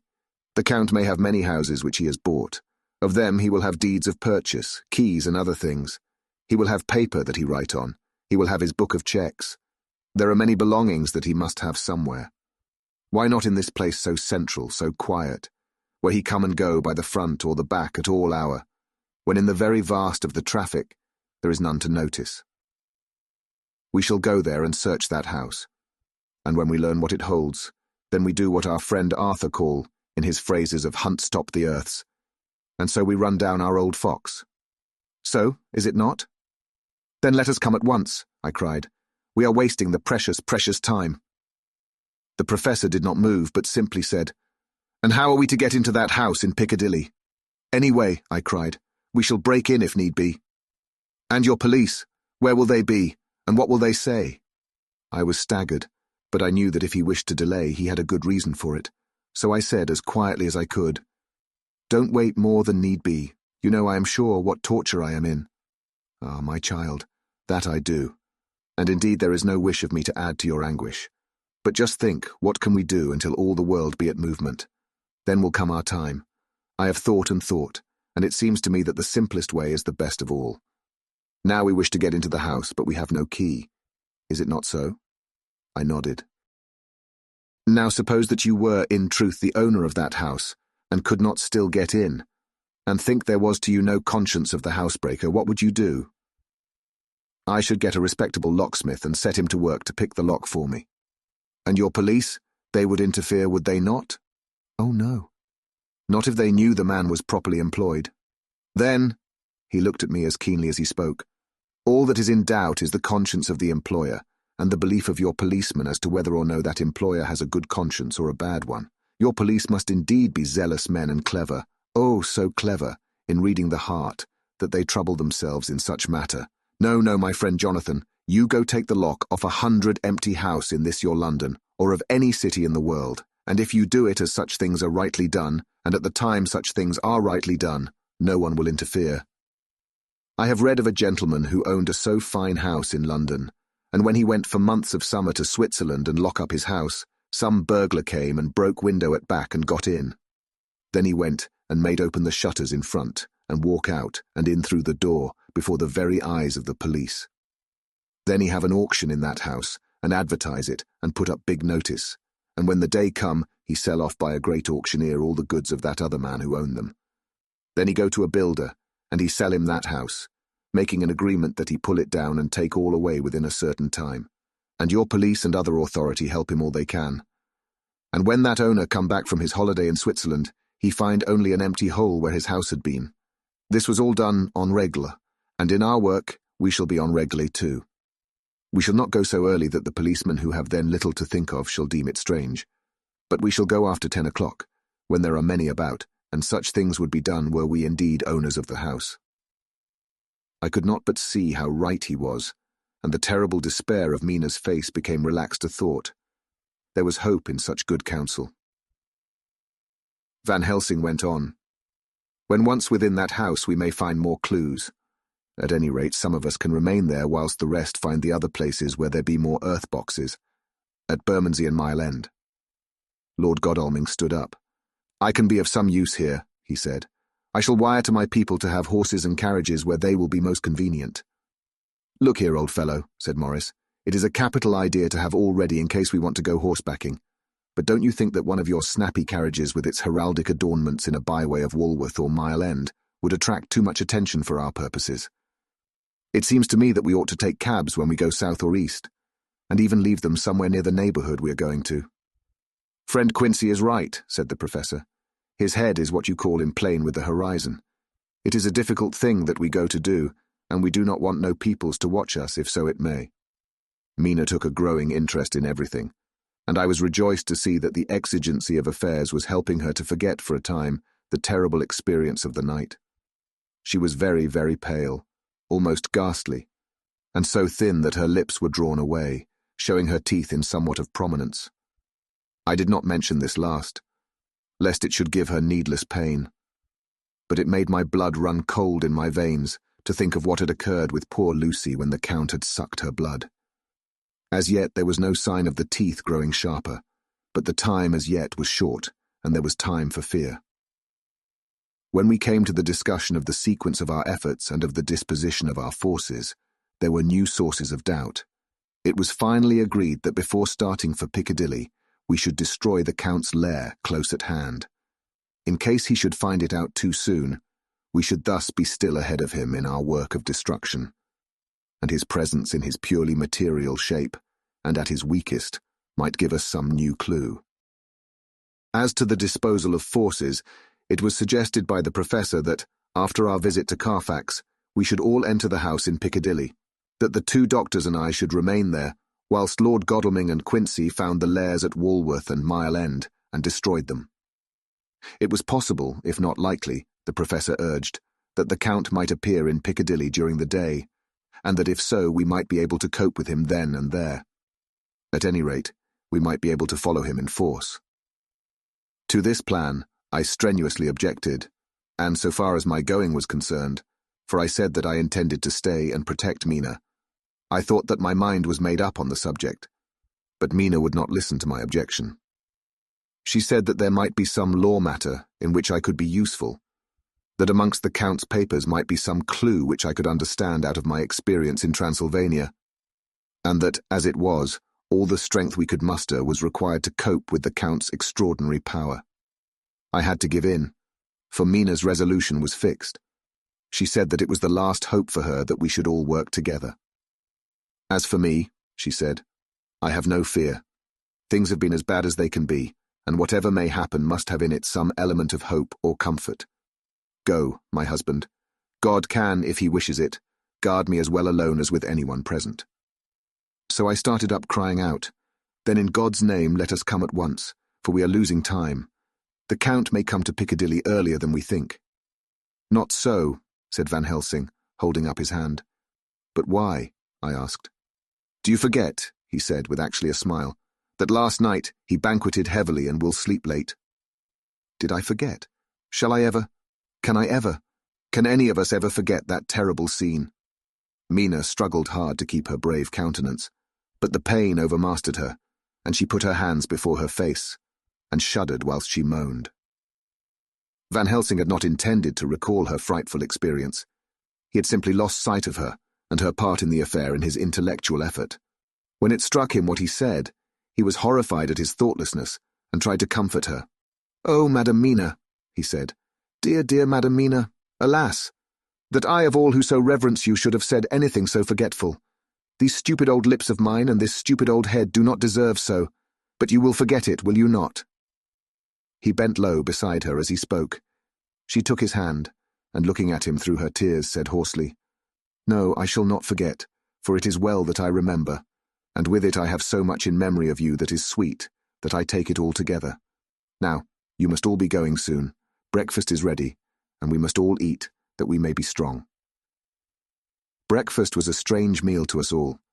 We tried to be cheerful and encourage each other, and Mina was the brightest and most cheerful of us. When it was over, Van Helsing stood up and said, "Now, my dear friends, we go forth to our terrible enterprise. Are we all armed as we were on that night when first we visited our enemy's lair? Armed against ghostly as well as carnal attack?" we all assured him. "Then it is well. Now, Madam Mina, you are in any case quite safe here until the sunset, and before then we shall return, if we shall return. But before we go, let me see you armed against personal attack. I have myself, since you came down, prepared your chamber by the placing of things of which we know, so that he may not enter. Now let me guard yourself. On your forehead I touch this piece of sacred wafer in the name of the Father, the Son, and—" There was a fearful scream which almost froze our hearts to hear. As he had placed the wafer on Mina's forehead, it had seared it, had burned into the flesh as though it had been a piece of white-hot metal. My poor darling's brain had told her the significance of the fact as quickly as her nerves received the pain of it, and the two so overwhelmed her that her overwrought nature had its voice in that dreadful scream. But the words to her thought came quickly. The echo of the scream had not ceased to ring on the air when there came the reaction, and she sank on her knees on the floor in an agony of abasement. Pulling her beautiful hair over her face, as the leper of old his mantle, she wailed out, "Unclean, unclean! Even the Almighty shuns my polluted flesh. I must bear this mark of shame upon my forehead until the judgment day." They all paused. I had thrown myself beside her in an agony of helpless grief, and putting my arms around, held her tight. For a few minutes, our sorrowful hearts beat together, whilst the friends around us turned away their eyes that ran tears silently. Then Van Helsing turned and said gravely, so gravely that I could not help feeling that he was in some way inspired, and was stating things outside himself.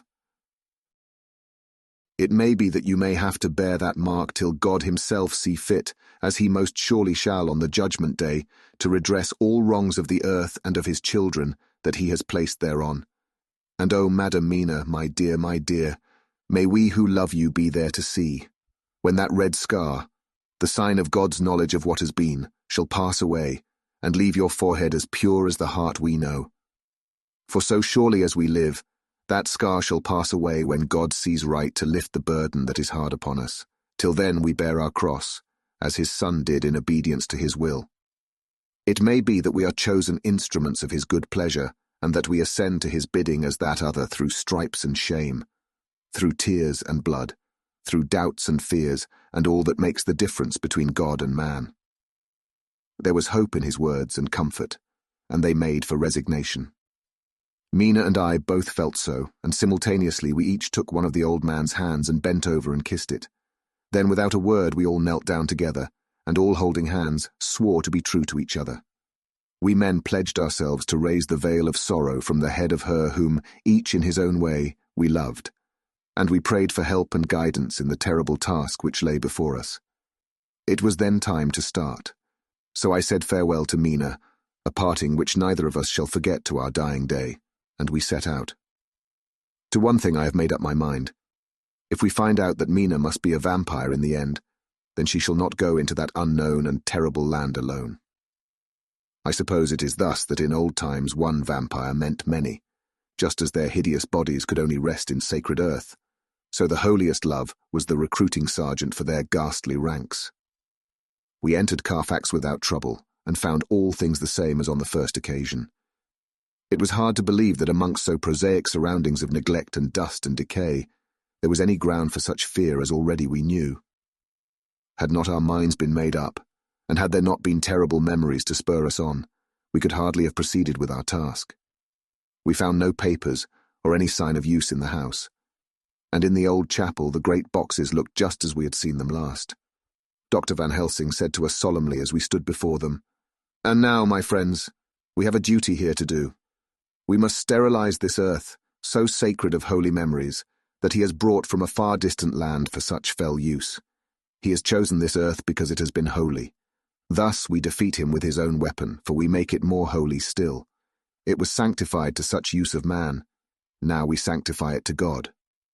As he spoke, he took from his bag a screwdriver and a wrench, and very soon the top of one of the cases was thrown open. The earth smelled musty and close, but we did not somehow seem to mind, for our attention was concentrated on the professor. Taking from his box a piece of the sacred wafer, he laid it reverently on the earth, and then shutting down the lid began to screw it home, we aiding him as he worked. One by one we treated in the same way each of the great boxes, and left them as we had found them to all appearance, but in each was a portion of the host. When we closed the door behind us, the professor said solemnly, "So much is already done. If it may be that with all the others we can be so successful, then the sunset of this evening may shine on Madame Mina's forehead all white as ivory, and with no stain." As we passed across the lawn on our way to the station to catch our train, we could see the front of the asylum. I looked eagerly, and in the window of my own room saw Mina. I waved my hand to her, and nodded to tell that our work there was successfully accomplished. She nodded in reply to show that she understood. The last I saw, she was waving her hand in farewell. It was with a heavy heart that we sought the station and just caught the train, which was steaming in as we reached the platform. I have written this in the train. Piccadilly, 12:30 o'clock. Just before we reached Fenchurch Street, Lord Godalming said to me, "Quincy and I will find a locksmith. You had better not come with us in case there should be any difficulty, for under the circumstances it wouldn't seem so bad for us to break into an empty house. But you are a solicitor, and the Incorporated Law Society might tell you that you should have known better." I demurred as to my not sharing any danger even of odium, but he went on. "Besides, it will attract less attention if there are not too many of us. My title will make it all right with the locksmith, and with any policeman that may come along. You had better go with Jack and the professor and stay in the Green Park, somewhere in sight of the house. And when you see the door opened and the smith has gone away, do you all come across. We shall be on the lookout for you, and shall let you in." "The advice is good," said Van Helsing, so we said no more. Godalming and Morris hurried off in a cab, we following in another. At the corner of Arlington Street, our contingent got out and strolled into the Green Park. My heart beat as I saw the house on which so much of our hope was centred, looming up grim and silent in its deserted condition amongst its more lively and spruce-looking neighbours. We sat down on a bench within good view and began to smoke cigars so as to attract as little attention as possible. The minutes seemed to pass with leaden feet as we waited for the coming of the others. At length we saw a four-wheeler drive up. Out of it, in leisurely fashion, got Lord Godalming and Morris, and down from the box descended a thick-set working man with his rush-woven basket of tools. Morris paid the cabman, who touched his hat and drove away. Together the two ascended the steps, and Lord Godalming pointed out what he wanted done. The workman took off his coat leisurely and hung it on one of the spikes of the rail, saying something to a policeman who just then sauntered along. The policeman nodded acquiescence, and the man kneeling down placed his bag beside him. After searching through it, he took out a selection of tools which he produced to lay beside him in orderly fashion. Then he stood up, looked into the keyhole, blew into it, and turning to his employers, made some remark. Lord Godalming smiled, and the man lifted a good-sized bunch of keys. Selecting one of them, he began to probe the lock, as if feeling his way with it. After fumbling about for a bit, he tried a second, and then a third. All at once the door opened under a slight push from him, and he and the two others entered the hall. We sat still. My own cigar burnt furiously, but Van Helsing's went cold altogether. We waited patiently as we saw the workman come out and bring in his bag. Then he held the door partly open, steadying it with his knees, whilst he fitted a key to the lock. This he finally handed to Lord Godalming, who took out his purse and gave him something. The man touched his hat, took his bag, put on his coat, and departed. Not a soul took the slightest notice of the whole transaction. When the man had fairly gone, we three crossed the street and knocked at the door. It was immediately opened by Quincy Morris, beside whom stood Lord Godalming lighting a cigar. "The place smells so vilely," said the latter as we came in. It did indeed smell vilely, like the old chapel at Carfax, and with our previous experience it was plain to us that the Count had been using the place pretty freely. We moved to explore the house, all keeping together in case of attack, for we knew we had a strong and wily enemy to deal with, and as yet we did not know whether the Count might not be in the house. In the dining room, which lay at the back of the hall, we found 8 boxes of earth. 8 boxes only out of the 9 which we sought. Our work was not over, and would never be until we should have found the missing box. First, we opened the shutters of the window which looked out across a narrow stone-flagged yard at the blank face of a stable, pointed to look like the front of a miniature house. There were no windows in it, so we were not afraid of being overlooked. We did not lose any time in examining the chests. With the tools which we had brought with us, we opened them, one by one, and treated them as we had treated those others in the old chapel. It was evident to us that the Count was not at present in the house, and we proceeded to search for any of his effects. After a cursory glance at the rest of the rooms, from basement to attic, we came to the conclusion that the dining room contained any effects which might belong to the Count, and so we proceeded to minutely examine them. They lay in a sort of orderly disorder on the great dining room table. There were title deeds of the Piccadilly house in a great bundle, deeds of the purchase of the houses at Mile End and Bermondsey, notepaper, envelopes and pens and ink. All were covered up in thin wrapping paper to keep them from the dust. There were also a clothes brush, a brush and comb, and a jug and basin, the latter containing dirty water which was reddened as if with blood. Last of all was a little heap of keys of all sorts and sizes, probably those belonging to the other houses. When we had examined this last find, Lord Godalming and Quincy Morris, taking accurate notes of the various addresses of the houses in the east and the south, took with them the keys in a great bunch and set out to destroy the boxes in these places. The rest of us are, with what patience we can, waiting their return, or the coming of the Count. Chapter 23. Dr. Seward's Diary, 3 October. The time seemed terribly long whilst we were waiting for the coming of Godalming and Quincy Morris. The Professor tried to keep our minds active by using them all the time. I could see his beneficent purpose by the side glances which he threw from time to time at Harker. The poor fellow is overwhelmed in a misery that is appalling to see. Last night he was a frank, happy-looking man, with strong, youthful face, full of energy, and with dark brown hair. Today he is a drawn, haggard old man, whose white hair matches well with the hollow, burning eyes and grief-written lines of his face. His energy is still intact. In fact, he's like a living flame. This may yet be his salvation, for if all go well, it will tide him over the despairing period. He will then, in a kind of way, wake again to the realities of life.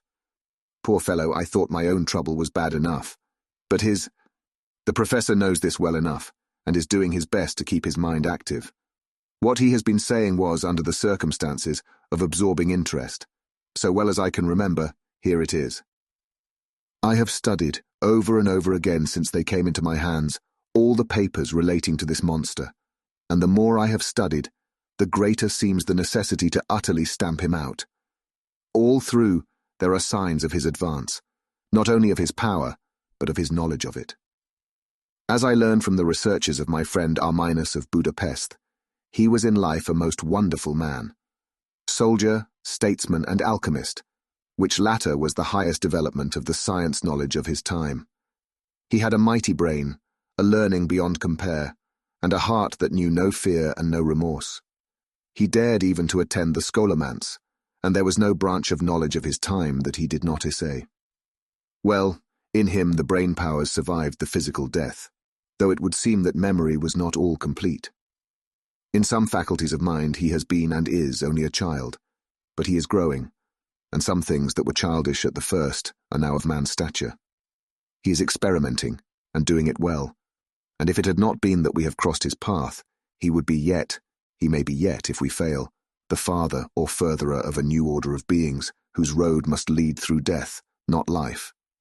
Harker groaned and said, "And this is all arrayed against my darling. But how is he experimenting? The knowledge may help us to defeat him." "He has all along, since his coming, been trying his power, slowly but surely. That big child brain of his is working. Well, for us it is as yet a child brain. For had he dared at the first to attempt certain things, he would long ago have been beyond our power. However, he means to succeed, and a man who has centuries before him can afford to wait and to go slow. Festina lente may well be his motto." "I fail to understand," said Harker wearily. "Oh, do be more plain to me. Perhaps grief and trouble are dulling my brain." The professor laid his hand tenderly on his shoulder as he spoke. "Ah, my child, I will be plain. Do you not see how, of late, this monster has been creeping into knowledge experimentally? How he has been making use of the zoophagous patient to effect his entry into friend John's home? For your vampire, though in all afterwards he can come when and how he will, must at the first make entry only when asked thereto by an inmate. But these are not his most important experiments. Do we not see how at the first all these so great boxes were moved by others? He knew not then, but that must be so. But all the time that so great child brain of his was growing, and he began to consider whether he might not himself move the box. So he began to help, and then, when he found that this be all right, he tried to move them all alone. And so he progress, and he scatter these graves of him, and none but he know where they are hidden. He may have intend to bury them deep in the ground, so that he only use them in the night, or at such time as he can change his form. They do him equal well, and none may know these are his hiding place. But, my child, do not despair. This knowledge come to him just too late. Already all of his lairs but one be sterilized as for him, and before the sunset, this shall be so. Then he have no place where he can move and hide. I delayed this morning that so we might be sure. Is there not more at stake for us than for him? Then why we not be even more careful than him? By my clock it is 1 hour, and already, if all be well, friend Arthur and Quincy are on their way to us. Today is our day, and we must go sure if slow and lose no chance. See, there are 5 of us when those absent ones return." Whilst he was speaking, we were startled by a knock at the hall door, the double postman's knock of the telegraph boy. We all moved out to the hall with one impulse, and Van Helsing, holding up his hand to us to keep silence, stepped to the door and opened it. The boy handed in a dispatch. The professor closed the door again, and after looking at the direction, opened it and read aloud. "Look out for D. He has just now 12:45, come from Carfax hurriedly, and hastened towards the south. He seems to be going the round and may want to see you, Mina." There was a pause, broken by Jonathan Harker's voice. "Now, God be thanked, we shall soon meet." Van Helsing turned to him quickly and said, "God will act in his own way and time. Do not fear and do not rejoice as yet, for what we wish for at the moment may be our undoings." "I care for nothing now," he answered hotly, "except to wipe out this brute from the face of creation. I would sell my soul to do it." "Oh, hush, hush, my child," said Van Helsing. "God does not purchase souls in this wise, and the devil, though he may purchase, does not keep faith. But God is merciful and just, and knows your pain and your devotion to that dear Madam Mina. Think you, how her pain would be doubled did she but hear your wild words? Do not fear any of us. We are all devoted to this cause, and today shall see the end. The time is coming for action. Today this vampire is limit to the powers of man, until sunset he may not change. It will take him time to arrive here. See, it is 20 minutes past 1, and there are yet some times before he can hither come, be he never so quick. What we must hope for is that my Lord Arthur and Quincy arrive first." About half an hour after we had received Mrs. Harker's telegram, there came a quiet, resolute knock at the hall door. It was just an ordinary knock, such as is given hourly by thousands of gentlemen, but it made the professor's heart and mine beat loudly. We looked at each other, and together moved out into the hall. We each held ready to use our various armaments, the spiritual in the left hand, the mortal in the right. Van Helsing pulled back the latch, and holding the door half open, stood back, having both hands ready for action. The gladness of our hearts must have shone upon our faces when on the step, close to the door, we saw Lord Godalming and Quincy Morris. They came quickly in and closed the door behind them, the former saying as they moved along the hall, "It is all right. We found both places, 6 boxes in each, and we destroyed them all. Destroyed? Asked the professor. For him. We were silent for a minute, and then Quincy said, There's nothing to do but to wait here. If, however, he doesn't turn up by 5 o'clock, we must start off, for it won't do to leave Mrs. Harker alone after sunset. He will be here before long now, said Van Helsing, who had been consulting his pocketbook. Nota bene, in Madam's telegram he went south from Carfax. That means he went to cross the river, and he could only do so at slack of tide, which should be something before 1 o'clock. That he went south has a meaning for us. He is as yet only suspicious, and he went from Carfax first to the place where he would suspect interference least. You must have been at Bermondsey only a short time before him. That he is not here already shows that he went to Mile End next. This took him some time, for he would then have to be carried over the river in some way. Believe me, my friends, we shall not have long to wait now. We should have ready some plan of attack, so that we may throw away no chance. Hush, there is no time now. Have all your arms. Be ready. He held up a warning hand as he spoke, for we all could hear a key softly inserted in the lock of the hall door. I could not but admire, even at such a moment, the way in which a dominant spirit asserted itself. In all our hunting parties and adventures in different parts of the world, Quincy Morris had always been the one to arrange the plan of action, and Arthur and I had been accustomed to obey him implicitly. Now the old habit seemed to be renewed instinctively. With a swift glance around the room, he at once laid out our plan of attack, and without speaking a word, with a gesture, placed us each in position. Van Helsing, Harker and I were just behind the door, so that when it was opened, the professor could guard it, whilst we two stepped between the incomer and the door. Godalming behind, and Quincy in front stood just out of sight, ready to move in front of the window. We waited in a suspense that made the seconds pass with nightmare slowness. The slow, careful steps came along the hall. The Count was evidently prepared for some surprise. At least he feared it. Suddenly, with a single bound, he leaped into the room, winning a way past us before any of us could raise a hand to stay him. There was something so panther-like in the movement, something so unhuman, that it seemed to sober us all from the shock of his coming. The first to act was Harker, who, with a quick movement, threw himself before the door leading into the room in the front of the house.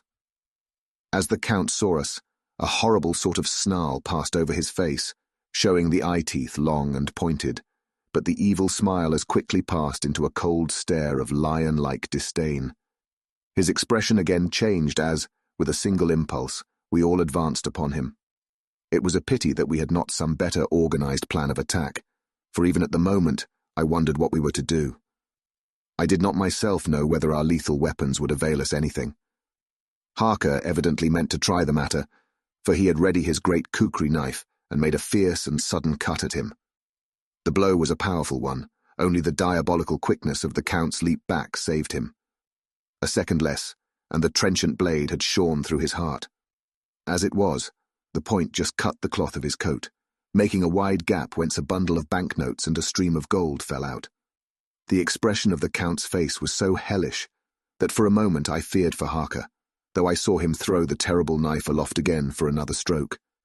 Instinctively, I moved forward with a protective impulse, holding the crucifix and wafer in my left hand. I felt a mighty power fly along my arm, and it was without surprise that I saw the monster cower back before a similar movement, made spontaneously by each one of us.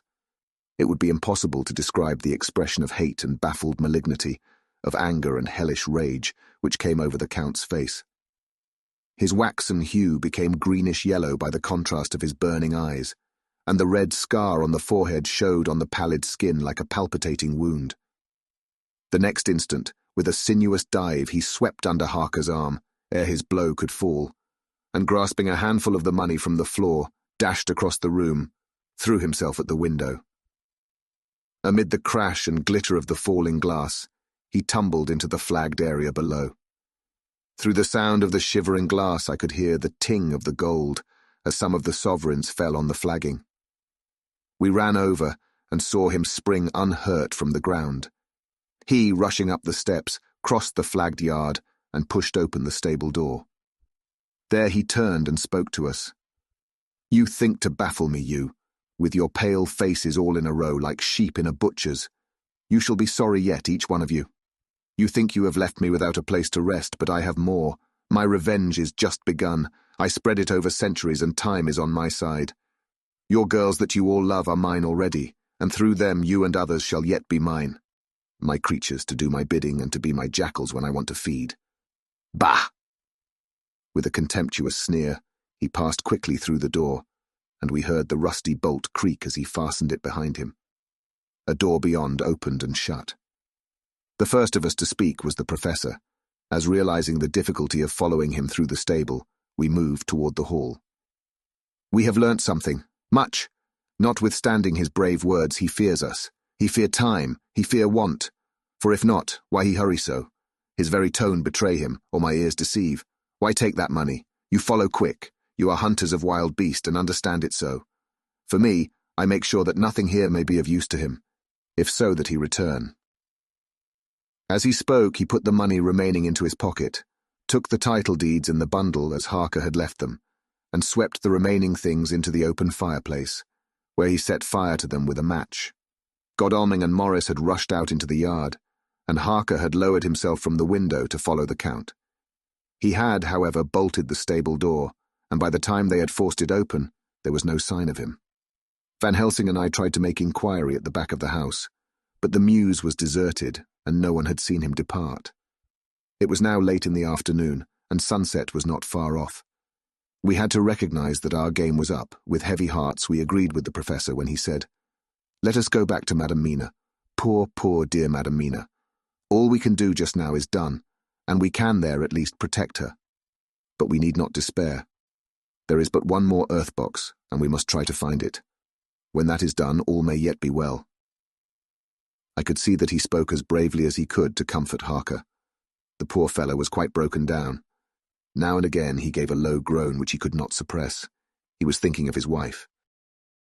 With sad hearts we came back to my house, where we found Mrs. Harker waiting us, with an appearance of cheerfulness which did honour to her bravery and unselfishness. When she saw our faces, her own became as pale as death. For a second or two, her eyes were closed as if she were in secret prayer. And then she said cheerfully, "I can never thank you all enough. Oh, my poor darling." As she spoke, she took her husband's grey head in her hands and kissed it. "Lay your poor head here and rest it. All will yet be well, dear. God will protect us if he so will it in his good intent." The poor fellow groaned. There was no place for words in his sublime misery.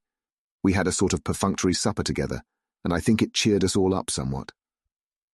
It was, perhaps, the mere animal heat of food to hungry people, for none of us had eaten anything since breakfast, or the sense of companionship may have helped us. But anyhow, we were all less miserable, and saw the morrow as not altogether without hope. True to our promise, we told Mrs. Harker everything which had passed, and although she grew snowy white at times when danger had seemed to threaten her husband, and red at others when his devotion to her was manifested, she listened bravely and with calmness. When we came to the part where Harker had rushed at the Count so recklessly, she clung to her husband's arm and held it tight as though her clinging could protect him from any harm that might come. She said nothing, however, till the narration was all done, and matters had been brought right up to the present time. Then, without letting go her husband's hand, she stood up amongst us and spoke. Oh, that I could give any idea of the scene, of that sweet, sweet, good, good woman in all the radiant beauty of her youth and animation, with the red scar on her forehead, of which she was conscious, and which we saw with grinding of our teeth, remembering whence and how it came, her loving kindness against our grim hate, her tender faith against all our fears and doubting, and we, knowing that so far as symbols went, she with all her goodness and purity and faith, was outcast from God. "Jonathan," she said, and the word sounded like music on her lips, it was so full of love and tenderness. "Jonathan, dear, and you all my true, true friends, I want you to bear something in mind through all this dreadful time. I know that you must fight, that you must destroy even as you destroyed the false Lucy, so that the true Lucy might live hereafter. But it is not a work of hate. That poor soul who has wrought all this misery is the saddest case of all. Just think what will be his joy when he too is destroyed in his worser part, that his better part may have spiritual immortality. You must be pitiful to him too, though it may not hold your hands from his destruction." As she spoke, I could see her husband's face darken and draw together, as though the passion in him were shriveling his being to its core. Instinctively, the clasp on his wife's hand grew closer, till his knuckles looked white. She did not flinch from the pain which I knew she must have suffered, but looked at him with eyes that were more appealing than ever. As she stopped speaking, he leapt to his feet, almost tearing his hand from hers as he spoke. May God give him into my hand just for long enough to destroy that earthly life of him which we are aiming at. If beyond it, I could send his soul for ever and ever to burning hell, I would do it. Oh, hush! Oh, hush! In the name of the good God. Don't say such things, Jonathan, my husband, or you will crush me with fear and horror. Just think, my dear, I have been thinking all this long, long day of it, that perhaps, some day, I too may need such pity, and that some other like you, and with equal cause for anger, may deny it to me. Oh, my husband, indeed, I would have spared you such a thought had there been another way, but I pray that God may not have treasured your wild words, except as the heartbroken wail of a very loving and sorely stricken man. Oh God, let these poor white hairs go in evidence of what he has suffered, who all his life has done no wrong, and on whom so many sorrows have come. We men were all in tears now. There was no resisting them, and we wept openly. She wept too, to see that her sweeter counsels had prevailed. Her husband flung himself on his knees beside her, and putting his arms round her, hid his face in the folds of her dress. Van Helsing beckoned to us, and we stole out of the room, leaving the two loving hearts alone with their God. Before they retired, the professor fixed up the room against any coming of the vampire, and assured Mrs. Harker that she might rest in peace. She tried to school herself to the belief, and manifestly for her husband's sake, tried to seem content. It was a brave struggle, and was, I think and believe, not without its reward. Van Helsing had placed at hand a bell which either of them was to sound in case of any emergency.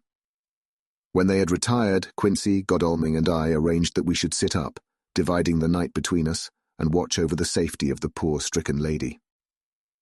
The first watch falls to Quincy, so the rest of us shall be off to bed as soon as we can. Godalming has already turned in, for his is the second watch. Now that my work is done, I too shall go to bed. Jonathan Harker's journal. 3. The 4th of October, close to midnight. I thought yesterday would never end. There was over me a yearning for sleep, in some sort of blind belief that to wake would be to find things changed, and that any change must now be for the better. Before we parted, we discussed what our next step was to be, but we could arrive at no result. All we knew was that one earth box remained, and that the Count alone knew where it was. If he chooses to lie hidden, he may baffle us for years, and in the meantime, the thought is too horrible. I dare not think of it even now. This I know, that if ever there was a woman who was all perfection, that one is my poor, wronged darling. I love her 1,000 times more for her sweet pity of last night, a pity that made my own hate of the monster seem despicable. Surely God will not permit the world to be the poorer by the loss of such a creature. This is hope to me. We are all drifting reefwards now, and faith is our only anchor. Thank God. Mina is sleeping, and sleeping without dreams. I fear what her dreams might be like, with such terrible memories to ground them in. She has not been so calm within my seeing since the sunset. Then, for a while, there came over her face a repose which was like spring after the blasts of March. I thought at the time that it was the softness of the red sunset on her face, but somehow now I think it has a deeper meaning. I'm not sleepy myself, though I am weary to death. However, I must try to sleep, for there is tomorrow to think of, and there is no rest for me until later. I must have fallen asleep, for I was awaked by Mina, who was sitting up in bed with a startled look on her face. I could see easily, for we did not leave the room in darkness. She had placed a warning hand over my mouth, and now she whispered in my ear, "Hush, there is someone in the corridor." I got up softly, and crossing the room, gently opened the door. Just outside, stretched on a mattress, lay Mr. Morris, wide awake. He raised a warning hand for silence as he whispered to me, "Hush. Go back to bed. It is all right. One of us will be here all night. We don't mean to take any chances." His look and gesture forbade discussion, so I came back and told Mina.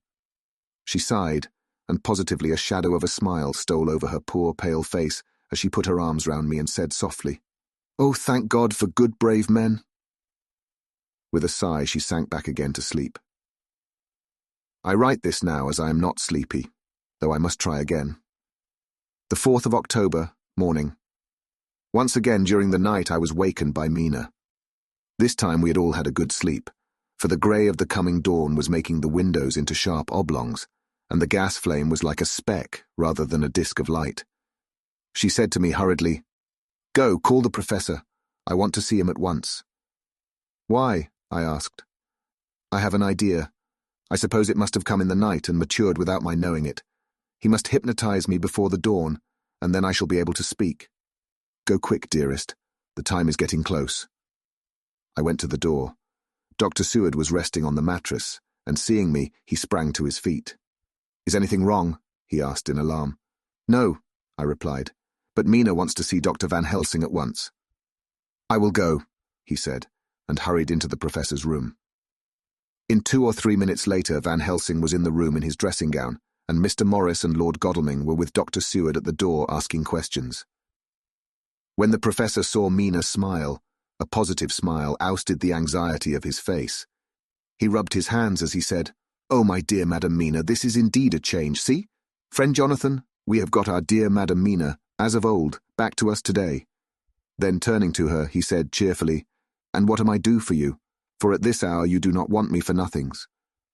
"I want you to hypnotize me," she said. "Do it before the dawn, for I feel that then I can speak, and speak freely. Be quick, for the time is short." Without a word, he motioned her to sit up in bed. Looking fixedly at her, he commenced to make passes in front of her, from over the top of her head downward, with each hand in turn. Mina gazed at him fixedly for a few minutes, during which my own heart beat like a trip-hammer, for I felt that some crisis was at hand. Gradually her eyes closed, and she sat, stock still. Only by the gentle heaving of her bosom could one know that she was alive. The professor made a few more passes and then stopped, and I could see that his forehead was covered with great beads of perspiration. Mina opened her eyes, but she did not seem the same woman. There was a far-away look in her eyes, and her voice had a sad dreaminess which was new to me.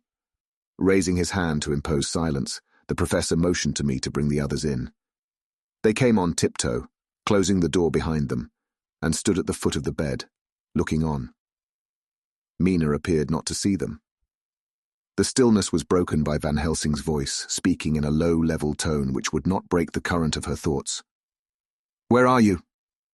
The answer came in a neutral way. "I do not know.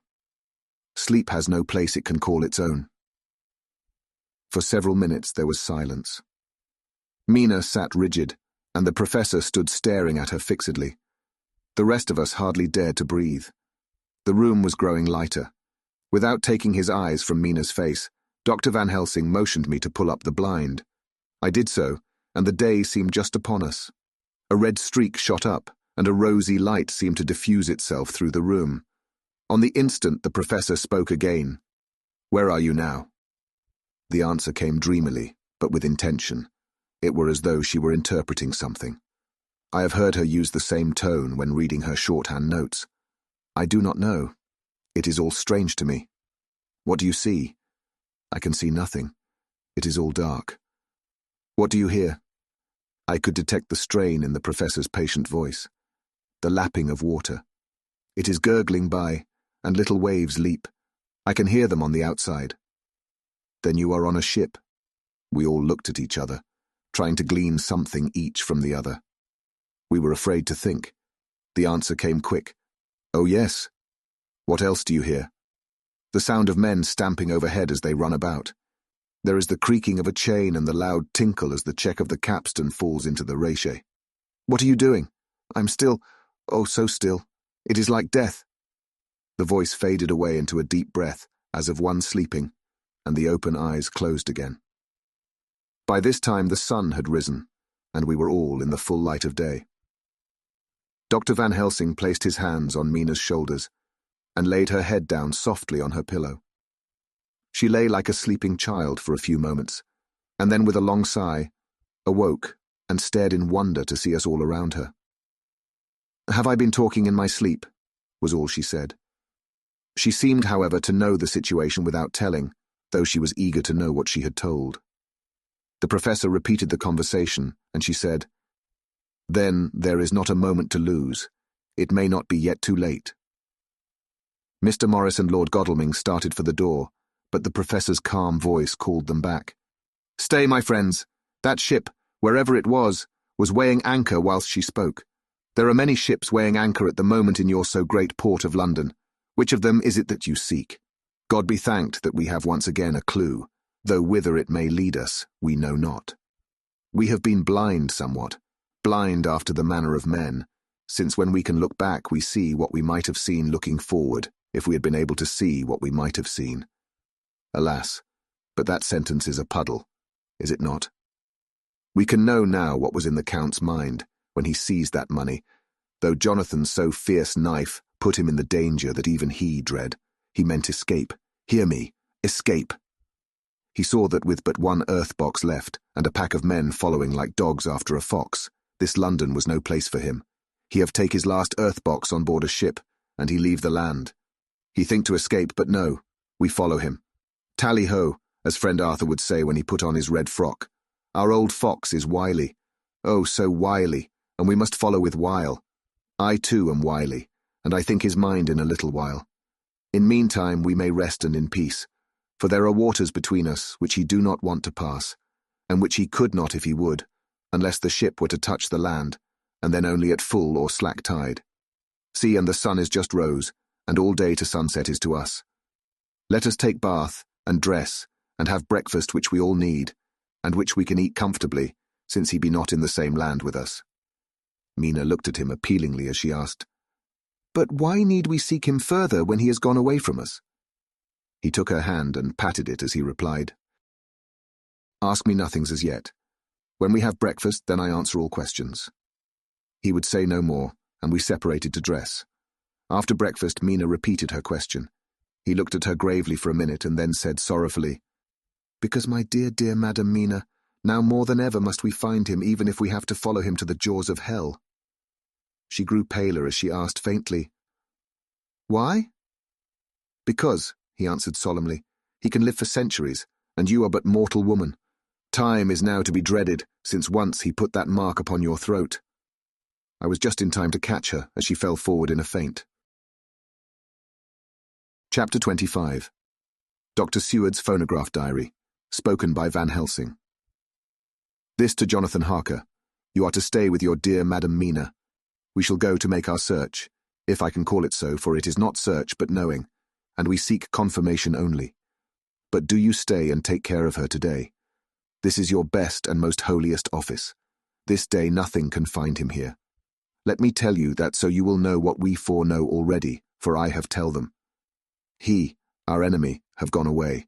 He have gone back to his castle in Transylvania. I know it so well, as if a great hand of fire wrote it on the wall.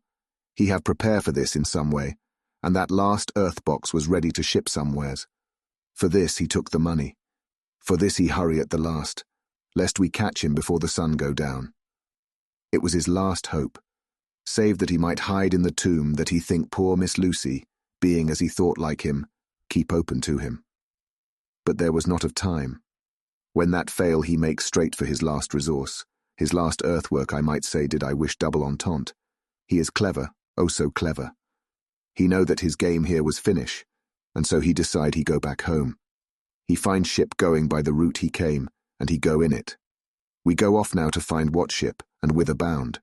When we have discovered that, we come back and tell you all. Then we will comfort you and poor dear Madam Mina with new hope. For it will be hope when you think it over, that all is not lost. This very creature that we pursue, he take hundreds of years to get so far as London. And yet in one day, when we know of the disposal of him, we drive him out. He is finite, though he is powerful to do much harm, and suffers not as we do. But we are strong, each in our purpose, and we are all more strong together. Take heart afresh, dear husband of Madam Mina. This battle is but begun, and in the end we shall win. So sure as that God sits on high to watch over his children. Therefore be of much comfort till we return. Van Helsing, Jonathan Harker's journal, 4 October. When I read to Mina Van Helsing's message in the phonograph, the poor girl brightened up considerably. Already the certainty that the Count is out of the country has given her comfort, and comfort is strength to her. For my own part, now that his horrible danger is not face to face with us, it seems almost impossible to believe in it. Even my own terrible experiences in Castle Dracula seem like a long-forgotten dream. Here in the crisp autumn air in the bright sunlight. Alas, how can I disbelieve?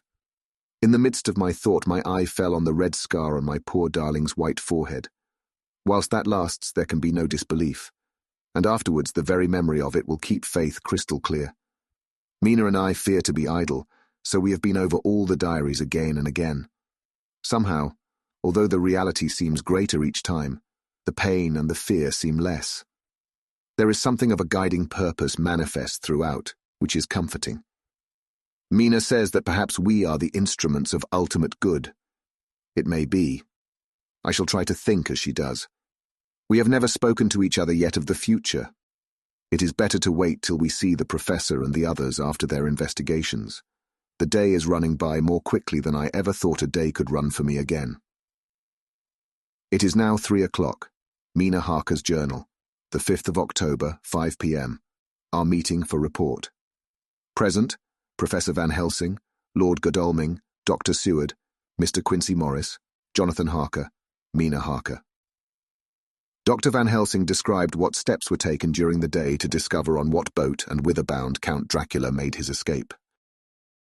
As I knew that he wanted to get back to Transylvania, I felt sure that he must go by the Danube mouth, or by somewhere in the Black Sea, since by that way he come. It was a dreary blank that was before us, omne ignotum pro magnifico. And so with heavy hearts we start to find what ships leave for the Black Sea last night. He was in sailing ship, since Madam Mina tell of sails being set. These not so important as to go in your list of the shipping in the Times, and so we go, by suggestion of Lord Godalming, to your Lloyd's, where are note of all ships that sail, however so small. There we find that only one Black Sea-bound ship go out with the tide. She is the Tsarina Catherine, and she sailed from Doolittle's wharf for Varna, and thence on to other parts and up the Danube. "So," said I, "this is the ship whereon is the Count." So off we go to Doolittle's wharf, and there we find a man in an office of wood so small that the man looked bigger than the office. From him we inquire of the goings of the Tsarina Catherine. He swear much, and he red face and loud of voice, but he good fellow all the same. And when Quincy give him something from his pocket, which crackle as he roll it up, and put it in a so small bag which he have hid deep in his clothing, he still better fellow and humble servant to us. He come with us, and ask many men who are rough and hot. These be better fellows too when they have been no more thirsty. They say much of blood and bloom, and of others which I comprehend not, though I guess what they mean. But nevertheless, they tell us all things which we want to know.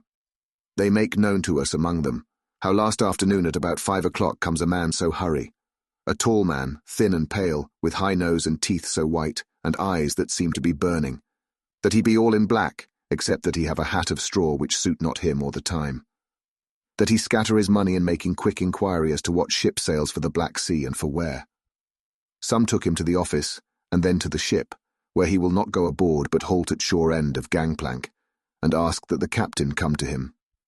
The captain come, when told that he will be pay well, and though he swear much at the first, he agree to term. Then the thin man go, and someone tell him where horse and cart can be hired. He go there, and soon he come again, himself driving cart on which a great box. This he himself lift down, though it takes several to put it on truck for the ship.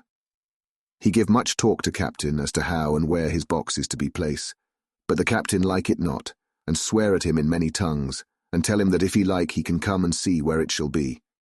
But he say no, that he come not yet, for that he have much to do. Whereupon the captain tell him that he had better be quick with blood, for that his ship will leave the place of blood, before the turn of the tide, with blood. Then the thin man smile and say that of course he must go when he think fit, but he will be surprised if he go quite so soon. The captain swear again polyglot, and the thin man make him bow, and thank him, and say that he will so far intrude on his kindness as to come aboard before the sailing. Final the captain, more red than ever, and in more tongues tell him that he doesn't want no Frenchmen, with bloom upon them, and also with blood, in his ship, with blood on her also. And so, after asking where there might be close at hand a ship where he might purchase ship forms, he departed.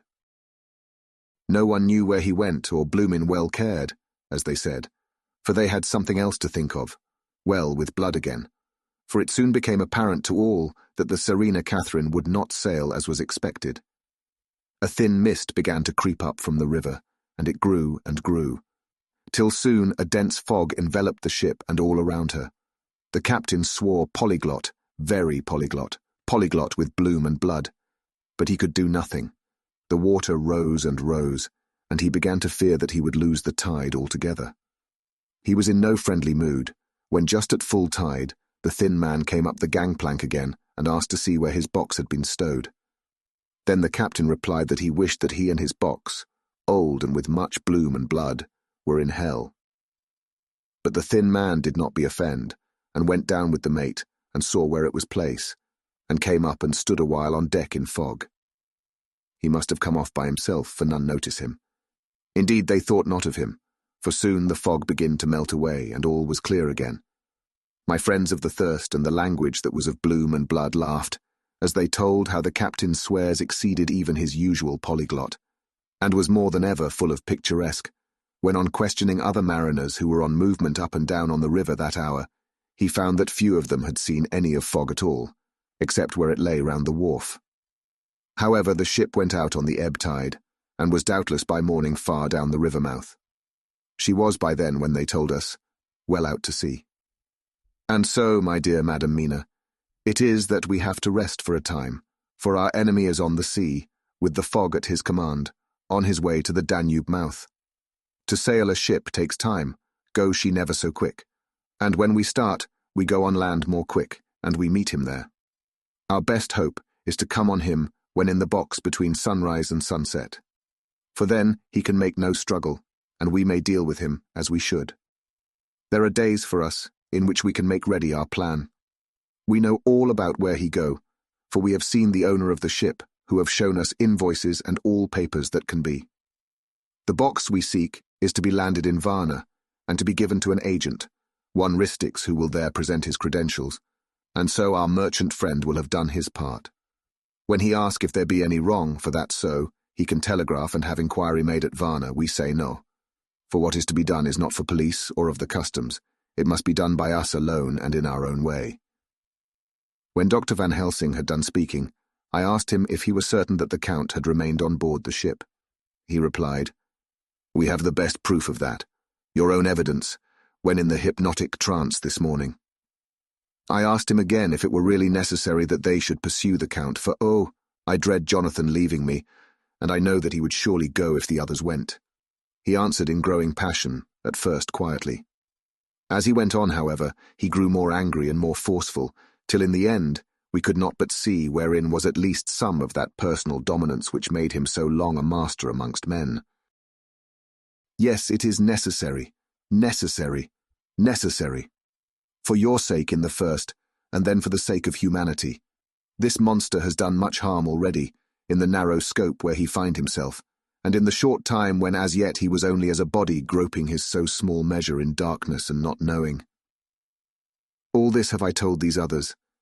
You, my dear Madam Mina, will learn it in the phonograph of my friend John, or in that of your husband. I have told them how the measure of leaving his own barren land, barren of peoples, and coming to a new land where life of man teems till they are like the multitude of standing corn, was the work of centuries. Were another of the undead like him to try to do what he has done, perhaps not all the centuries of the world that have been, or that will be, could aid him. With this one, all the forces of nature that are occult and deep and strong must have worked together in some wondrous way. The very place where he have been alive, undead for all these centuries, is full of strangeness of the geologic and chemical world. There are deep caverns and fissures that reach none know whither. There have been volcanoes, some of whose openings still send out waters of strange properties, and gases that kill or make to vivify. Doubtless there is something magnetic or electric in some of these combinations of occult forces, which work for physical life in strange way. and in himself were from the first some great qualities. In a hard and warlike time he was celebrate that he have more iron nerve, more subtle brain, more braver heart than any man. In him some vital principle have in strange way found their utmost, and as his body keeps strong and grow and thrive, so his brain grow too. All this without that diabolic aid which is surely to him, for it have to yield to the powers that come from and are symbolic of good. And now this is what he is to us. He have infect you, oh, forgive me, my dear, that I must say such, but it is for good of you that I speak. He infect you in such wise that even if he do no more, you have only to live in your own old sweet way, and so in time, death, which is of man's common lot and with God's sanction, shall make you like to him. This must not be. We have sworn together that it must not. Thus are we ministers of God's own wish, that the world and men for whom his Son die will not be given over to monsters whose very existence would defame him. He have allowed us to redeem one soul already, and we go out as the old knights of the cross to redeem more. Like them, we shall travel towards the sunrise, and like them, if we fall in good cause. He paused, and I said, But will not the Count take his rebuff wisely? Since he has been driven from England, will he not avoid it, as a tiger does the village from which he has been hunted? Aha, he said, your simile of the tiger good, for me, and I shall adopt him. Your man-eater, as they of India call the tiger who has once tasted blood of the human, care no more for the other prey, but prowl unceasing till he get him. This that we hunt from our village is a tiger too, a man-eater, and he never ceased to prowl. Nay, in himself he is not one to retire and stay afar. In his life, his living life, he go over the Turkey frontier and attack his enemy on his own ground. He be beaten back, but did he stay? No, he come again and again and again. Look at his persistence and endurance. With the child brain that was to him, he have long since conceived the idea of coming to a great city. What does he do? He find out the place of all the world most of promise for him. Then he deliberately set himself down to prepare for the task. He find in patience just how is his strength and what are his powers. He study new tongues. He learn new social life, new environment of old ways, the politic, the law, the finance, the science, the habit of a new land and a new people who have come to be since he was. His glimpse that he have had, whet his appetite only and enkeen his desire. Nay, it help him to grow as to his brain, for it all proved to him how right he was at the first in his surmises. He have done this alone, all alone, from a ruined tomb in a forgotten land. What more may he not do when the greater world of thought is open to him? He that can smile at death as we know him, who can flourish in the midst of diseases that kill off whole peoples. Oh, if such an one was to come from God and not the devil, what a force for good might he not be in this old world of ours? But we are pledged to set the world free. Our toil must be in silence, and our efforts all in secret. For in this enlightened age, when men believe not even what they see, the doubting of wise men would be his greatest strength.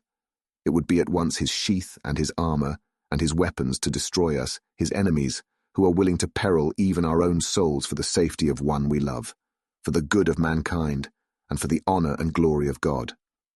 After a general discussion, it was determined that for tonight nothing be definitely settled, that we should all sleep on the facts, and try to think out the proper conclusions. Tomorrow at breakfast we are to meet again, and after making our conclusions known to one another, we shall decide on some definite course of action. I feel a wonderful peace and rest tonight.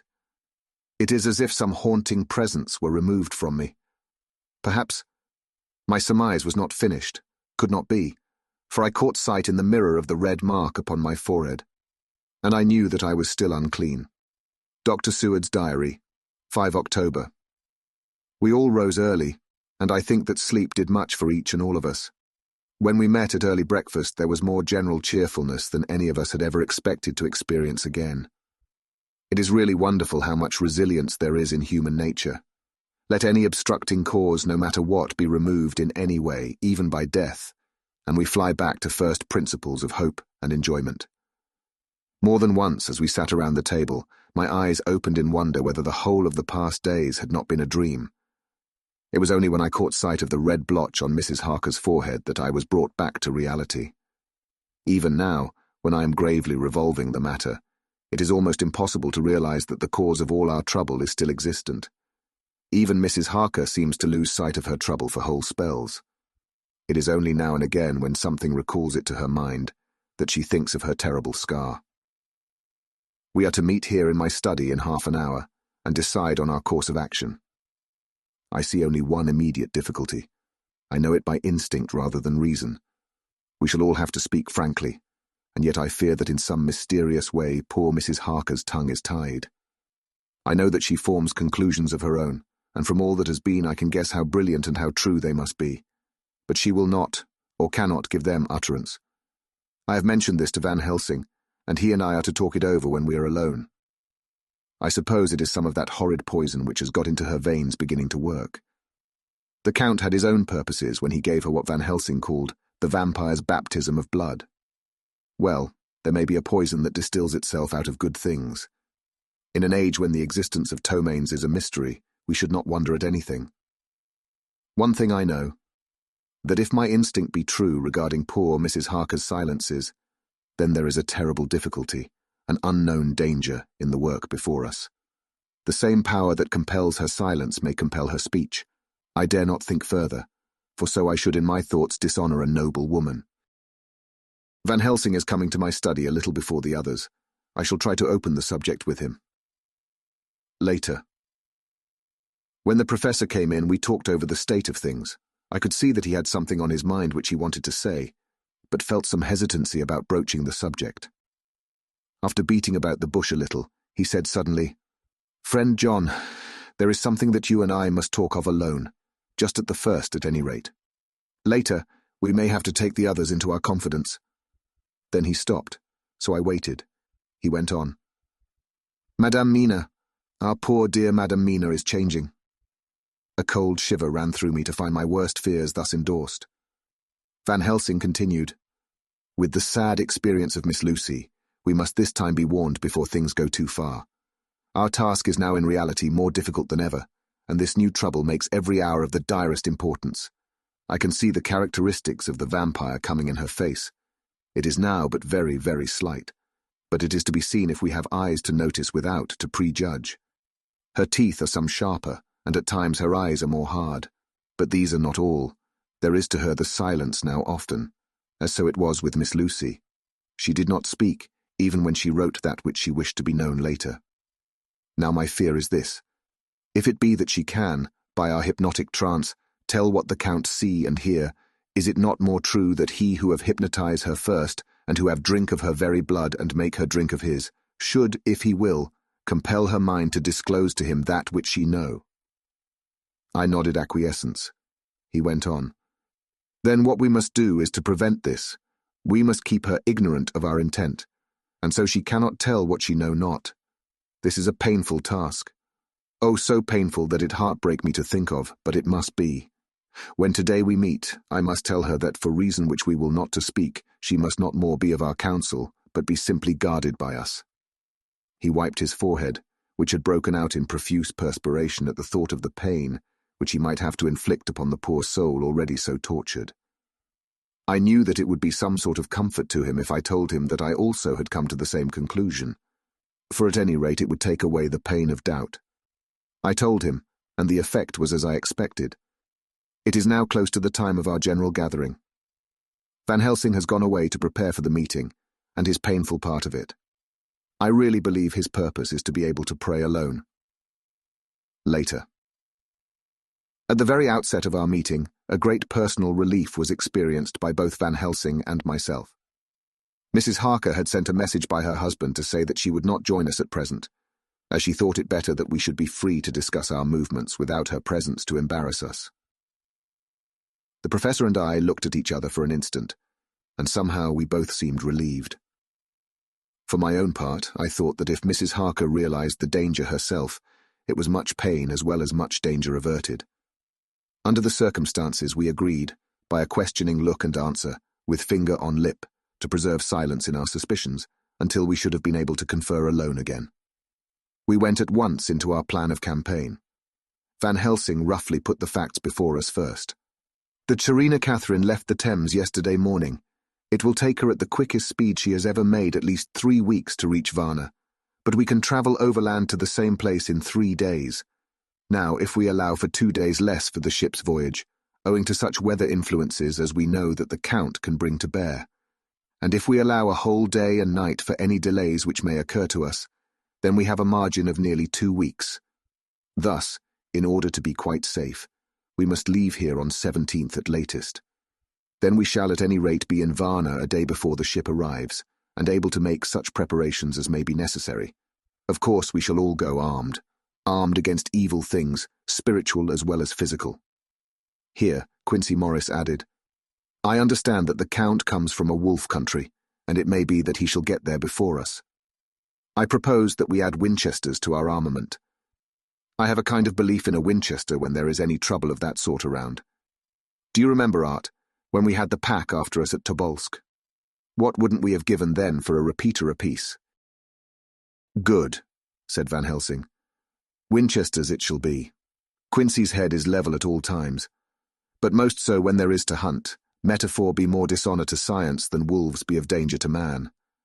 In the meantime we can do nothing here, and as I think that Varna is not familiar to any of us, why not go there more soon? It is as long to wait here as there. Tonight and tomorrow we can get ready, and then, if all be well, we 4 can set out on our journey. We 4? Said Harker interrogatively, looking from one to another of us. Of course, answered the professor quickly. You must remain to take care of your so sweet wife. Harker was silent for a while, and then said in a hollow voice, Let us talk of that part of it in the morning. I want to consult with Mina. I thought that now was the time for Van Helsing to warn him not to disclose our plans to her. But he took no notice. I looked at him significantly and coughed. For answer, he put his finger on his lips and turned away. Jonathan Harker's Journal, the 5th of October, afternoon. For some time after our meeting this morning I could not think. The new phases of things leave my mind in a state of wonder which allows no room for active thought. Mina's determination not to take any part in the discussion set me thinking, and as I could not argue the matter with her, I could only guess. I am as far as ever from a solution now. The way the others received it too puzzled me. The last time we talked of the subject, we agreed that there was to be no more concealment of anything amongst us. Mina is sleeping now, calmly and sweetly, like a little child. Her lips are curved and her face beams with happiness.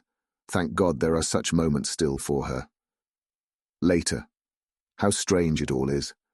I sat watching Mina's happy sleep, and came as near to being happy myself as I suppose I shall ever be.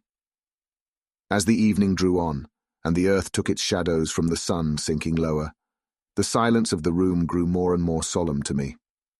All at once Mina opened her eyes, and looking at me tenderly said, Jonathan, I want you to promise me something on your word of honour. A promise made to me, but made holily in God's hearing, and not to be broken though I should go down on my knees and implore you with bitter tears. Quick, you must make it to me at once. Mina, I said, a promise like that I cannot make at once. I may have no right to make it. But dear one, she said, with such spiritual intensity that her eyes were like pole stars, it is I who wish it, and it is not for myself. You can ask Dr. Van Helsing if I am not right. If he disagrees, you may do as you will. Nay, more, if you all agree later, you are absolved from the promise. I promise, I said, and for a moment she looked supremely happy, though to me all happiness for her was denied by the red scar on her forehead. She said, Promise me that you will not tell me anything of the plans formed for the campaign against the Count, not by word or inference or implication, not at any time whilst this remains to me. And she solemnly pointed to the scar. I saw that she was in earnest, and said solemnly, I promise. And as I said it, I felt that from that instant a door had been shut between us. Later, midnight. Mina has been bright and cheerful all the evening, so much so that all the rest seemed to take courage, as if infected somewhat with her gaiety. As a result, even I myself felt as if the pall of gloom which weighs us down was somewhat lifted. We all retired early. Mina is now sleeping like a little child. It is a wonderful thing that her faculty of sleep remains to her in the midst of her terrible trouble. Thank God for it, for then at least she can forget her care. Perhaps her example may affect me as her gaiety did tonight. I shall try it. Oh, for a dreamless sleep. The 6th of October morning. Another surprise. Mina woke me early, about the same time as yesterday, and asked me to bring Dr. Van Helsing.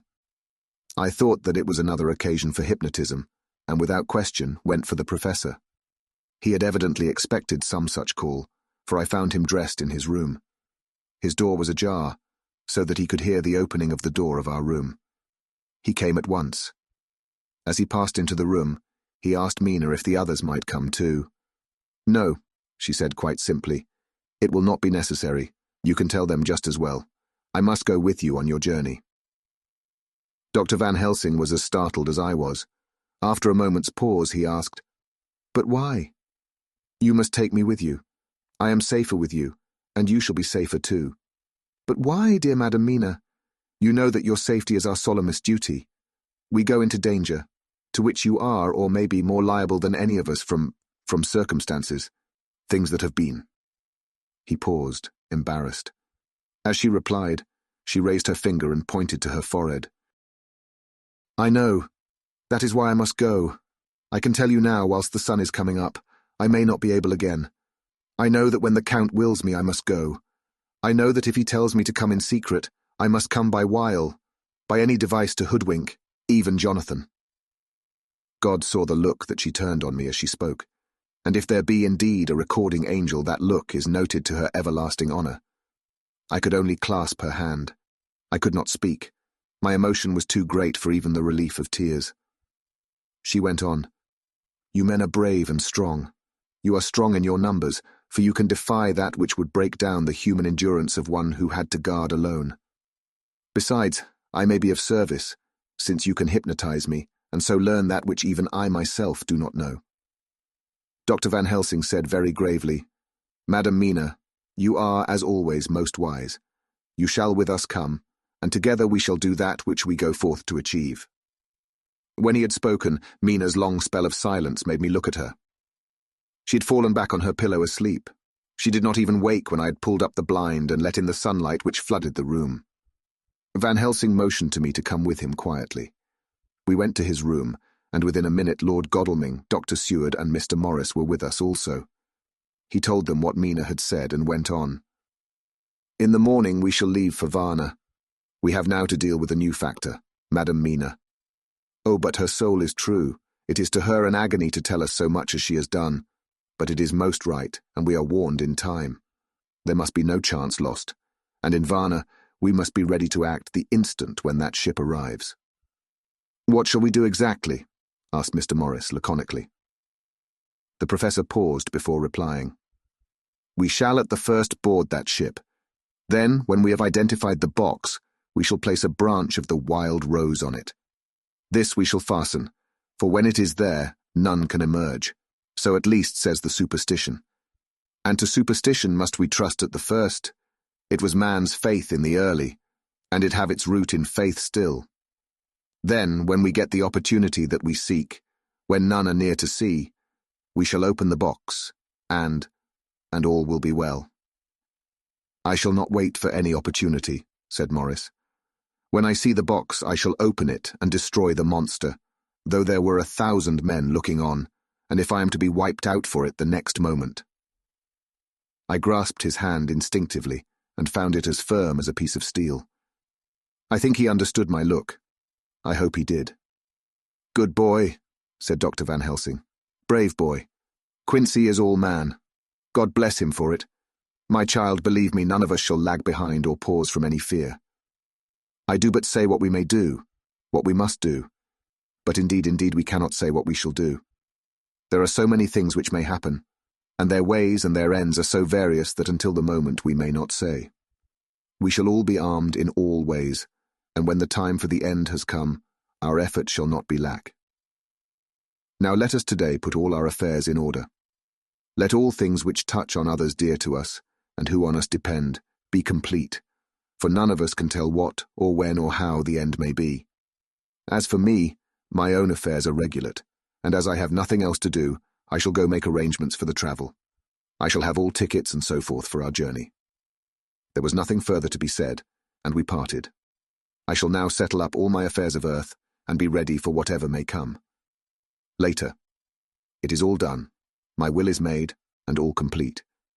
Mina, if she survive, is my sole heir. If it should not be so, then the others who have been so good to us shall have remainder. It is now drawing towards the sunset. Mina's uneasiness calls my attention to it. I am sure that there is something on her mind which the time of exact sunset will reveal. These occasions are becoming harrowing times for us all. For each sunrise and sunset opens up some new danger, some new pain, which, however, may in God's will be means to a good end. I write all these things in the diary since my darling must not hear them now, but if it may be that she can see them again, they shall be ready. She is calling to me.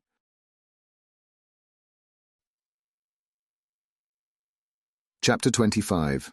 Dr. Seward's Diary. The 11th of October, evening. Jonathan Harker has asked me to note this, as he says he is hardly equal to the task, and he wants an exact record kept. I think that none of us were surprised when we were asked to see Mrs. Harker a little before the time of sunset. We have of late come to understand that sunrise and sunset are to her times of peculiar freedom, when her old self can be manifest without any controlling force subduing or restraining her, or inciting her to action. This mood or condition begins some half hour or more before actual sunrise or sunset, and lasts till either the sun is high, or whilst the clouds are still aglow with the rays streaming above the horizon. At first there is a sort of negative condition, as if some tie were loosened, and then the absolute freedom quickly follows. When, however, the freedom ceases, the change back or relapse comes quickly, preceded only by a spell of warning silence. Tonight, when we met, she was somewhat constrained, and bore all the signs of an internal struggle. I put it down myself to her making a violent effort at the earliest instant she could do so. A very few minutes, however, gave her complete control of herself. Then, motioning her husband to sit beside her on the sofa where she was half reclining, she made the rest of us bring chairs up close. Taking her husband's hand in hers, began, "We are all here together in freedom, for perhaps the last time. I know, dear, I know that you will always be with me to the end." This was to her husband, whose hand had, as we could see, tightened upon hers. "In the morning we go out upon our task, and God alone knows what may be in store for any of us. You are going to be so good to me as to take me with you. I know that all that brave, earnest men can do for a poor, weak woman, whose soul perhaps is lost. No, not yet, but is at any rate at stake. You will do. But you must remember that I am not as you are. There is a poison in my blood, in my soul, which may destroy me, which must destroy me unless some relief comes to us. Oh, my friends, you know as well as I do that my soul is at stake, and though I know there is one way out for me, you must not, and I must not take it." She looked appealingly to us all in turn, beginning and ending with her husband. "What is that way?" asked Van Helsing in a hoarse voice. "What is that way which we must not, may not, take?" "That I may die now, either by my own hand or that of another, before the greater evil is entirely wrought. I know, and you know, that were I once dead you could and would set free my immortal spirit, even as you did my poor Lucy's. Were death, or the fear of death, the only thing that stood in the way, I would not shrink to die here now, amidst the friends who love me. But death is not all. I cannot believe that to die in such a case, when there is hope before us and a bitter task to be done, is God's will. Therefore, I, on my part, give up here the certainty of eternal rest, and go out into the dark where may be the blackest things that the world or the nether world holds." We were all silent, for we knew instinctively that this was only a prelude. The faces of the others were set, and Harker's grew ashen grey.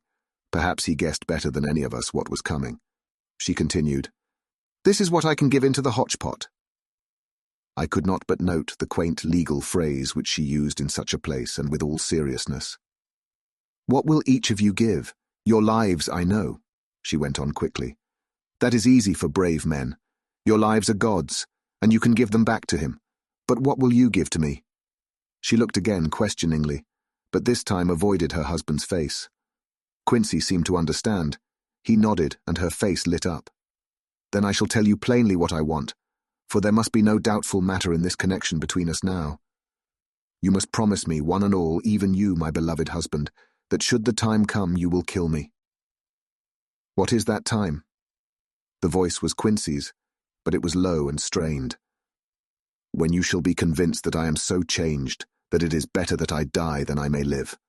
When I am thus dead in the flesh, then you will, without a moment's delay, drive a stake through me and cut off my head, or do whatever else may be wanting to give me rest." Quincy was the first to rise after the pause. He knelt down before her and, taking her hand in his, said solemnly, "I'm only a rough fellow, who hasn't perhaps lived as a man should to win such a distinction, but I swear to you by all that I hold sacred and dear that, should the time ever come, I shall not flinch from the duty that you have set us. And I promise you, too, that I shall make all certain, for if I am only doubtful I shall take it that the time has come." "My true friend," was all she could say amid her fast-falling tears as, bending over, she kissed his hand. "I swear the same, my dear Madam Mina," said Van Helsing. "And I," said Lord Godalming, each of them in turn kneeling to her to take the oath. I followed myself. Then her husband turned to her one-eyed, and with a greenish pallor which subdued the snowy whiteness of his hair, and asked, "And must I too make such a promise, oh, my wife?" "You too, my dearest," she said, with infinite yearning of pity in her voice and eyes. "You must not shrink. You are nearest and dearest and all the world to me. Our souls are knit into one for all life and all time. Think, dear, that there have been times when brave men have killed their wives and their womenkind, to keep them from falling into the hands of the enemy. Their hands did not falter any the more, because those that they loved implored them to slay them. It is men's duty towards those whom they love, in such times of sore trial. And oh, my dear, if it is to be that I must meet death at any hand, let it be at the hand of him that loves me best. Dr. Van Helsing, I have not forgotten your mercy in poor Lucy's case to him who loved—" She stopped with a flying blush and changed her phrase. "To him who had best right to give her peace. If that time shall come again, I look to you to make it a happy memory of my husband's life, that it was his loving hand which set me free from the awful thrall upon me." "Again I swear," came the professor's resonant voice.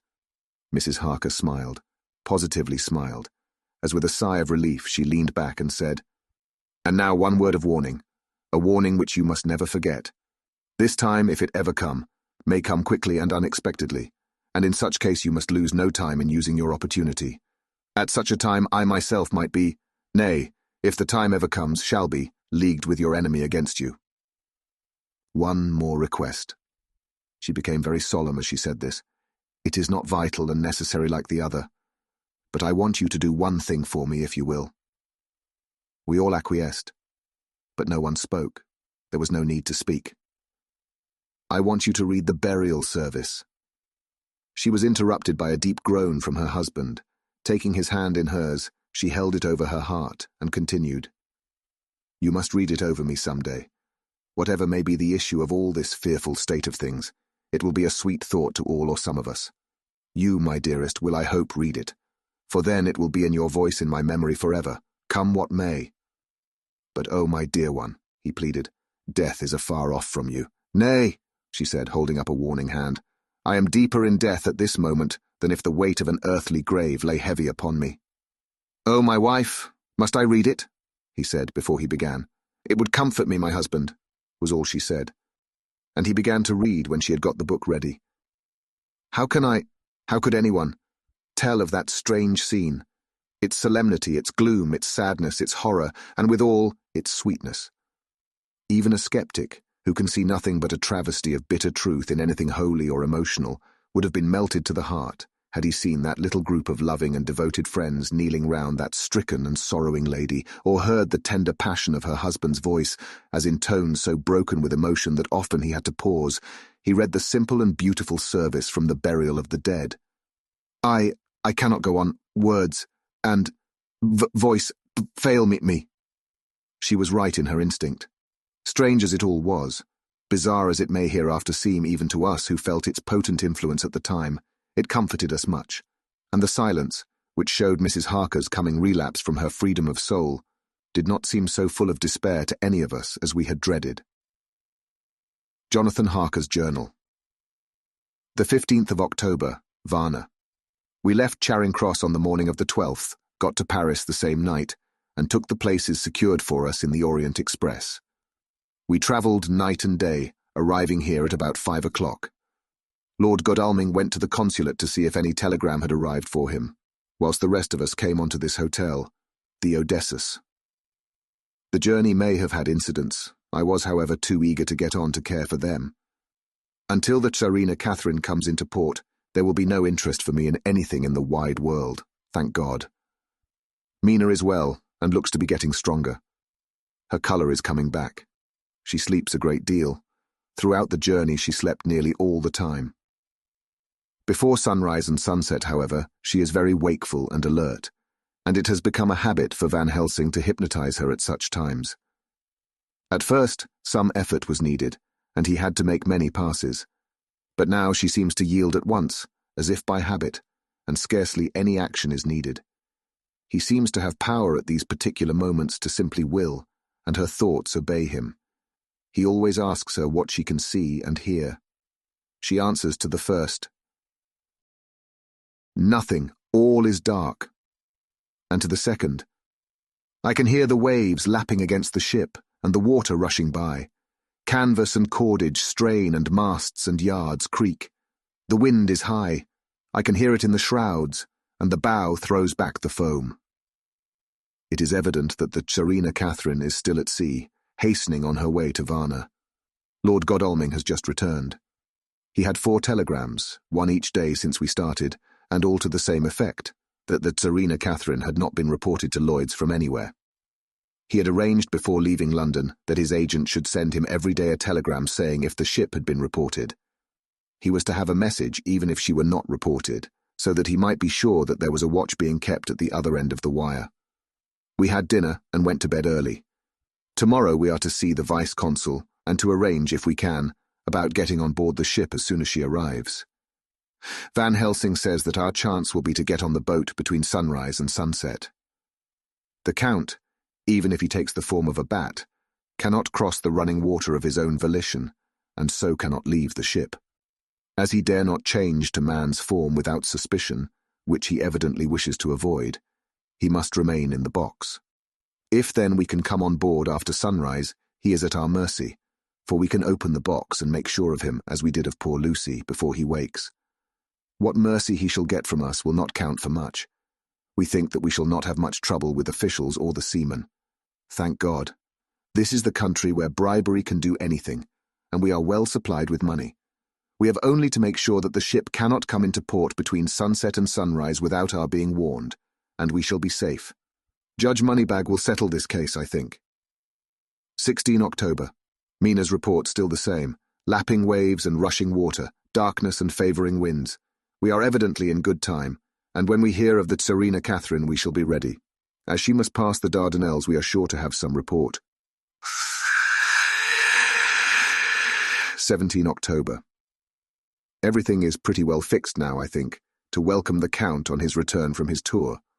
Godalming told the shippers that he fancied that the box sent aboard might contain something stolen from a friend of his, and got a half consent that he might open it at his own risk.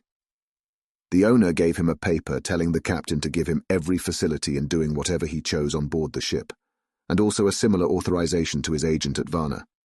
We have seen the agent, who was much impressed with Godalming's kindly manner to him, and we are all satisfied that whatever he can do to aid our wishes will be done. We have already arranged what to do in case we get the box open. If the Count is there, Van Helsing and Seward will cut off his head at once and drive a stake through his heart. Morris and Godalming and I shall prevent interference, even if we have to use the arms which we shall have ready. The Professor says that if we can so treat the Count's body, it will soon after fall into dust. In such case, there would be no evidence against us, in case any suspicion of murder were aroused. But even if it were not, we should stand or fall by our act, and perhaps some day this very script may be evidence to come between some of us and a rope. For myself, I should take the chance only too thankfully if it were to come. We mean to leave no stone unturned to carry out our intent. We have arranged with certain officials that the instant the Tsarina Catherine is seen, we are to be informed by a special messenger. 24 October. A whole week of waiting, daily telegrams to Godalming, but only the same story, not yet reported. Mina's morning and evening hypnotic answer is unvaried, lapping waves, rushing water and creaking masts. Telegram, October 24th. Rufus Smith, Lloyd's, London, to Lord Godalming, care of HBM Vice-Consul, Varna. Serena Catherine reported this morning from Dardanelles. Dr. Seward's diary. 25 October. How I miss my phonograph.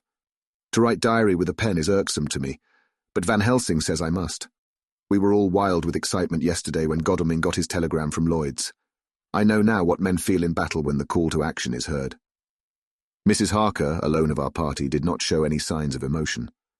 After all, it is not strange that she did not, for we took special care not to let her know anything about it, and we all tried not to show any excitement when we were in her presence. In old days she would, I am sure, have noticed, no matter how we might have tried to conceal it, but in this way she has greatly changed during the past 3 weeks. The lethargy grows upon her, and though she seems strong and well and is getting back some of her colour, Van Helsing and I are not satisfied. We talk of her often. We have not, however, said a word to the others. It would break poor Harker's heart, certainly his nerve, if he knew that we had even a suspicion on the subject. Van Helsing examines, he tells me, her teeth very carefully, whilst she is in the hypnotic condition, for he says that so long as they do not begin to sharpen, there is no active danger of a change in her. If this change should come, it would be necessary to take steps. We both know what those steps would have to be, though we do not mention our thoughts to each other. We should neither of us shrink from the task, awful though it be to contemplate. Euthanasia is an excellent and a comforting word. I am grateful to whoever invented it. It is only about 24 hours' sail from the Dardanelles to here, at the rate that Serena Catherine has come from London. She should therefore arrive some time in the morning, but as she cannot possibly get in before then, we are all about to retire early. We shall get up at 1 o'clock so as to be ready, the 25th of October, noon. No news yet of the ship's arrival. Mrs. Harker's hypnotic report this morning was the same as usual, so it is possible that we may get news at any moment. We men are all in a fever of excitement, except Harker, who is calm. His hands are cold as ice, and an hour ago I found him whetting the edge of the great Gurkha knife, which he now always carries with him. It will be a bad lookout for the Count if the edge of that kukri ever touches his throat, driven by that stern, ice-cold hand. Van Helsing and I were a little alarmed about Mrs. Harker today. About noon she got into a sort of lethargy which we did not like. Although we kept silence to the others, we were neither of us happy about it. She had been restless all the morning, so that we were at first glad to know that she was sleeping. When, however, her husband mentioned casually that she was sleeping so soundly that he could not wake her, we went to her room to see for ourselves. She was breathing naturally and looked so well and peaceful that we agreed that the sleep was better for her than anything else. Poor girl, she has so much to forget that it is no wonder that sleep, if it brings oblivion to her, does her good. Later.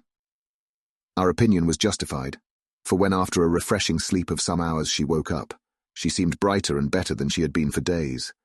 At sunset she made the usual hypnotic report. Wherever he may be in the Black Sea, the Count is hurrying to his destination. To his doom, I trust. 26 October. Another day and no tidings of the Serena Catherine. She ought to be here by now. That she is still journeying somewhere is apparent, for Mrs. Harker's hypnotic report at sunrise was still the same. It is possible that the vessel may be lying by at times for fog. Some of the steamers which came in last evening reported patches of fog both to north and south of the port. We must continue our watching, as the ship may now be signalled any moment. The 27th of October, noon. Most strange. No news yet of the ship we wait for. Mrs. Harker reported last night and this morning as usual, lapping waves and rushing water, though she added that the waves were very faint. The telegrams from London have been the same, no further report. Van Helsing is terribly anxious, and told me just now that he fears the Count is escaping us. He added significantly, "I did not like that lethargy of Madame Mina's. Souls and memories can do strange things during trance." I was about to ask him more, but Harker just then came in, and he held up a warning hand. We must try tonight at sunset to make her speak more fully when in her hypnotic state. 28 October. Telegram. Rufus Smith, London, to Lord Godalming. Care HBM Vice-Consul, Varna. Serena Catherine reported entering Galatz at 1 o'clock today. Dr. Seward's diary. 28 October. When the telegram came announcing the arrival in Galatz, I do not think it was such a shock to any of us as might have been expected. True, we did not know whence or how or when the bolt would come, but I think we all expected that something strange would happen. The delay of arrival at Varna made us individually satisfied that things would not be just as we had expected. We only waited to learn where the change would occur.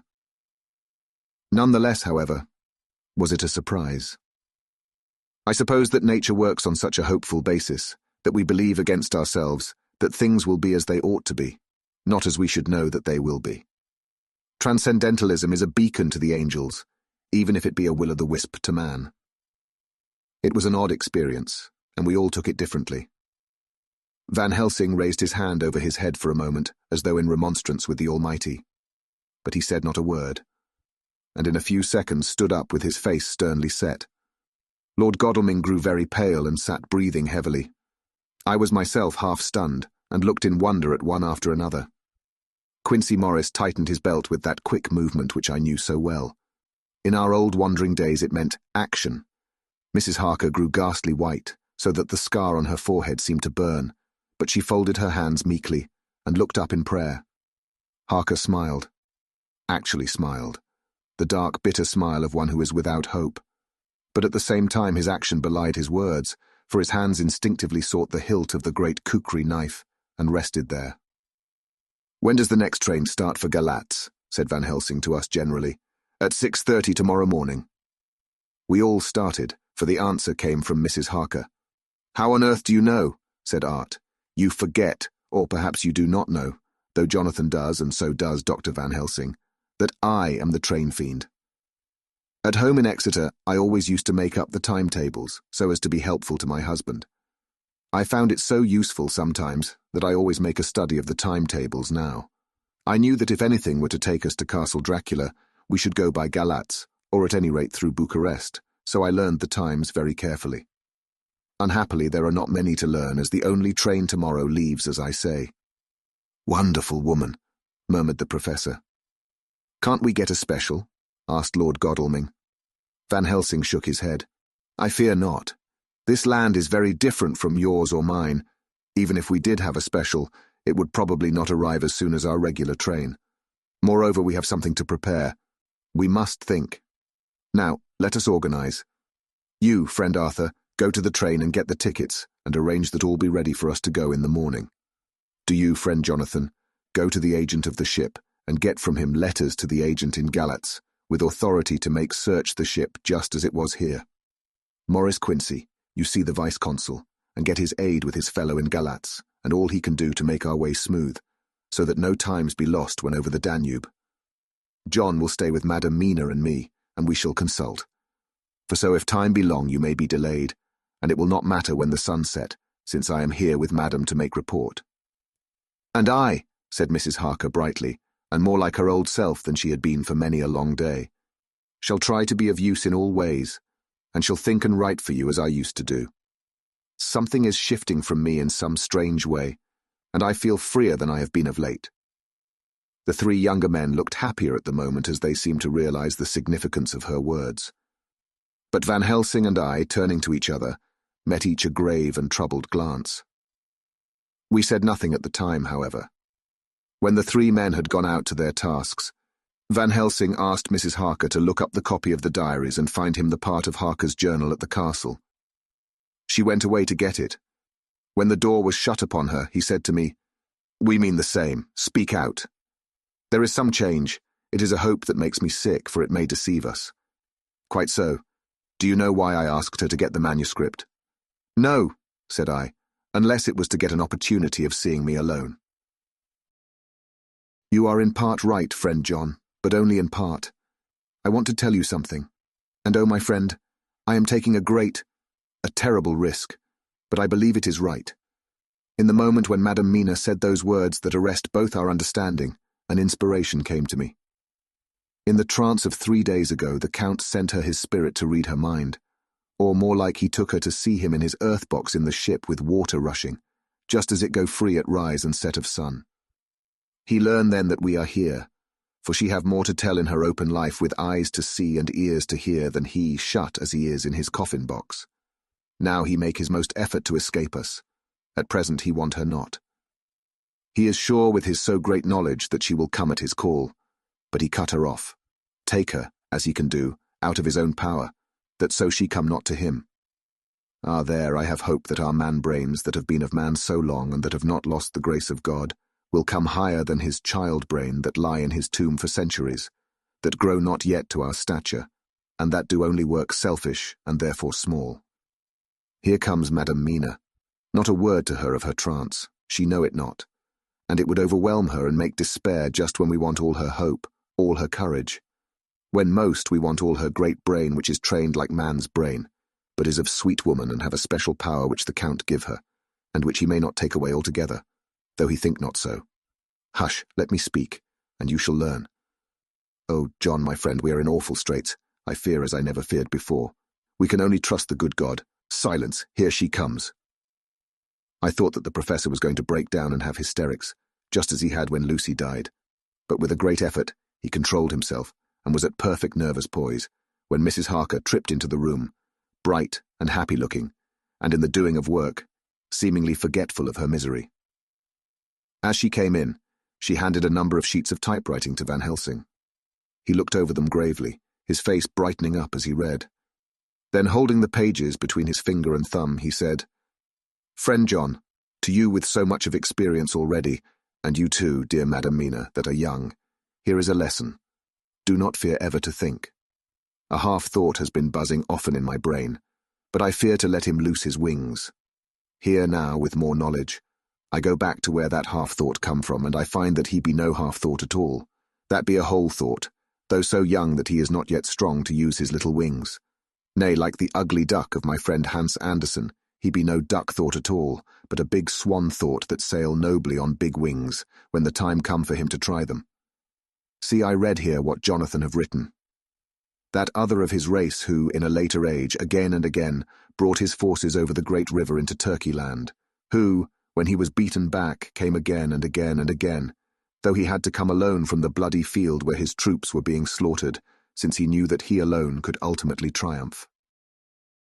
What does this tell us? Not much. No. The Count's child thought see nothing. Therefore he speaks so free. Your man thought see nothing. My man thought see nothing till just now.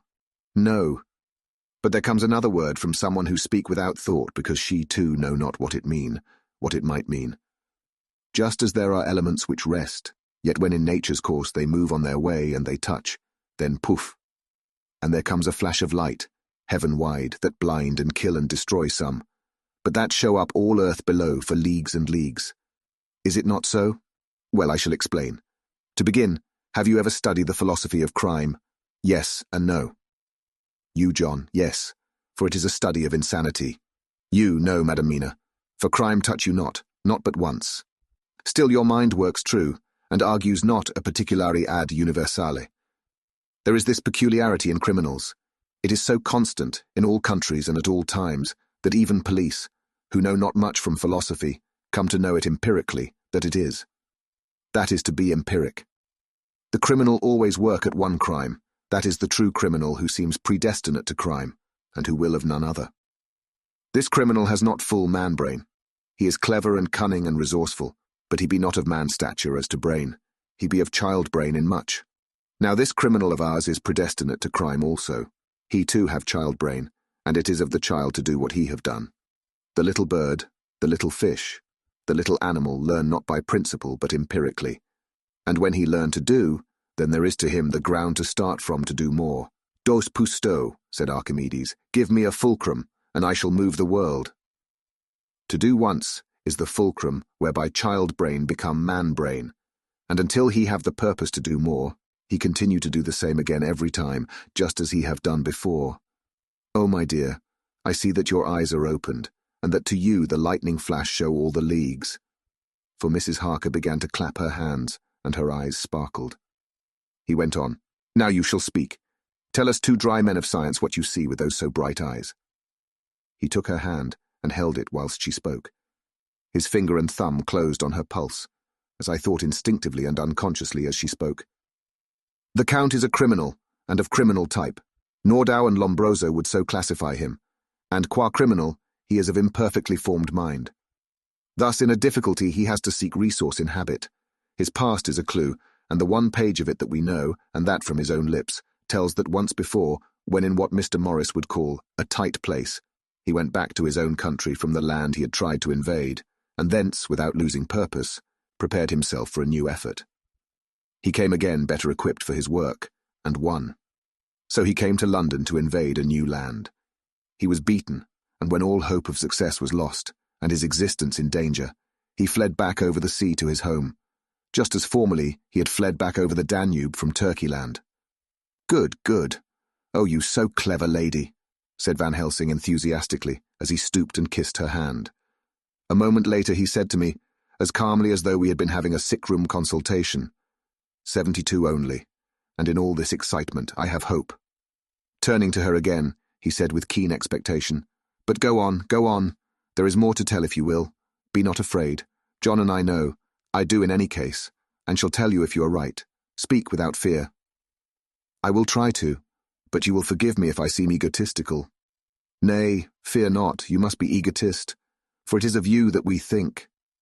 Then, as he is criminal, he is selfish, and as his intellect is small and his action is based on selfishness, he confines himself to one purpose. That purpose is remorseless. As he fled back over the Danube, leaving his forces to be cut to pieces, so now he is intent on being safe, careless of all. So his own selfishness frees my soul somewhat from the terrible power which he acquired over me on that dreadful night. I felt it. Oh, I felt it. Thank God for his great mercy. My soul is freer than it has been since that awful hour, and all that haunts me is a fear lest in some trance or dream he may have used my knowledge for his ends. The professor stood up. He has so used your mind, and by it he has left us here in Varna, whilst the ship that carried him rushed through enveloping fog up to Galatz, where doubtless he had made preparation for escaping from us. But his child mind only saw so far, and it may be that, as ever is in God's providence, the very thing that the evil-doer most reckoned on for his selfish good turns out to be his chiefest harm. The hunter is taken in his own snare, as the great psalmist says. For now that he think he is free from every trace of us all, and that he has escaped us with so many hours to him, then his selfish child brain will whisper him to sleep. He think, too, that as he cut himself off from knowing your mind, there can be no knowledge of him to you. There is where he fail. That terrible baptism of blood which he give you makes you free to go to him in spirit, as you have as yet done in your times of freedom, when the sun rise and set. At such times you go by my volition and not by his, and this power to good of you and others, as you have won from your suffering at his hands. This is now all the more precious that he know it not, and to guard himself have even cut himself off from his knowledge of our where. We, however, are not selfish, and we believe that God is with us through all this blackness and these many dark hours. We shall follow him, and we shall not flinch, even if we peril ourselves that we become like him. Friend John, this has been a great hour, and it have done much to advance us on our way. You must be scribe and write him all down, so that when the others return from their work you can give it to them. Then they shall know as we do. And so I have written it whilst we wait their return, and Mrs. Harker has written with her typewriter, all since she brought the MS to us. Chapter 26. Dr. Seward's Diary. 29 October. This is written in the train from Varna to Galatz. Last night we all assembled a little before the time of sunset. Each of us had done his work as well as he could. So far as thought and endeavour and opportunity go, we are prepared for the whole of our journey, and for our work when we get to Galatz. When the usual time came round, Mrs. Harker prepared herself for her hypnotic effort, and after a longer and more serious effort on the part of Van Helsing than has been usually necessary, she sank into the trance. Usually she speaks on a hint, but this time the professor had to ask her questions, and to ask them pretty resolutely, before we could learn anything. At last her answer came. I can see nothing. We are still. There are no waves lapping, but only a steady swirl of water softly running against the hawser. I can hear men's voices calling near and far, and the roll and creak of oars in the rowlocks. A gun is fired somewhere. The echo of it seems far away. There is tramping of feet overhead, and ropes and chains are dragged along. What is this? There is a gleam of light, I can feel the air blowing upon me. Here she stopped. She had risen, as if impulsively from where she lay on the sofa, and raised both her hands, palms upwards, as if lifting a weight. Van Helsing and I looked at each other with understanding. Quincy raised his eyebrows slightly and looked at her intently, whilst Harker's hand instinctively closed round the hilt of his kukri. There was a long pause. We all knew that the time when she could speak was passing, but we felt that it was useless to say anything. Suddenly she sat up, and as she opened her eyes, said sweetly, "Would none of you like a cup of tea? You must all be so tired." We could only make her happy, and so acquiesced. She bustled off to get tea. When she had gone, Van Helsing said, "You see, my friends, he is close to land. He has left his earth chest, but he has yet to get on shore. In the night he may lie hidden somewhere, but if he be not carried on shore, or if the ship do not touch it, he cannot achieve the land. In such case he can, if it be in the night, change his form and can jump or fly on shore, as he did at Whitby. But if the day come before he get on shore, then, unless he be carried, he cannot escape. And if he be carried, then the customs men may discover what the box contain. Thus, in fine, if he escape not on shore tonight or before dawn, there will be the whole day lost to him. We may then arrive in time, for if he escape not at night, we shall come on him in daytime, boxed up and at our mercy, for he dare not be his true self, awake and visible, lest he be discovered." There was no more to be said, so we waited in patience until the dawn, at which time we might learn more from Mrs. Harker. Early this morning we listened, with breathless anxiety, for her response in her trance. The hypnotic stage was even longer in coming than before, and when it came, the time remaining until full sunrise was so short that we began to despair. Van Helsing seemed to throw his whole soul into the effort. At last, in obedience to his will, she made reply. "All is dark. I hear lapping water, level with me, and some creaking as of wood on wood." She paused, and the red sun shot up. "We must wait till tonight. And so it is that we are travelling towards Galatz in an agony of expectation. We are due to arrive between 2 and 3 in the morning, but already at Bucharest we are 3 hours late, so we cannot possibly get in till well after sunup. Thus we shall have 2 more hypnotic messages from Mrs. Harker. Either or both may possibly throw more light on what is happening. Later. Sunset has come and gone. Fortunately, it came at a time when there was no distraction, for had it occurred whilst we were at a station, we might not have secured the necessary calm and isolation. Mrs. Harker yielded to the hypnotic influence even less readily than this morning. I am in fear that her power of reading the Count's sensations may die away, just when we want it most. It seems to me that her imagination is beginning to work. Whilst she has been in the trance hitherto, she has confined herself to the simplest of facts. If this goes on, it may ultimately mislead us. If I thought that the Count's power over her would die away equally with her power of knowledge, it would be a happy thought. But I am afraid that it may not be so. When she did speak, her words were enigmatical. "Something is going out. I can feel it pass me like a cold wind. I can hear far-off confused sounds, as of men talking in strange tongues, fierce falling water, and the howling of wolves." She stopped, and a shudder ran through her, increasing in intensity for a few seconds till, at the end, she shook as though in a palsy. She said no more, even in answer to the professor's imperative questioning.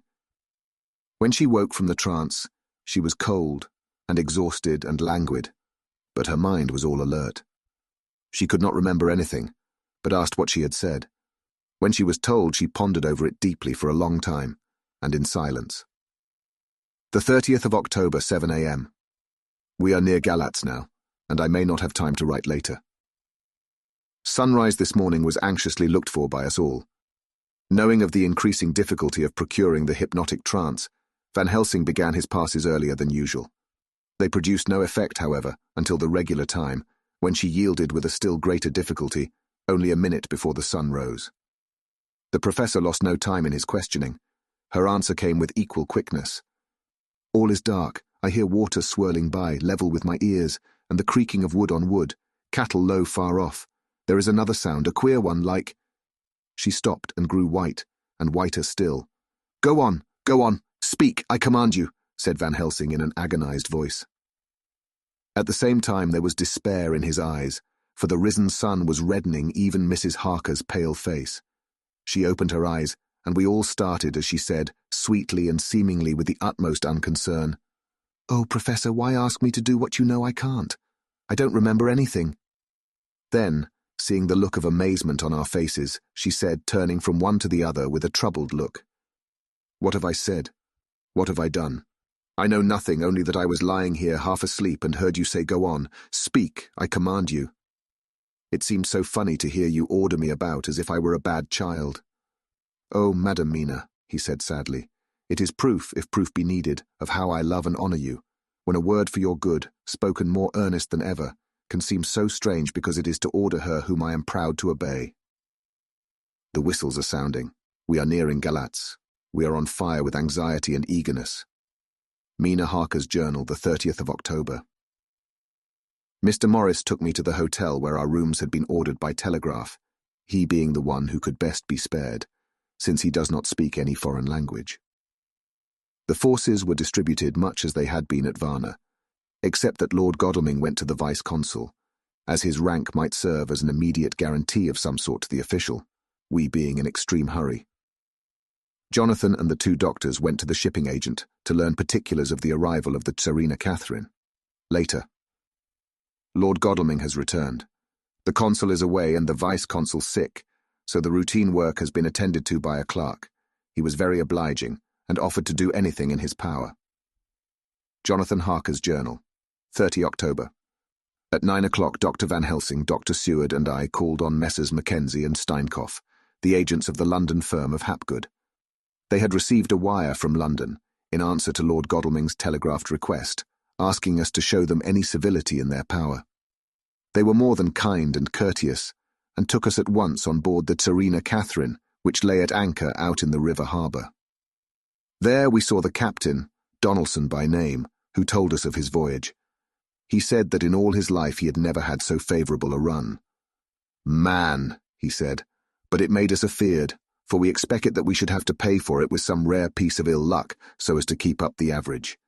It's no canny to run frae London to the Black Sea with a wind ahint ye, as though the deil himself were blowing on your sail for his ain purpose, and at the time we could no speer a thing. Gin we were nigh a ship, or a port, or a headland, a fog fell on us and travelled with us, till when after it had lifted and we looked out, the dale a thing could we see.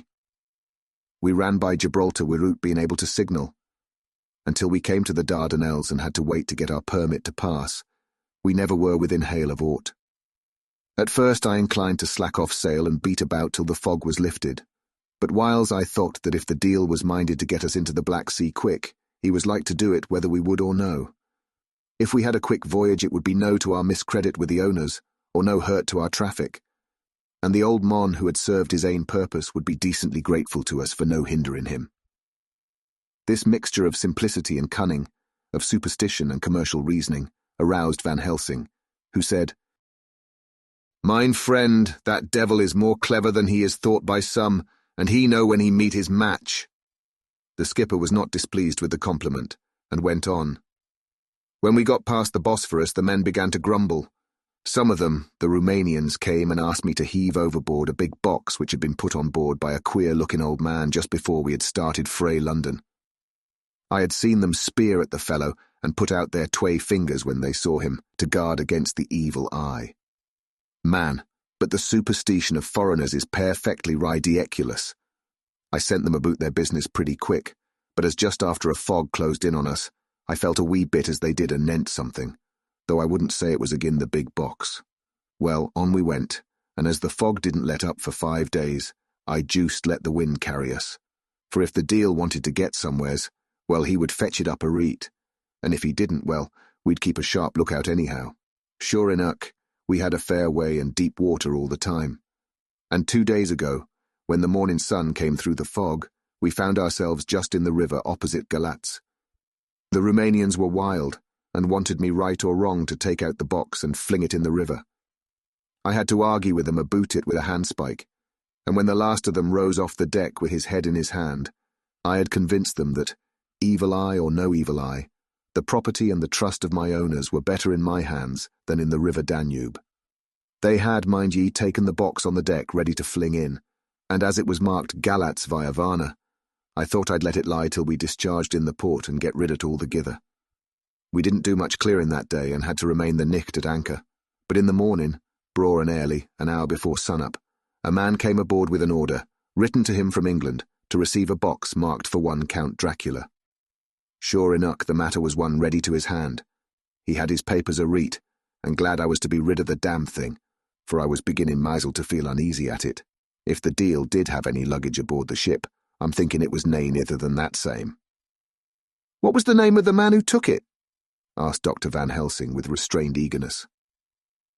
"I'll be telling you quick," he answered, and stepping down to his cabin, produced a receipt signed Emanuel Hildesheim. Bergenstrasse 16 was the address. We found out that this was all the captain knew, so with thanks we came away. We found Hildesheim in his office, a Hebrew of rather the Adelphi theatre type, with a nose like a sheep, and a fez. His arguments were pointed with specie, we doing the punctuation, and with a little bargaining he told us what he knew. This turned out to be simple but important. He had received a letter from Mr. de Ville of London, telling him to receive, if possible before sunrise so as to avoid customs, a box which would arrive at Galats in the Tsarina Catherine. This he was to give in charge to a certain Petrov Skinsky, who dealt with the Slovaks who traded down the river to the port. He had been paid for his work by an English banknote, which had been duly cashed for gold at the Danube International Bank. When Skinsky had come to him, he had taken him to the ship and handed over the box, so as to save porterage. That was all he knew. We then sought for Skinsky, but were unable to find him. One of his neighbours, who did not seem to bear him any affection, said that he had gone away 2 days before, no one knew whither. This was corroborated by his landlord, who had received by messenger the key of the house together with the rent due in English money. This had been between 10 and 11 o'clock last night. We were at a standstill again. Whilst we were talking, one came running and breathlessly gasped out that the body of Skinsky had been found inside the wall of the churchyard of St. Peter, and that the throat had been torn open as if by some wild animal. Those we had been speaking with ran off to see the horror, the women crying out, "This is the work of a Slovak!" We hurried away lest we should have been in some way drawn into the affair, and so detained. As we came home we could arrive at no definite conclusion. We were all convinced that the box was on its way, by water, to somewhere, but where that might be, we would have to discover. With heavy hearts, we came home to the hotel to Mina. When we met together, the first thing was to consult as to taking Mina again into our confidence. Things are getting desperate, and it is at least a chance, though a hazardous one. As a preliminary step, I was released from my promise to her. Mina Harker's journal. The 30th of October, evening. They were so tired and worn out and dispirited that there was nothing to be done till they had some rest.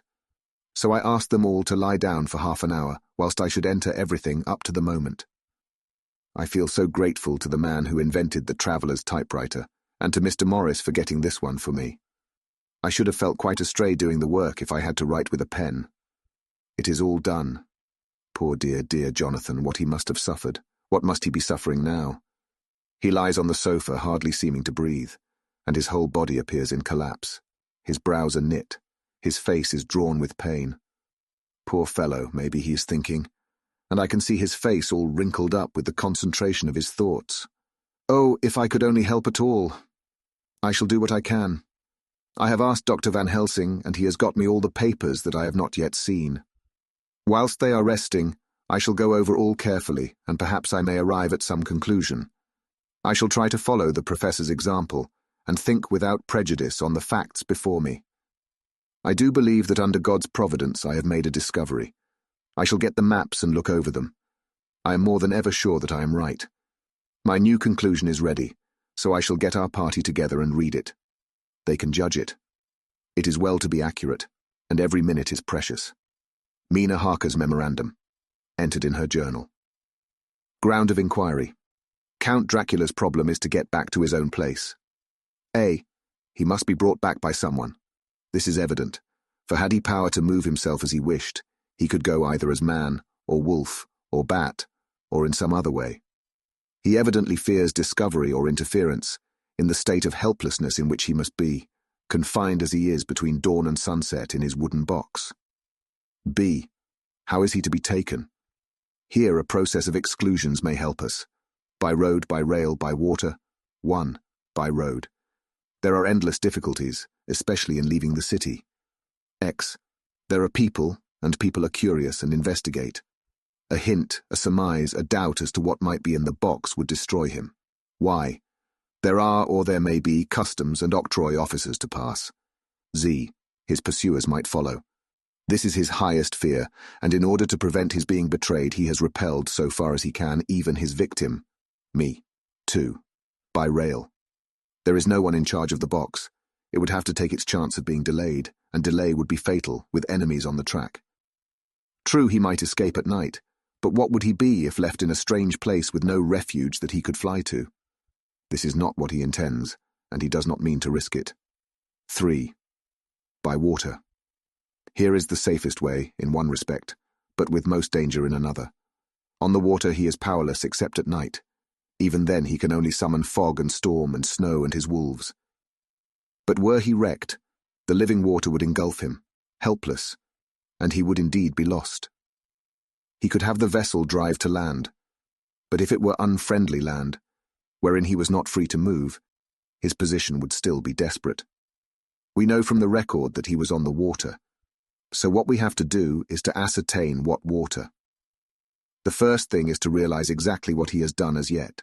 We may then get a light on what his later task is to be. Firstly, we must differentiate between what he did in London as part of his general plan of action, when he was pressed for moments and had to arrange as best he could. Secondly, we must see, as well as we can surmise it from the facts we know of, what he has done here. As to the first, he evidently intended to arrive at Galatz, and sent envoys to Varna to deceive us lest we should ascertain his means of exit from England. His immediate and sole purpose then was to escape. The proof of this is the letter of instructions sent to Emanuel Hildesheim to clear and take away the box before sunrise. There is also the instruction to Petrov Skinsky. These we must only guess at, but there must have been some letter or message since Skinsky came to Hildesheim.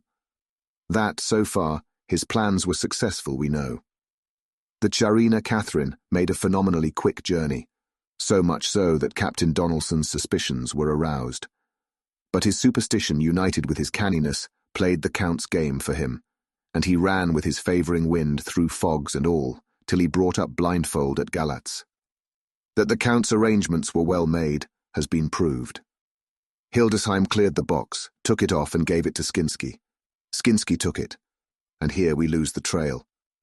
We only know that the box is somewhere on the water, moving along. The customs and the octroi, if there be any, have been avoided. Now we come to what the Count must have done after his arrival, on land, at Galatz. The box was given to Skinsky before sunrise. At sunrise the Count could appear in his own form.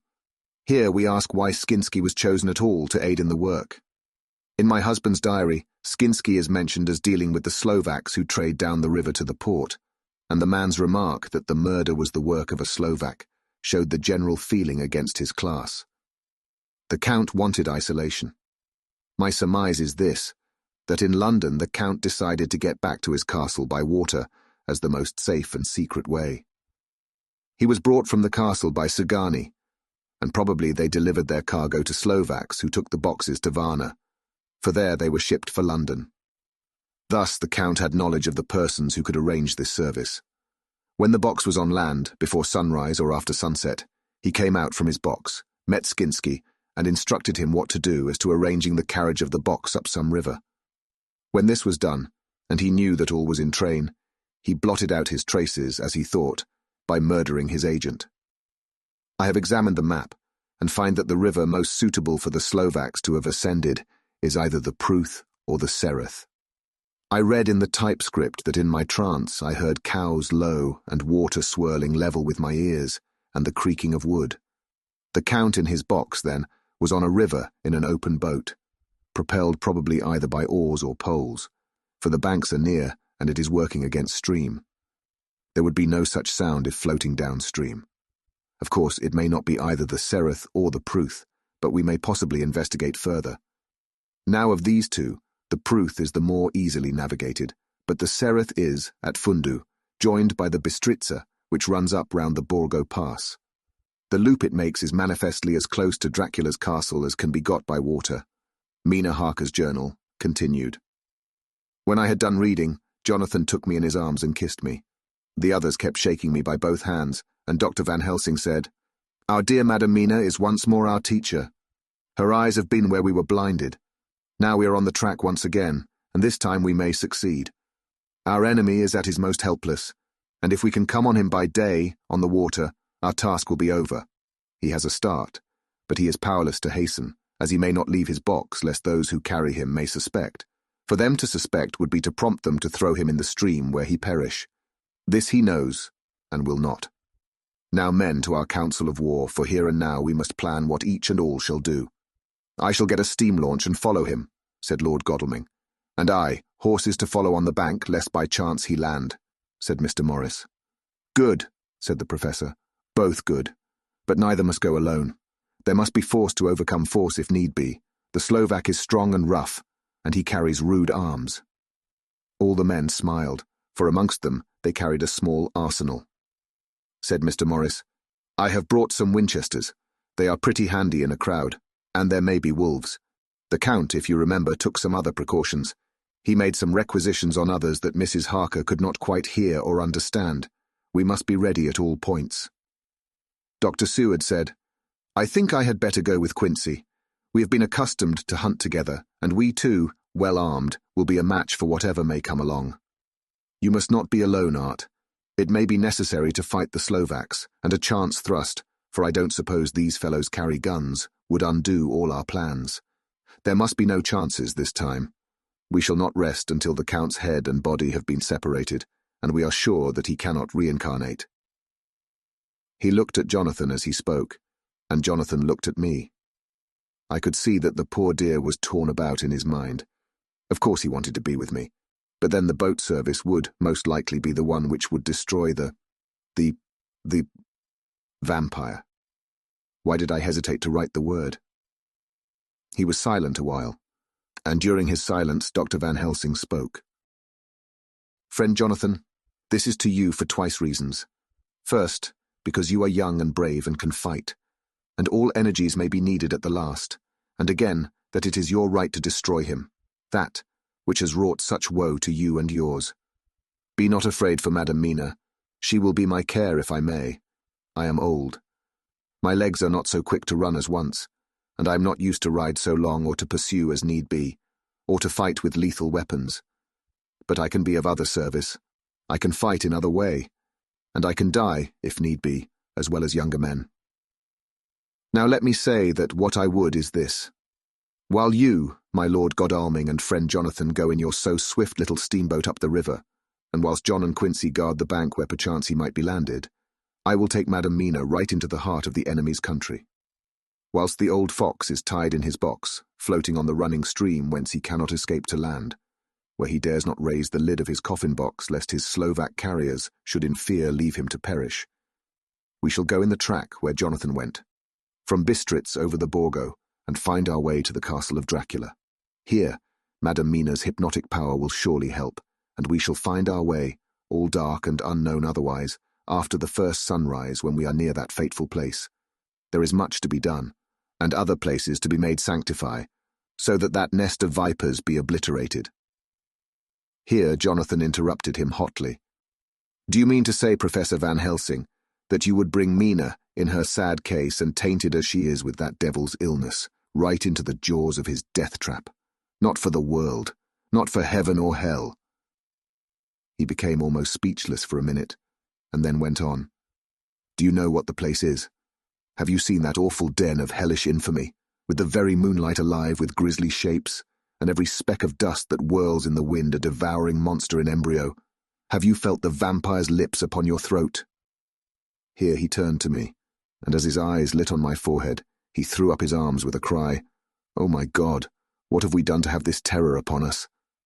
And he sank down on the sofa in a collapse of misery.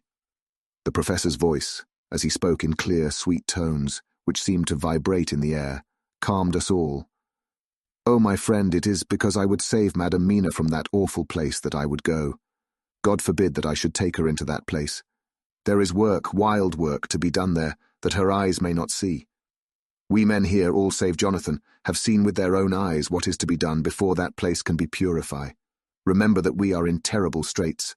If the Count escape us this time, and he is strong and subtle and cunning, he may choose to sleep him for a century, and then in time, our dear one," he took my hand, "would come to him to keep him company, and would be as those others that you, Jonathan, saw. You have told us of their gloating lips.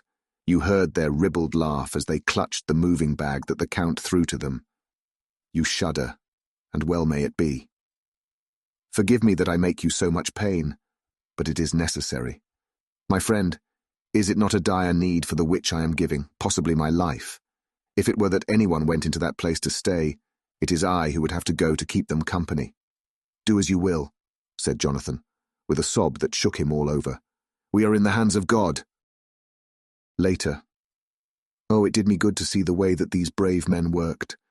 How can women help loving men when they are so earnest and so true and so brave? And too, it made me think of the wonderful power of money. What can it not do when it is properly applied, and what might it do when basely used? I felt so thankful that Lord Godalming is rich, and that both he and Mr. Morris, who also has plenty of money, are willing to spend it so freely. For if they did not, our little expedition could not start, either so promptly or so well equipped, as it will within another hour. It is not 3 hours since it was arranged what part each of us was to do, and now Lord Godalming and Jonathan have a lovely steam launch with steam up ready to start at a moment's notice. Dr. Seward and Mr. Morris have 6 good horses, well appointed. We have all the maps and appliances of various kinds that can be had. Professor Van Helsing and I are to leave by the 11:40 train tonight for Veresti, where we are to get a carriage to drive to the Borgo Pass. We are bringing a good deal of ready money, as we are to buy a carriage and horses. We shall drive ourselves, for we have no one whom we can trust in the matter. The professor knows something of a great many languages, so we shall get on all right. We have all got arms, even for me a large-bore revolver. Jonathan would not be happy unless I was armed like the rest. Alas, I cannot carry one arm that the rest do. The scar on my forehead forbids that. Dear Dr. Van Helsing comforts me by telling me that I am fully armed, as there may be wolves. The weather is getting colder every hour, and there are snow flurries which come and go as warnings. Later. It took all my courage to say goodbye to my darling. We may never meet again. Courage, Mina. The professor is looking at you keenly. His look is a warning. There must be no tears now, unless it may be that God will let them fall in gladness. Jonathan Harker's Journal, October 30th, night. I am writing this in the light from the furnace door of the steam launch. Lord Godalming is firing up. He is an experienced hand at the work, as he has had for years a launch of his own on the Thames and another on the Norfolk Broads. Regarding our plans, we finally decided that Mina's guess was correct, and that if any waterway was chosen for the Count's escape back to his castle, the Sereth and then the Bistritza at its junction would be the one.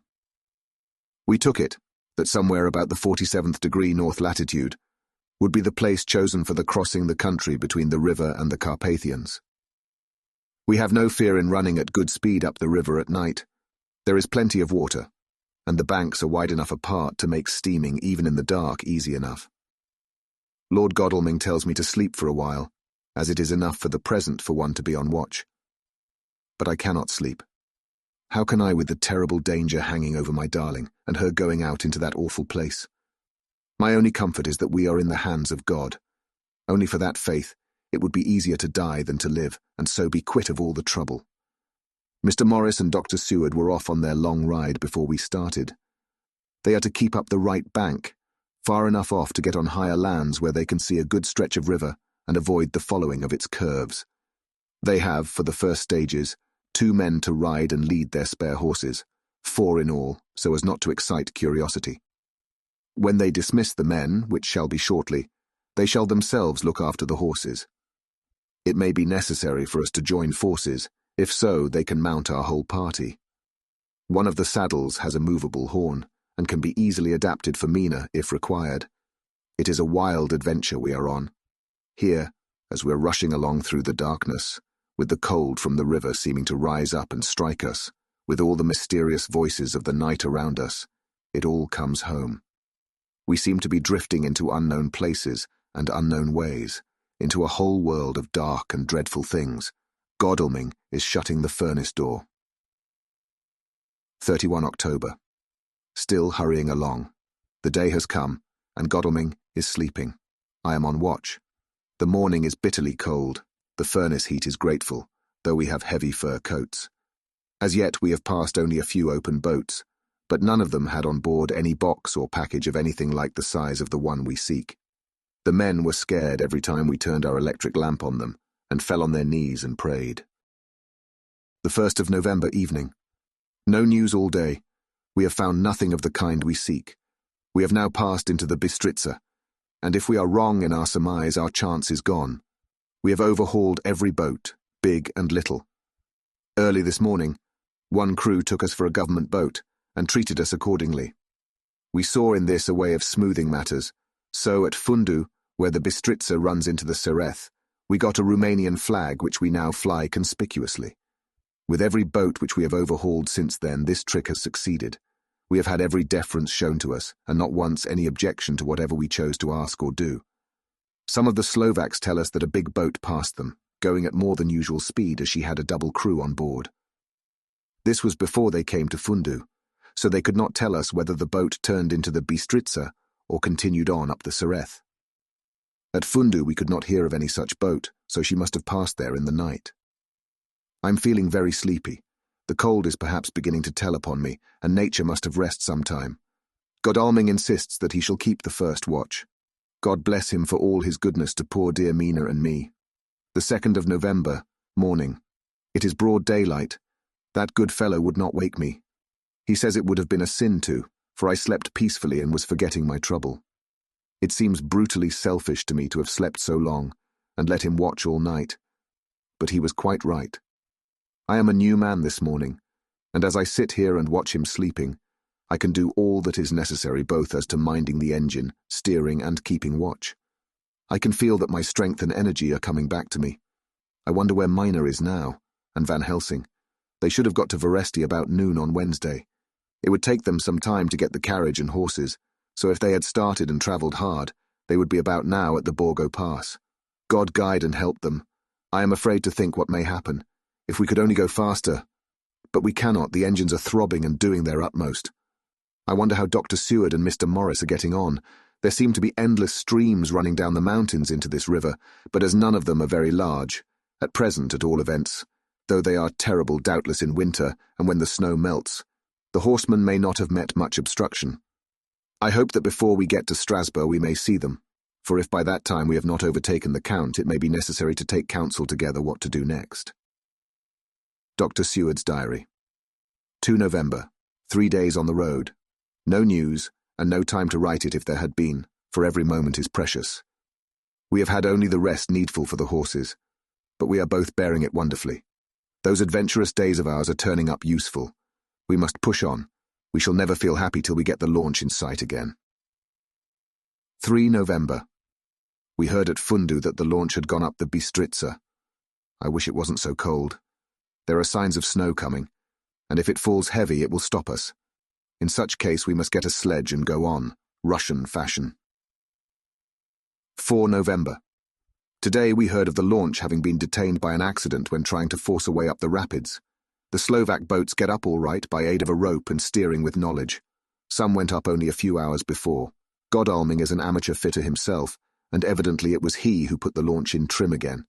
Finally they got up the rapids all right, with local help, and are off on the chase afresh. I fear that the boat is not any better for the accident. The peasantry tell us that after she got upon smooth water again, she kept stopping every now and again so long as she was in sight. We must push on harder than ever. Our help may be wanted soon. Mina Harker's journal. 31 October. Arrived at Veresti at noon. The professor tells me that this morning at dawn he could hardly hypnotize me at all, and that all I could say was, dark and quiet. He is off now buying a carriage and horses. He says that he will later on try to buy additional horses, so that we may be able to change them on the way. We have something more than 70 miles before us. The country is lovely and most interesting. If only we were under different conditions, how delightful it would be to see it all. If Jonathan and I were driving through it alone, what a pleasure it would be. To stop and see people and learn something of their life, and to fill our minds and memories with all the colour and picturesqueness of the whole wild, beautiful country and the quaint people. But alas, later. Dr. Van Helsing has returned. He has got the carriage and horses. We are to have some dinner and to start in an hour. The landlady is putting us up a huge basket of provisions. It seems enough for a company of soldiers. The professor encourages her and whispers to me that it may be a week before we can get any good food again. He has been shopping too, and has sent home such a wonderful lot of fur coats and wraps and all sorts of warm things. There will not be any chance of our being cold. We shall soon be off. I am afraid to think what may happen to us. We are truly in the hands of God. He alone knows what may be, and I pray him, with all the strength of my sad and humble soul, that he will watch over my beloved husband, that whatever may happen, Jonathan may know that I loved him and honoured him more than I can say, and that my latest and truest thought will be always for him. Chapter 27. Mina Harker's Journal, 1 November. All day long we have travelled, and at a good speed. The horses seem to know that they are being kindly treated, for they go willingly their full stage at best speed. We have now had so many changes, and find the same thing so constantly, that we are encouraged to think that the journey will be an easy one. Dr. Van Helsing is laconic. He tells the farmers that he is hurrying to Bistritz, and pays them well to make the exchange of horses. We get hot soup, or coffee, or tea, and off we go. It is a lovely country, full of beauties of all imaginable kinds, and the people are brave and strong and simple, and seem full of nice qualities. They are very, very superstitious. In the first house where we stopped, when the woman who served us saw the scar on my forehead, she crossed herself and put out 2 fingers towards me to keep off the evil eye. I believe they went to the trouble of putting an extra amount of garlic into our food, and I can't abide garlic. Ever since then I have taken care not to take off my hat or veil, and so have escaped their suspicions. We are travelling fast, and as we have no driver with us to carry tales, we go ahead of scandal. But I dare say that fear of the evil eye will follow hard behind us all the way. The professor seems tireless. All day he would not take any rest, though he made me sleep for a long spell. At sunset time he hypnotized me, and he says that I answered as usual, darkness, lapping water and creaking wood, so our enemy is still on the river. I'm afraid to think of Jonathan, but somehow I have now no fear for him, or for myself.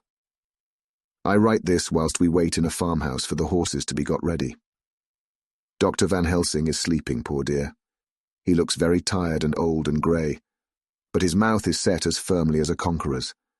Even in his sleep he is instinct with resolution. When we have well started, I must make him rest whilst I drive.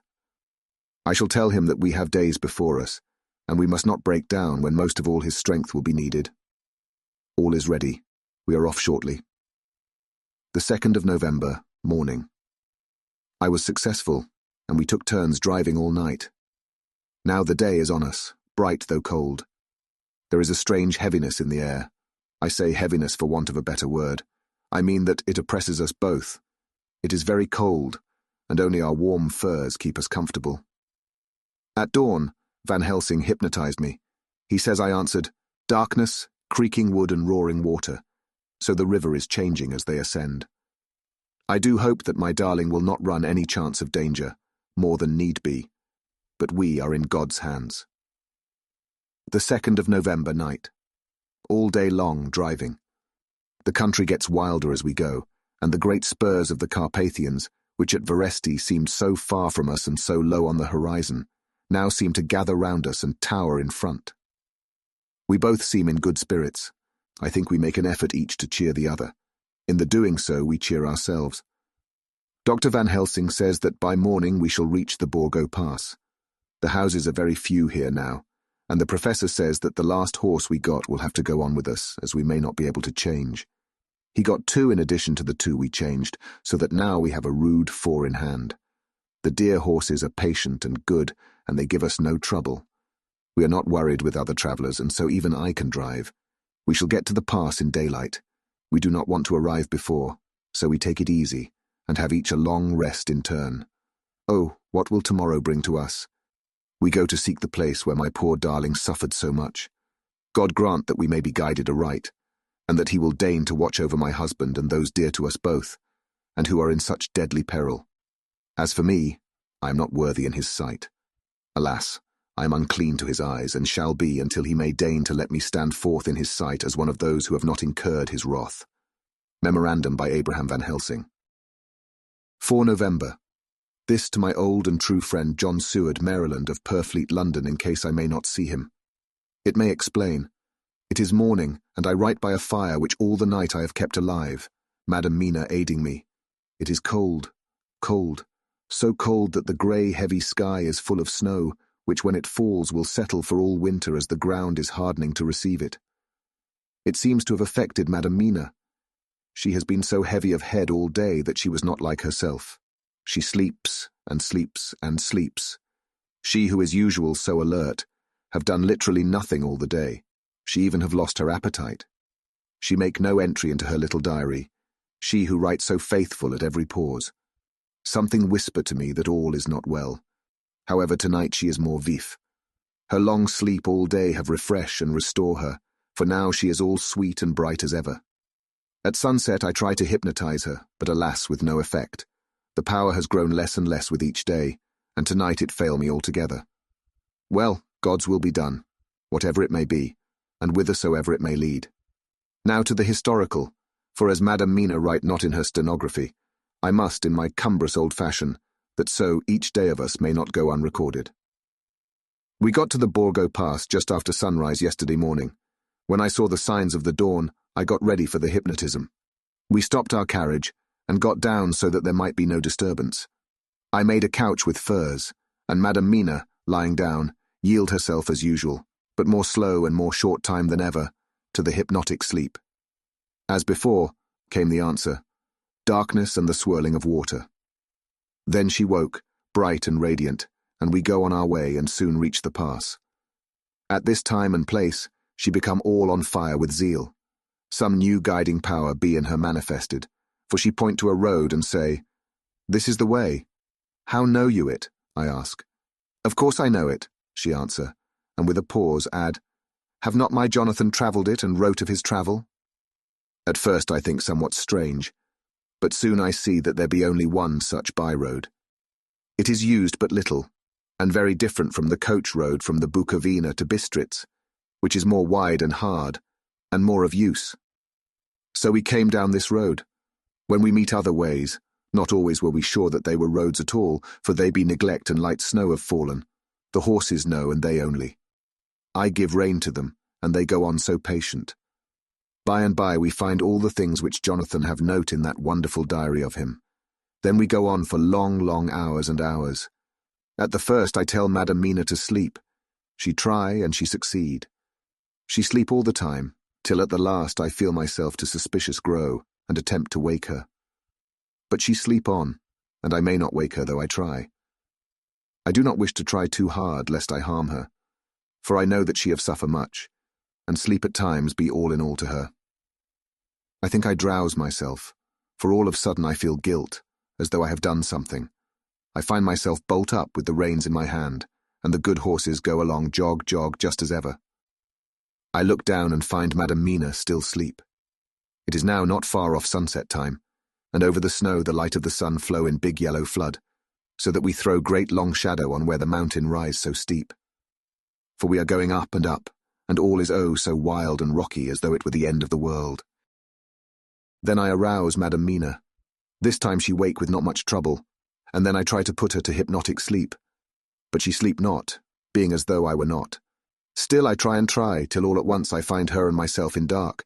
So I look round and find that the sun have gone down. Madam Mina laugh, and I turn and look at her.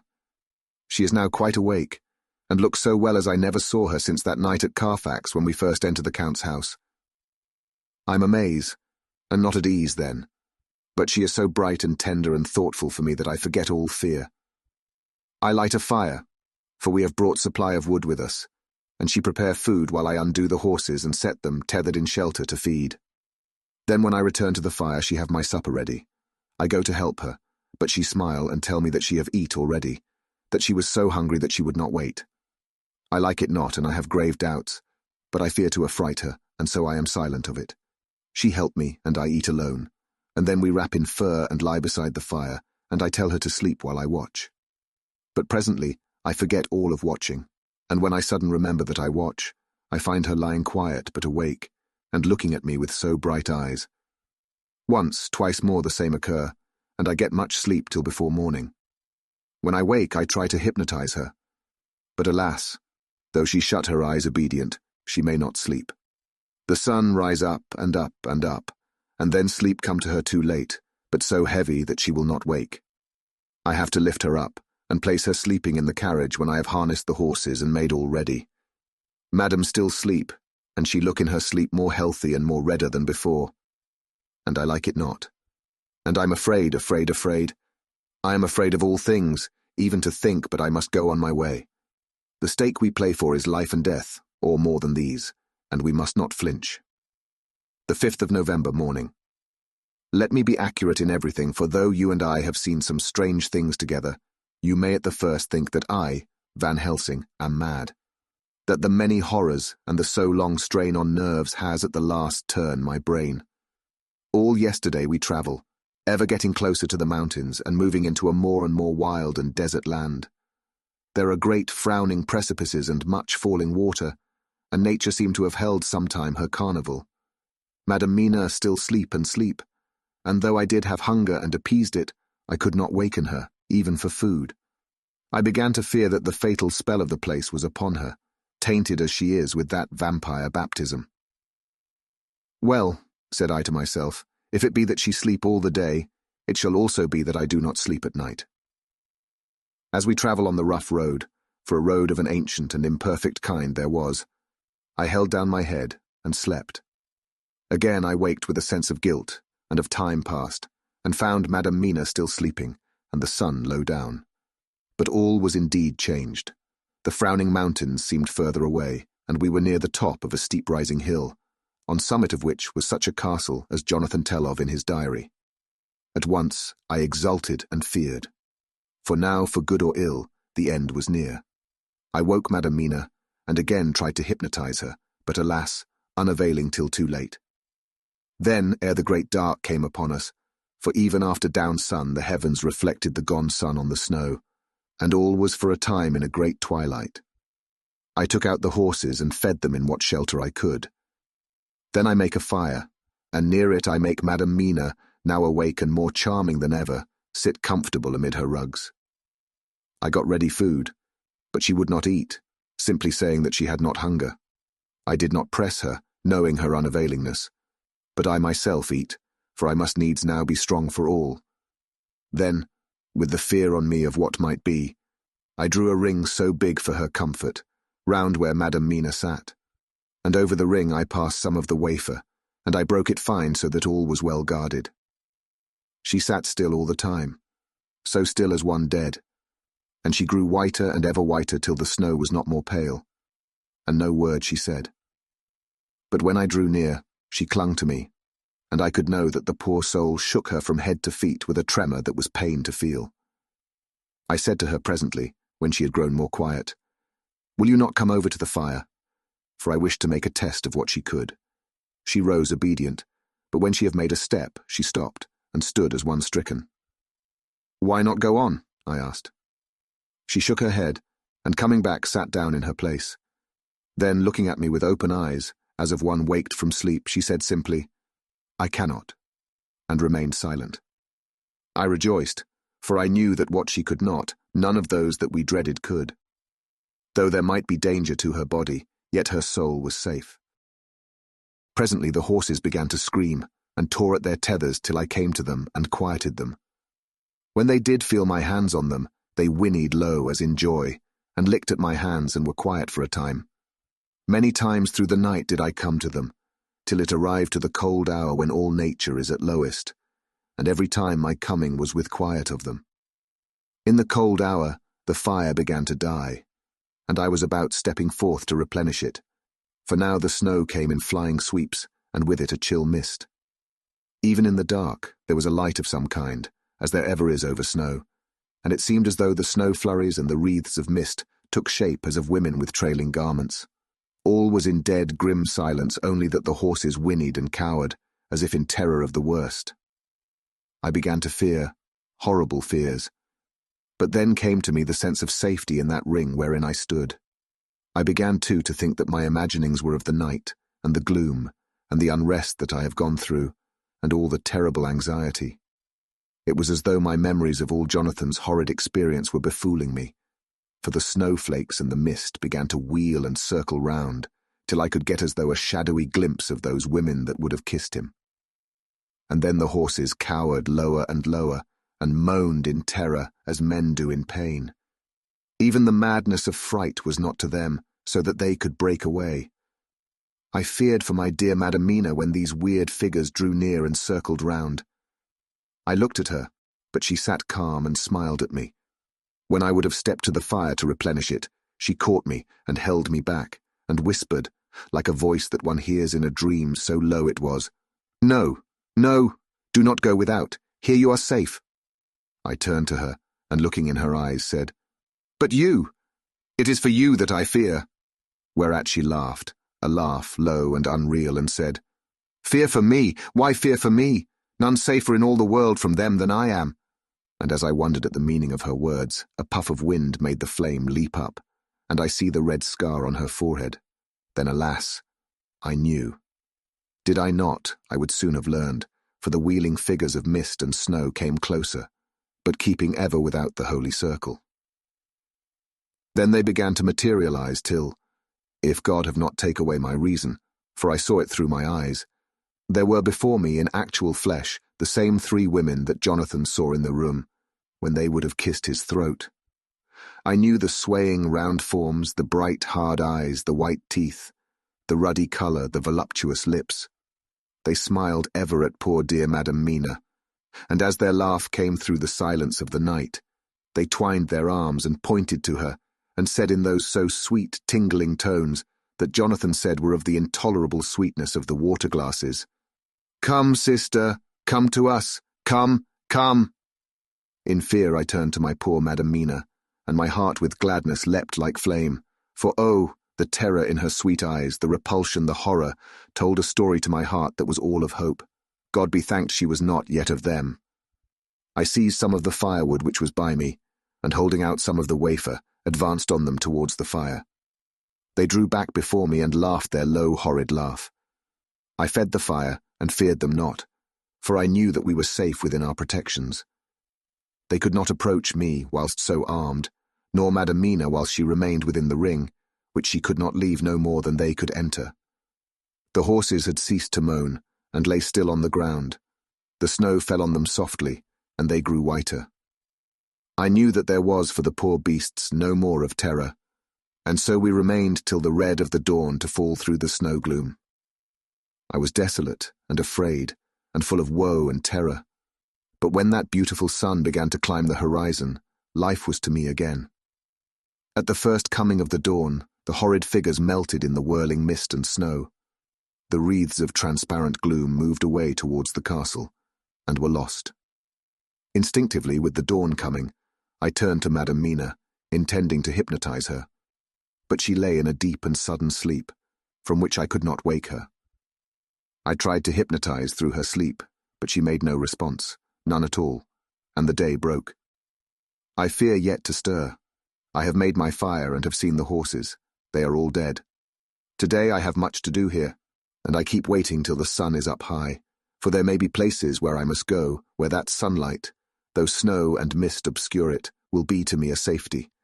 I will strengthen me with breakfast, and then I will to my terrible work. Madam Mina still sleeps, and God be thanked, she is calm in her sleep. Jonathan Harker's journal. The 4th of November evening. The accident to the launch has been a terrible thing for us. Only for it we should have overtaken the boat long ago, and by now my dear Mina would have been free. I fear to think of her, off on the wolds near that horrid place. We have got horses and we follow on the track. I note this whilst Godalming is getting ready. We have our arms. The Shagani must look out if they mean fight. Oh, if only Morris and Seward were with us. We must only hope. If I write no more, goodbye, Mina. God bless and keep you. Dr. Seward's diary. 5 November. With the dawn, we saw the body of Scarni before us, dashing away from the river with their later wagon. They surrounded it in a cluster and hurried along as though beset. The snow is falling lightly, and there is a strange excitement in the air. It may be our own feelings, but the depression is strange. Far off, I hear the howling of wolves. The snow brings them down from the mountains, and there are dangers to all of us, and from all sides. The horses are nearly ready, and we are soon off. We ride to death of someone. God alone knows who or where or what or when or how it may be. Dr. Van Helsing's memorandum. The 5th of November, afternoon. I am at least sane. Thank God for that mercy at all events, though the proving it has been dreadful. When I left Madam Mina sleeping within the holy circle, I took my way to the castle. The blacksmith hammer which I took in the carriage from Veresti was useful. Though the doors were all open, I broke them off the rusty hinges, lest some ill intent or ill chance should close them, so that being entered I might not get out. Jonathan's bitter experience served me here. By memory of his diary, I found my way to the old chapel, for I knew that here my work lay. The air was oppressive. It seemed as if there was some sulphurous fume, which at times made me dizzy. Either there was a roaring in my ears, or I heard afar off the howl of wolves. Then I bethought me of my dear Madam Mina, and I was in terrible plight. The dilemma had me between his horns. Her I had not dared to take into this place, but left safe from the vampire in that holy circle. And yet even there would be the wolf. I resolved me that my work lay here, and that as to the wolves we must submit, if it were God's will. At any rate it was only death and freedom beyond. So did I choose for her. Had it but been for myself, the choice had been easy. The maw of the wolf were better to rest in than the grave of the vampire. So I make my choice to go on with my work. I knew that there were at least 3 graves to find, graves that are in habit. So I search, and I find one of them. She lay in her vampire sleep, so full of life and voluptuous beauty that I shudder as though I have come to do murder. Ah, I doubt not that in old time, when such things were, many a man who set forth to do such a task as mine found at the last his heart fail him, and then his nerve. So he delay and delay and delay, till the mere beauty and the fascination of the wanton undead have hypnotized him, and he remain on and on till sunset come and the vampire sleep be over. Then the beautiful eyes of the fair woman open and look love, and the voluptuous mouth present to a kiss, and man is weak, and there remain one more victim in the vampire fold, one more to swell the grim and grisly ranks of the undead. There is some fascination, surely, when I am moved by the mere presence of such an one, even lying as she lay in a tomb fretted with age and heavy with the dust of centuries, though there be that horrid odour such as the lairs of the Count have had. Yes, I was moved. I, Van Helsing, with all my purpose and with my motive for hate. I was moved to a yearning for delay which seemed to paralyse my faculties and to clog my very soul. It may have been that the need of natural sleep and the strange oppression of the air were beginning to overcome me. Certain it was that I was lapsing into sleep, the open-eyed sleep of one who yields to a sweet fascination, when there came through the snow-stilled air a long, low wail, so full of woe and pity that it woke me like the sound of a clarion, for it was the voice of my dear Madam Mina that I heard.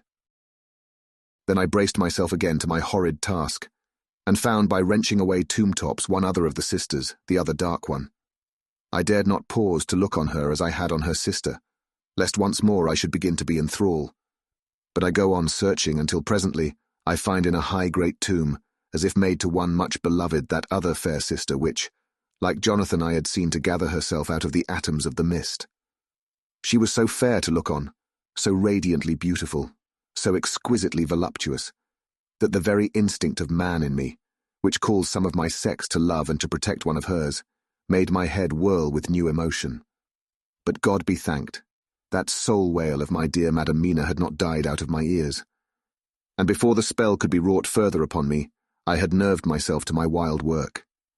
By this time I had searched all the tombs in the chapel so far as I could tell, and as there had been only 3 of these undead phantoms around us in the night, I took it that there were no more of active undead existent. There was one great tomb, more lordly than all the rest. Huge it was, and nobly proportioned. On it was but one word, Dracula. This, then, was the undead home of the king vampire, to whom so many more were due. Its emptiness spoke eloquent to make certain what I knew. Before I began to restore these women to their dead selves through my awful work, I laid in Dracula's tomb some of the wafer, and so banished him from it, undead, forever. Then began my terrible task, and I dreaded it. Had it been but one, it had been easy, comparative. But three. To begin twice more after I had been through a deed of horror. For if it was terrible with the sweet Miss Lucy, what would it not be with these strange ones who had survived through centuries, and who had been strengthened by the passing of the years? Who would, if they could, have fought for their foul lives? Oh, my friend John, but it was butcher work. Had I not been nerved by thoughts of other dead, and of the living over whom hung such a pall of fear, I could not have gone on. I tremble and tremble even yet, though till all was over, God be thanked, my nerve did stand. Had I not seen the repose in the first place, and the gladness that stole over it just ere the final dissolution came, as realization that the soul had been won, I could not have gone further with my butchery. I could not have endured the horrid screeching as the stake drove home, the plunging of writhing form and lips of bloody foam. I should have fled in terror and left my work undone. But it is over, and the poor souls, I can pity them now and weep, as I think of them placid each in her full sleep of death for a short moment ere fading. For friend John, hardly had my knife severed the head of each, before the whole body began to melt away and crumble into its native dust, as though the death that should have come centuries agone had at last assert himself and say at once and loud, "I am here!" Before I left the castle, I so fixed its entrances that never more can the Count enter there undead. When I stepped into the circle where Madame Mina slept, she woke from her sleep, and seeing me, cried out in pain that I had endured too much. "Come," she said, "come away from this awful place. Let us go to meet my husband, who is, I know, coming towards us." She was looking thin and pale and weak, but her eyes were pure and glowed with fervour. I was glad to see her paleness and her illness, for my mind was full of the fresh horror of that ruddy vampire sleep. And so with trust and hope, and yet full of fear, we go eastward to meet our friends, and him, who Madame Mina tell me that she know are coming to meet us. Mina Harker's journal. 6 November. It was late in the afternoon when the professor and I took our way towards the east, whence I knew Jonathan was coming. We did not go fast, though the way was steeply downhill, for we had to take heavy rugs and wraps with us. We dared not face the possibility of being left without warmth in the cold and the snow. We had to take some of our provisions too, for we were in a perfect desolation, and so far as we could see through the snowfall, there was not even the sign of habitation. When we had gone about a mile, I was tired with the heavy walking and sat down to rest. Then we looked back and saw where the clear line of Dracula's castle cut the sky. For we were so deep under the hill whereon it was set that the angle of perspective of the Carpathian mountains was far below it. We saw it in all its grandeur, perched 1,000 feet on the summit of a sheer precipice, and with seemingly a great gap between it and the steep of the adjacent mountain on any side. There was something wild and uncanny about the place. We could hear the distant howling of wolves. They were far off, but the sound, even though coming muffled through the deadening snowfall, was full of terror. I knew from the way Dr. Van Helsing was searching about that he was trying to seek some strategic point where we would be less exposed in case of attack. The rough roadway still led downwards. We could trace it through the drifted snow. In a little while the professor signalled to me, so I got up and joined him. He had found a wonderful spot, a sort of natural hollow in a rock, with an entrance like a doorway between two boulders. He took me by the hand and drew me in. "See," he said, "here you will be in shelter, and if the wolves do come I can meet them one by one." He brought in our furs and made a snug nest for me, and got out some provisions and forced them upon me. But I could not eat. To even try to do so was repulsive to me, and much as I would have liked to please him, I could not bring myself to the attempt. He looked very sad, but did not reproach me. Taking his field glasses from the case, he stood on the top of the rock, and began to search the horizon. Suddenly he called out, "Look, Madam Mina, look, look!" I sprang up and stood beside him on the rock. He handed me his glasses and pointed. The snow was now falling more heavily and swirled about fiercely, for a high wind was beginning to blow.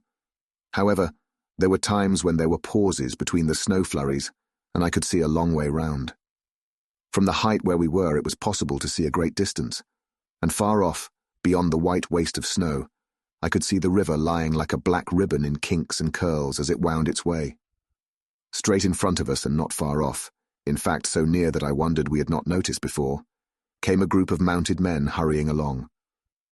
In the midst of them was a cart, a long lighter wagon, which swept from side to side, like a dog's tail wagging with each stern inequality of the road. Outlined against the snow as they were, I could see from the men's clothes that they were peasants or gypsies of some kind. On the cart was a great square chest. My heart leaped as I saw it, for I felt that the end was coming. The evening was now drawing close, and well I knew that at sunset the thing, which was till then imprisoned there, would take new freedom, and could in any of many forms elude all pursuit. In fear I turned to the professor. To my consternation, however, he was not there. An instant later I saw him below me. Round the rock he had drawn a circle, such as we had found shelter in last night. When he had completed it, he stood beside me again, saying, "At least you shall be safe here from him." He took the glasses from me, and at the next lull of the snow swept the whole space below us. "See," he said, "they come quickly. They are flogging the horses and galloping as hard as they can." He paused and went on in a hollow voice, "They are racing for the sunset. We may be too late. God's will be done." Down came another blinding rush of driving snow, and the whole landscape was blotted out. It soon passed, however, and once more his glasses were fixed on the plain. Then came a sudden cry. "Look, look, look! See, 2 horsemen follow fast, coming up from the south. It must be Quincy and John. Take the glass. Look before the snow blots it all out." I took it and looked. The 2 men might be Dr. Seward and Mr. Morris. I knew at all events that neither of them was Jonathan. At the same time I knew that Jonathan was not far off. Looking around, I saw on the north side of the coming party 2 other men, riding at breakneck speed. One of them I knew was Jonathan, and the other I took, of course, to be Lord Godalming. They too were pursuing the party with the cart. When I told the professor, he shouted in glee like a schoolboy, and after looking intently till a snowfall made sight impossible, he laid his Winchester rifle ready for use against the boulder at the opening of our shelter. "They are all converging," he said. "When the time comes, we shall have gypsies on all sides." I got out my revolver ready to hand, for whilst we were speaking, the howling of wolves came louder and closer. When the snowstorm abated a moment, we looked again. It was strange to see the snow falling in such heavy flakes close to us, and beyond, the sun shining more and more brightly as it sank down towards the far mountain tops. Sweeping the glass all around us, I could see here and there dots moving singly and in 2s and 3s and larger numbers. The wolves were gathering for their prey. Every instant seemed an age whilst we waited. The wind came now in fierce bursts, and the snow was driven with fury as it swept upon us in circling eddies. At times we could not see an arm's length before us, but at others, as the hollow-sounding wind swept by us, it seemed to clear the airspace around us so that we could see afar off. We had of late been so accustomed to watch for sunrise and sunset that we knew with fair accuracy when it would be, and we knew that before long the sun would set. It was hard to believe that by our watches it was less than an hour that we waited in that rocky shelter before the various bodies began to converge close upon us. The wind came now with fiercer and more bitter sweeps, and more steadily from the north. It seemingly had driven the snow clouds from us, for with only occasional bursts, the snow fell.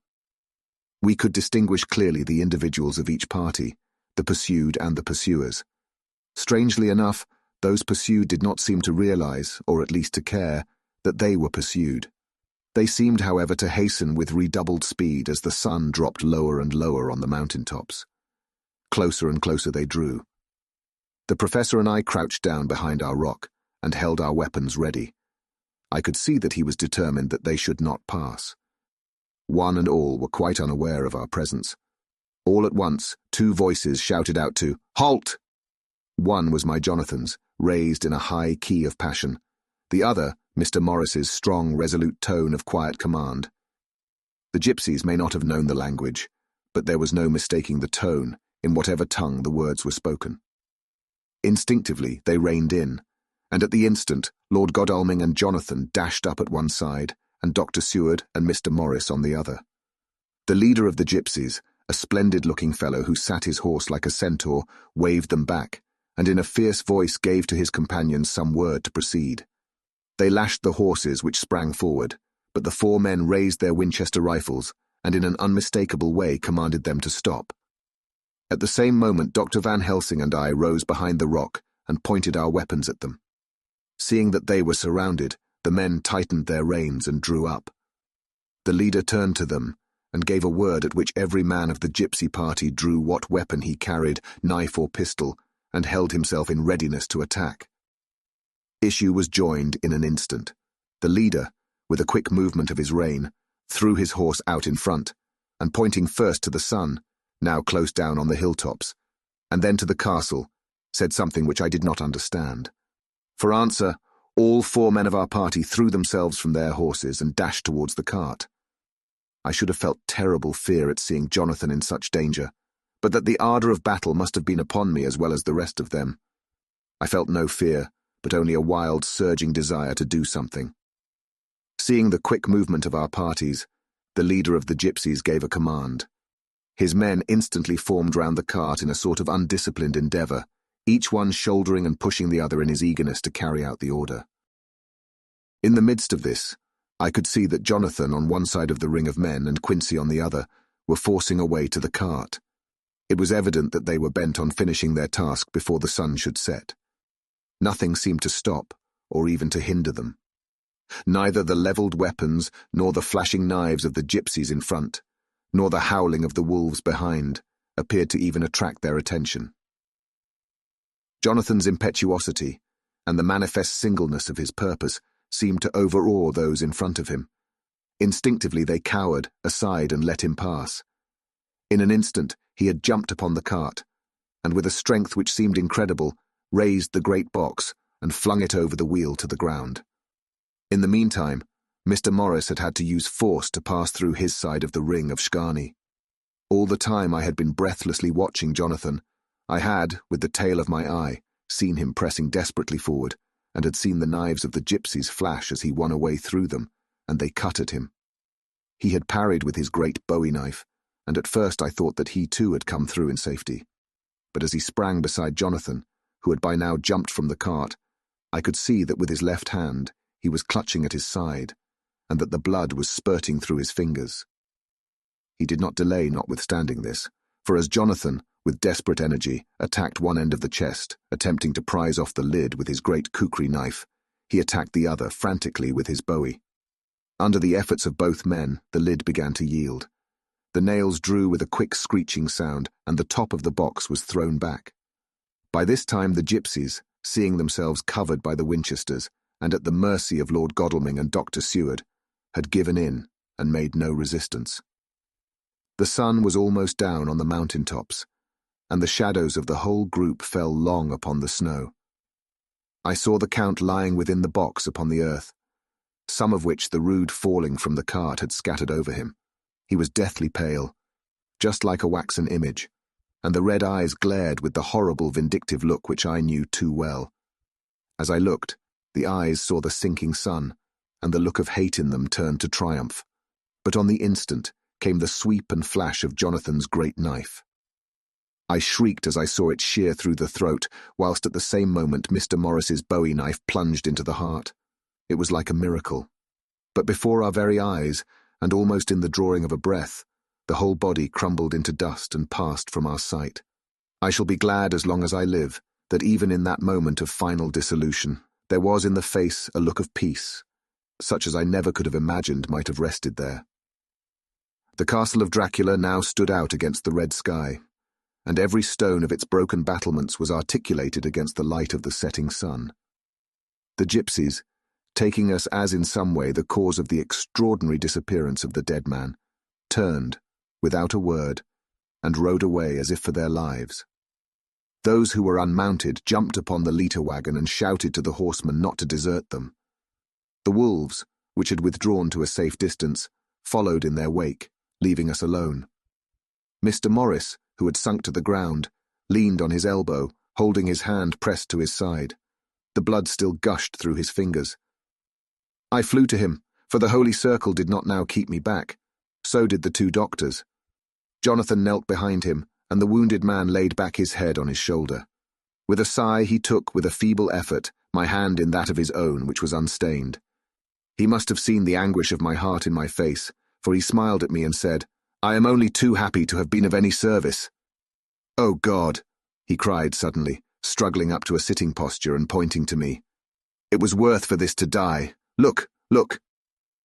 The sun was now right down upon the mountain top, and the red gleams fell upon my face, so that it was bathed in rosy light. With one impulse the men sank on their knees, and a deep and earnest amen broke from all as their eyes followed the pointing of his finger. The dying man spoke. "Now God be thanked that all has not been in vain. See, the snow is not more stainless than her forehead. The curse has passed away." And to our bitter grief, with a smile and in silence, he died, a gallant gentleman. Note: 7 years ago we all went through the flames, and the happiness of some of us since then is, we think, well worth the pain we endured. It is an added joy to Mina and to me that our boy's birthday is the same day as that on which Quincy Morris died. His mother holds, I know, the secret belief that some of our brave friend's spirit has passed into him. His bundle of names links all our little band of men together, but we call him Quincy. In the summer of this year, we made a journey to Transylvania, and went over the old ground which was, and is to us, so full of vivid and terrible memories. It was almost impossible to believe that the things which we had seen with our own eyes and heard with our own ears were living truths. Every trace of all that had been was blotted out. The castle stood as before, reared high above a waste of desolation. When we got home we were talking of the old time, which we could all look back on without despair, for Godalming and Seward are both happily married. I took the papers from the safe where they had been ever since our return so long ago. We were struck with the fact that in all the mass of material of which the record is composed, there is hardly one authentic document. Nothing but a mass of typewriting, except the later notebooks of Mina and Seward and myself, and Van Helsing's memorandum. We could hardly ask anyone, even did we wish to accept these as proofs of so wild a story. Van Helsing summed it all up as he said, with our boy on his knee, "We want no proofs, we ask none to believe us. This boy will someday know what a brave and gallant woman his mother is. Already he knows her sweetness and loving care. Later on he will understand how some men so loved her, that they did dare much for her sake." Jonathan Harker. The End. Thank you for listening. If you like our recordings, consider liking this video and subscribing to our channel so you don't miss any more audiobooks.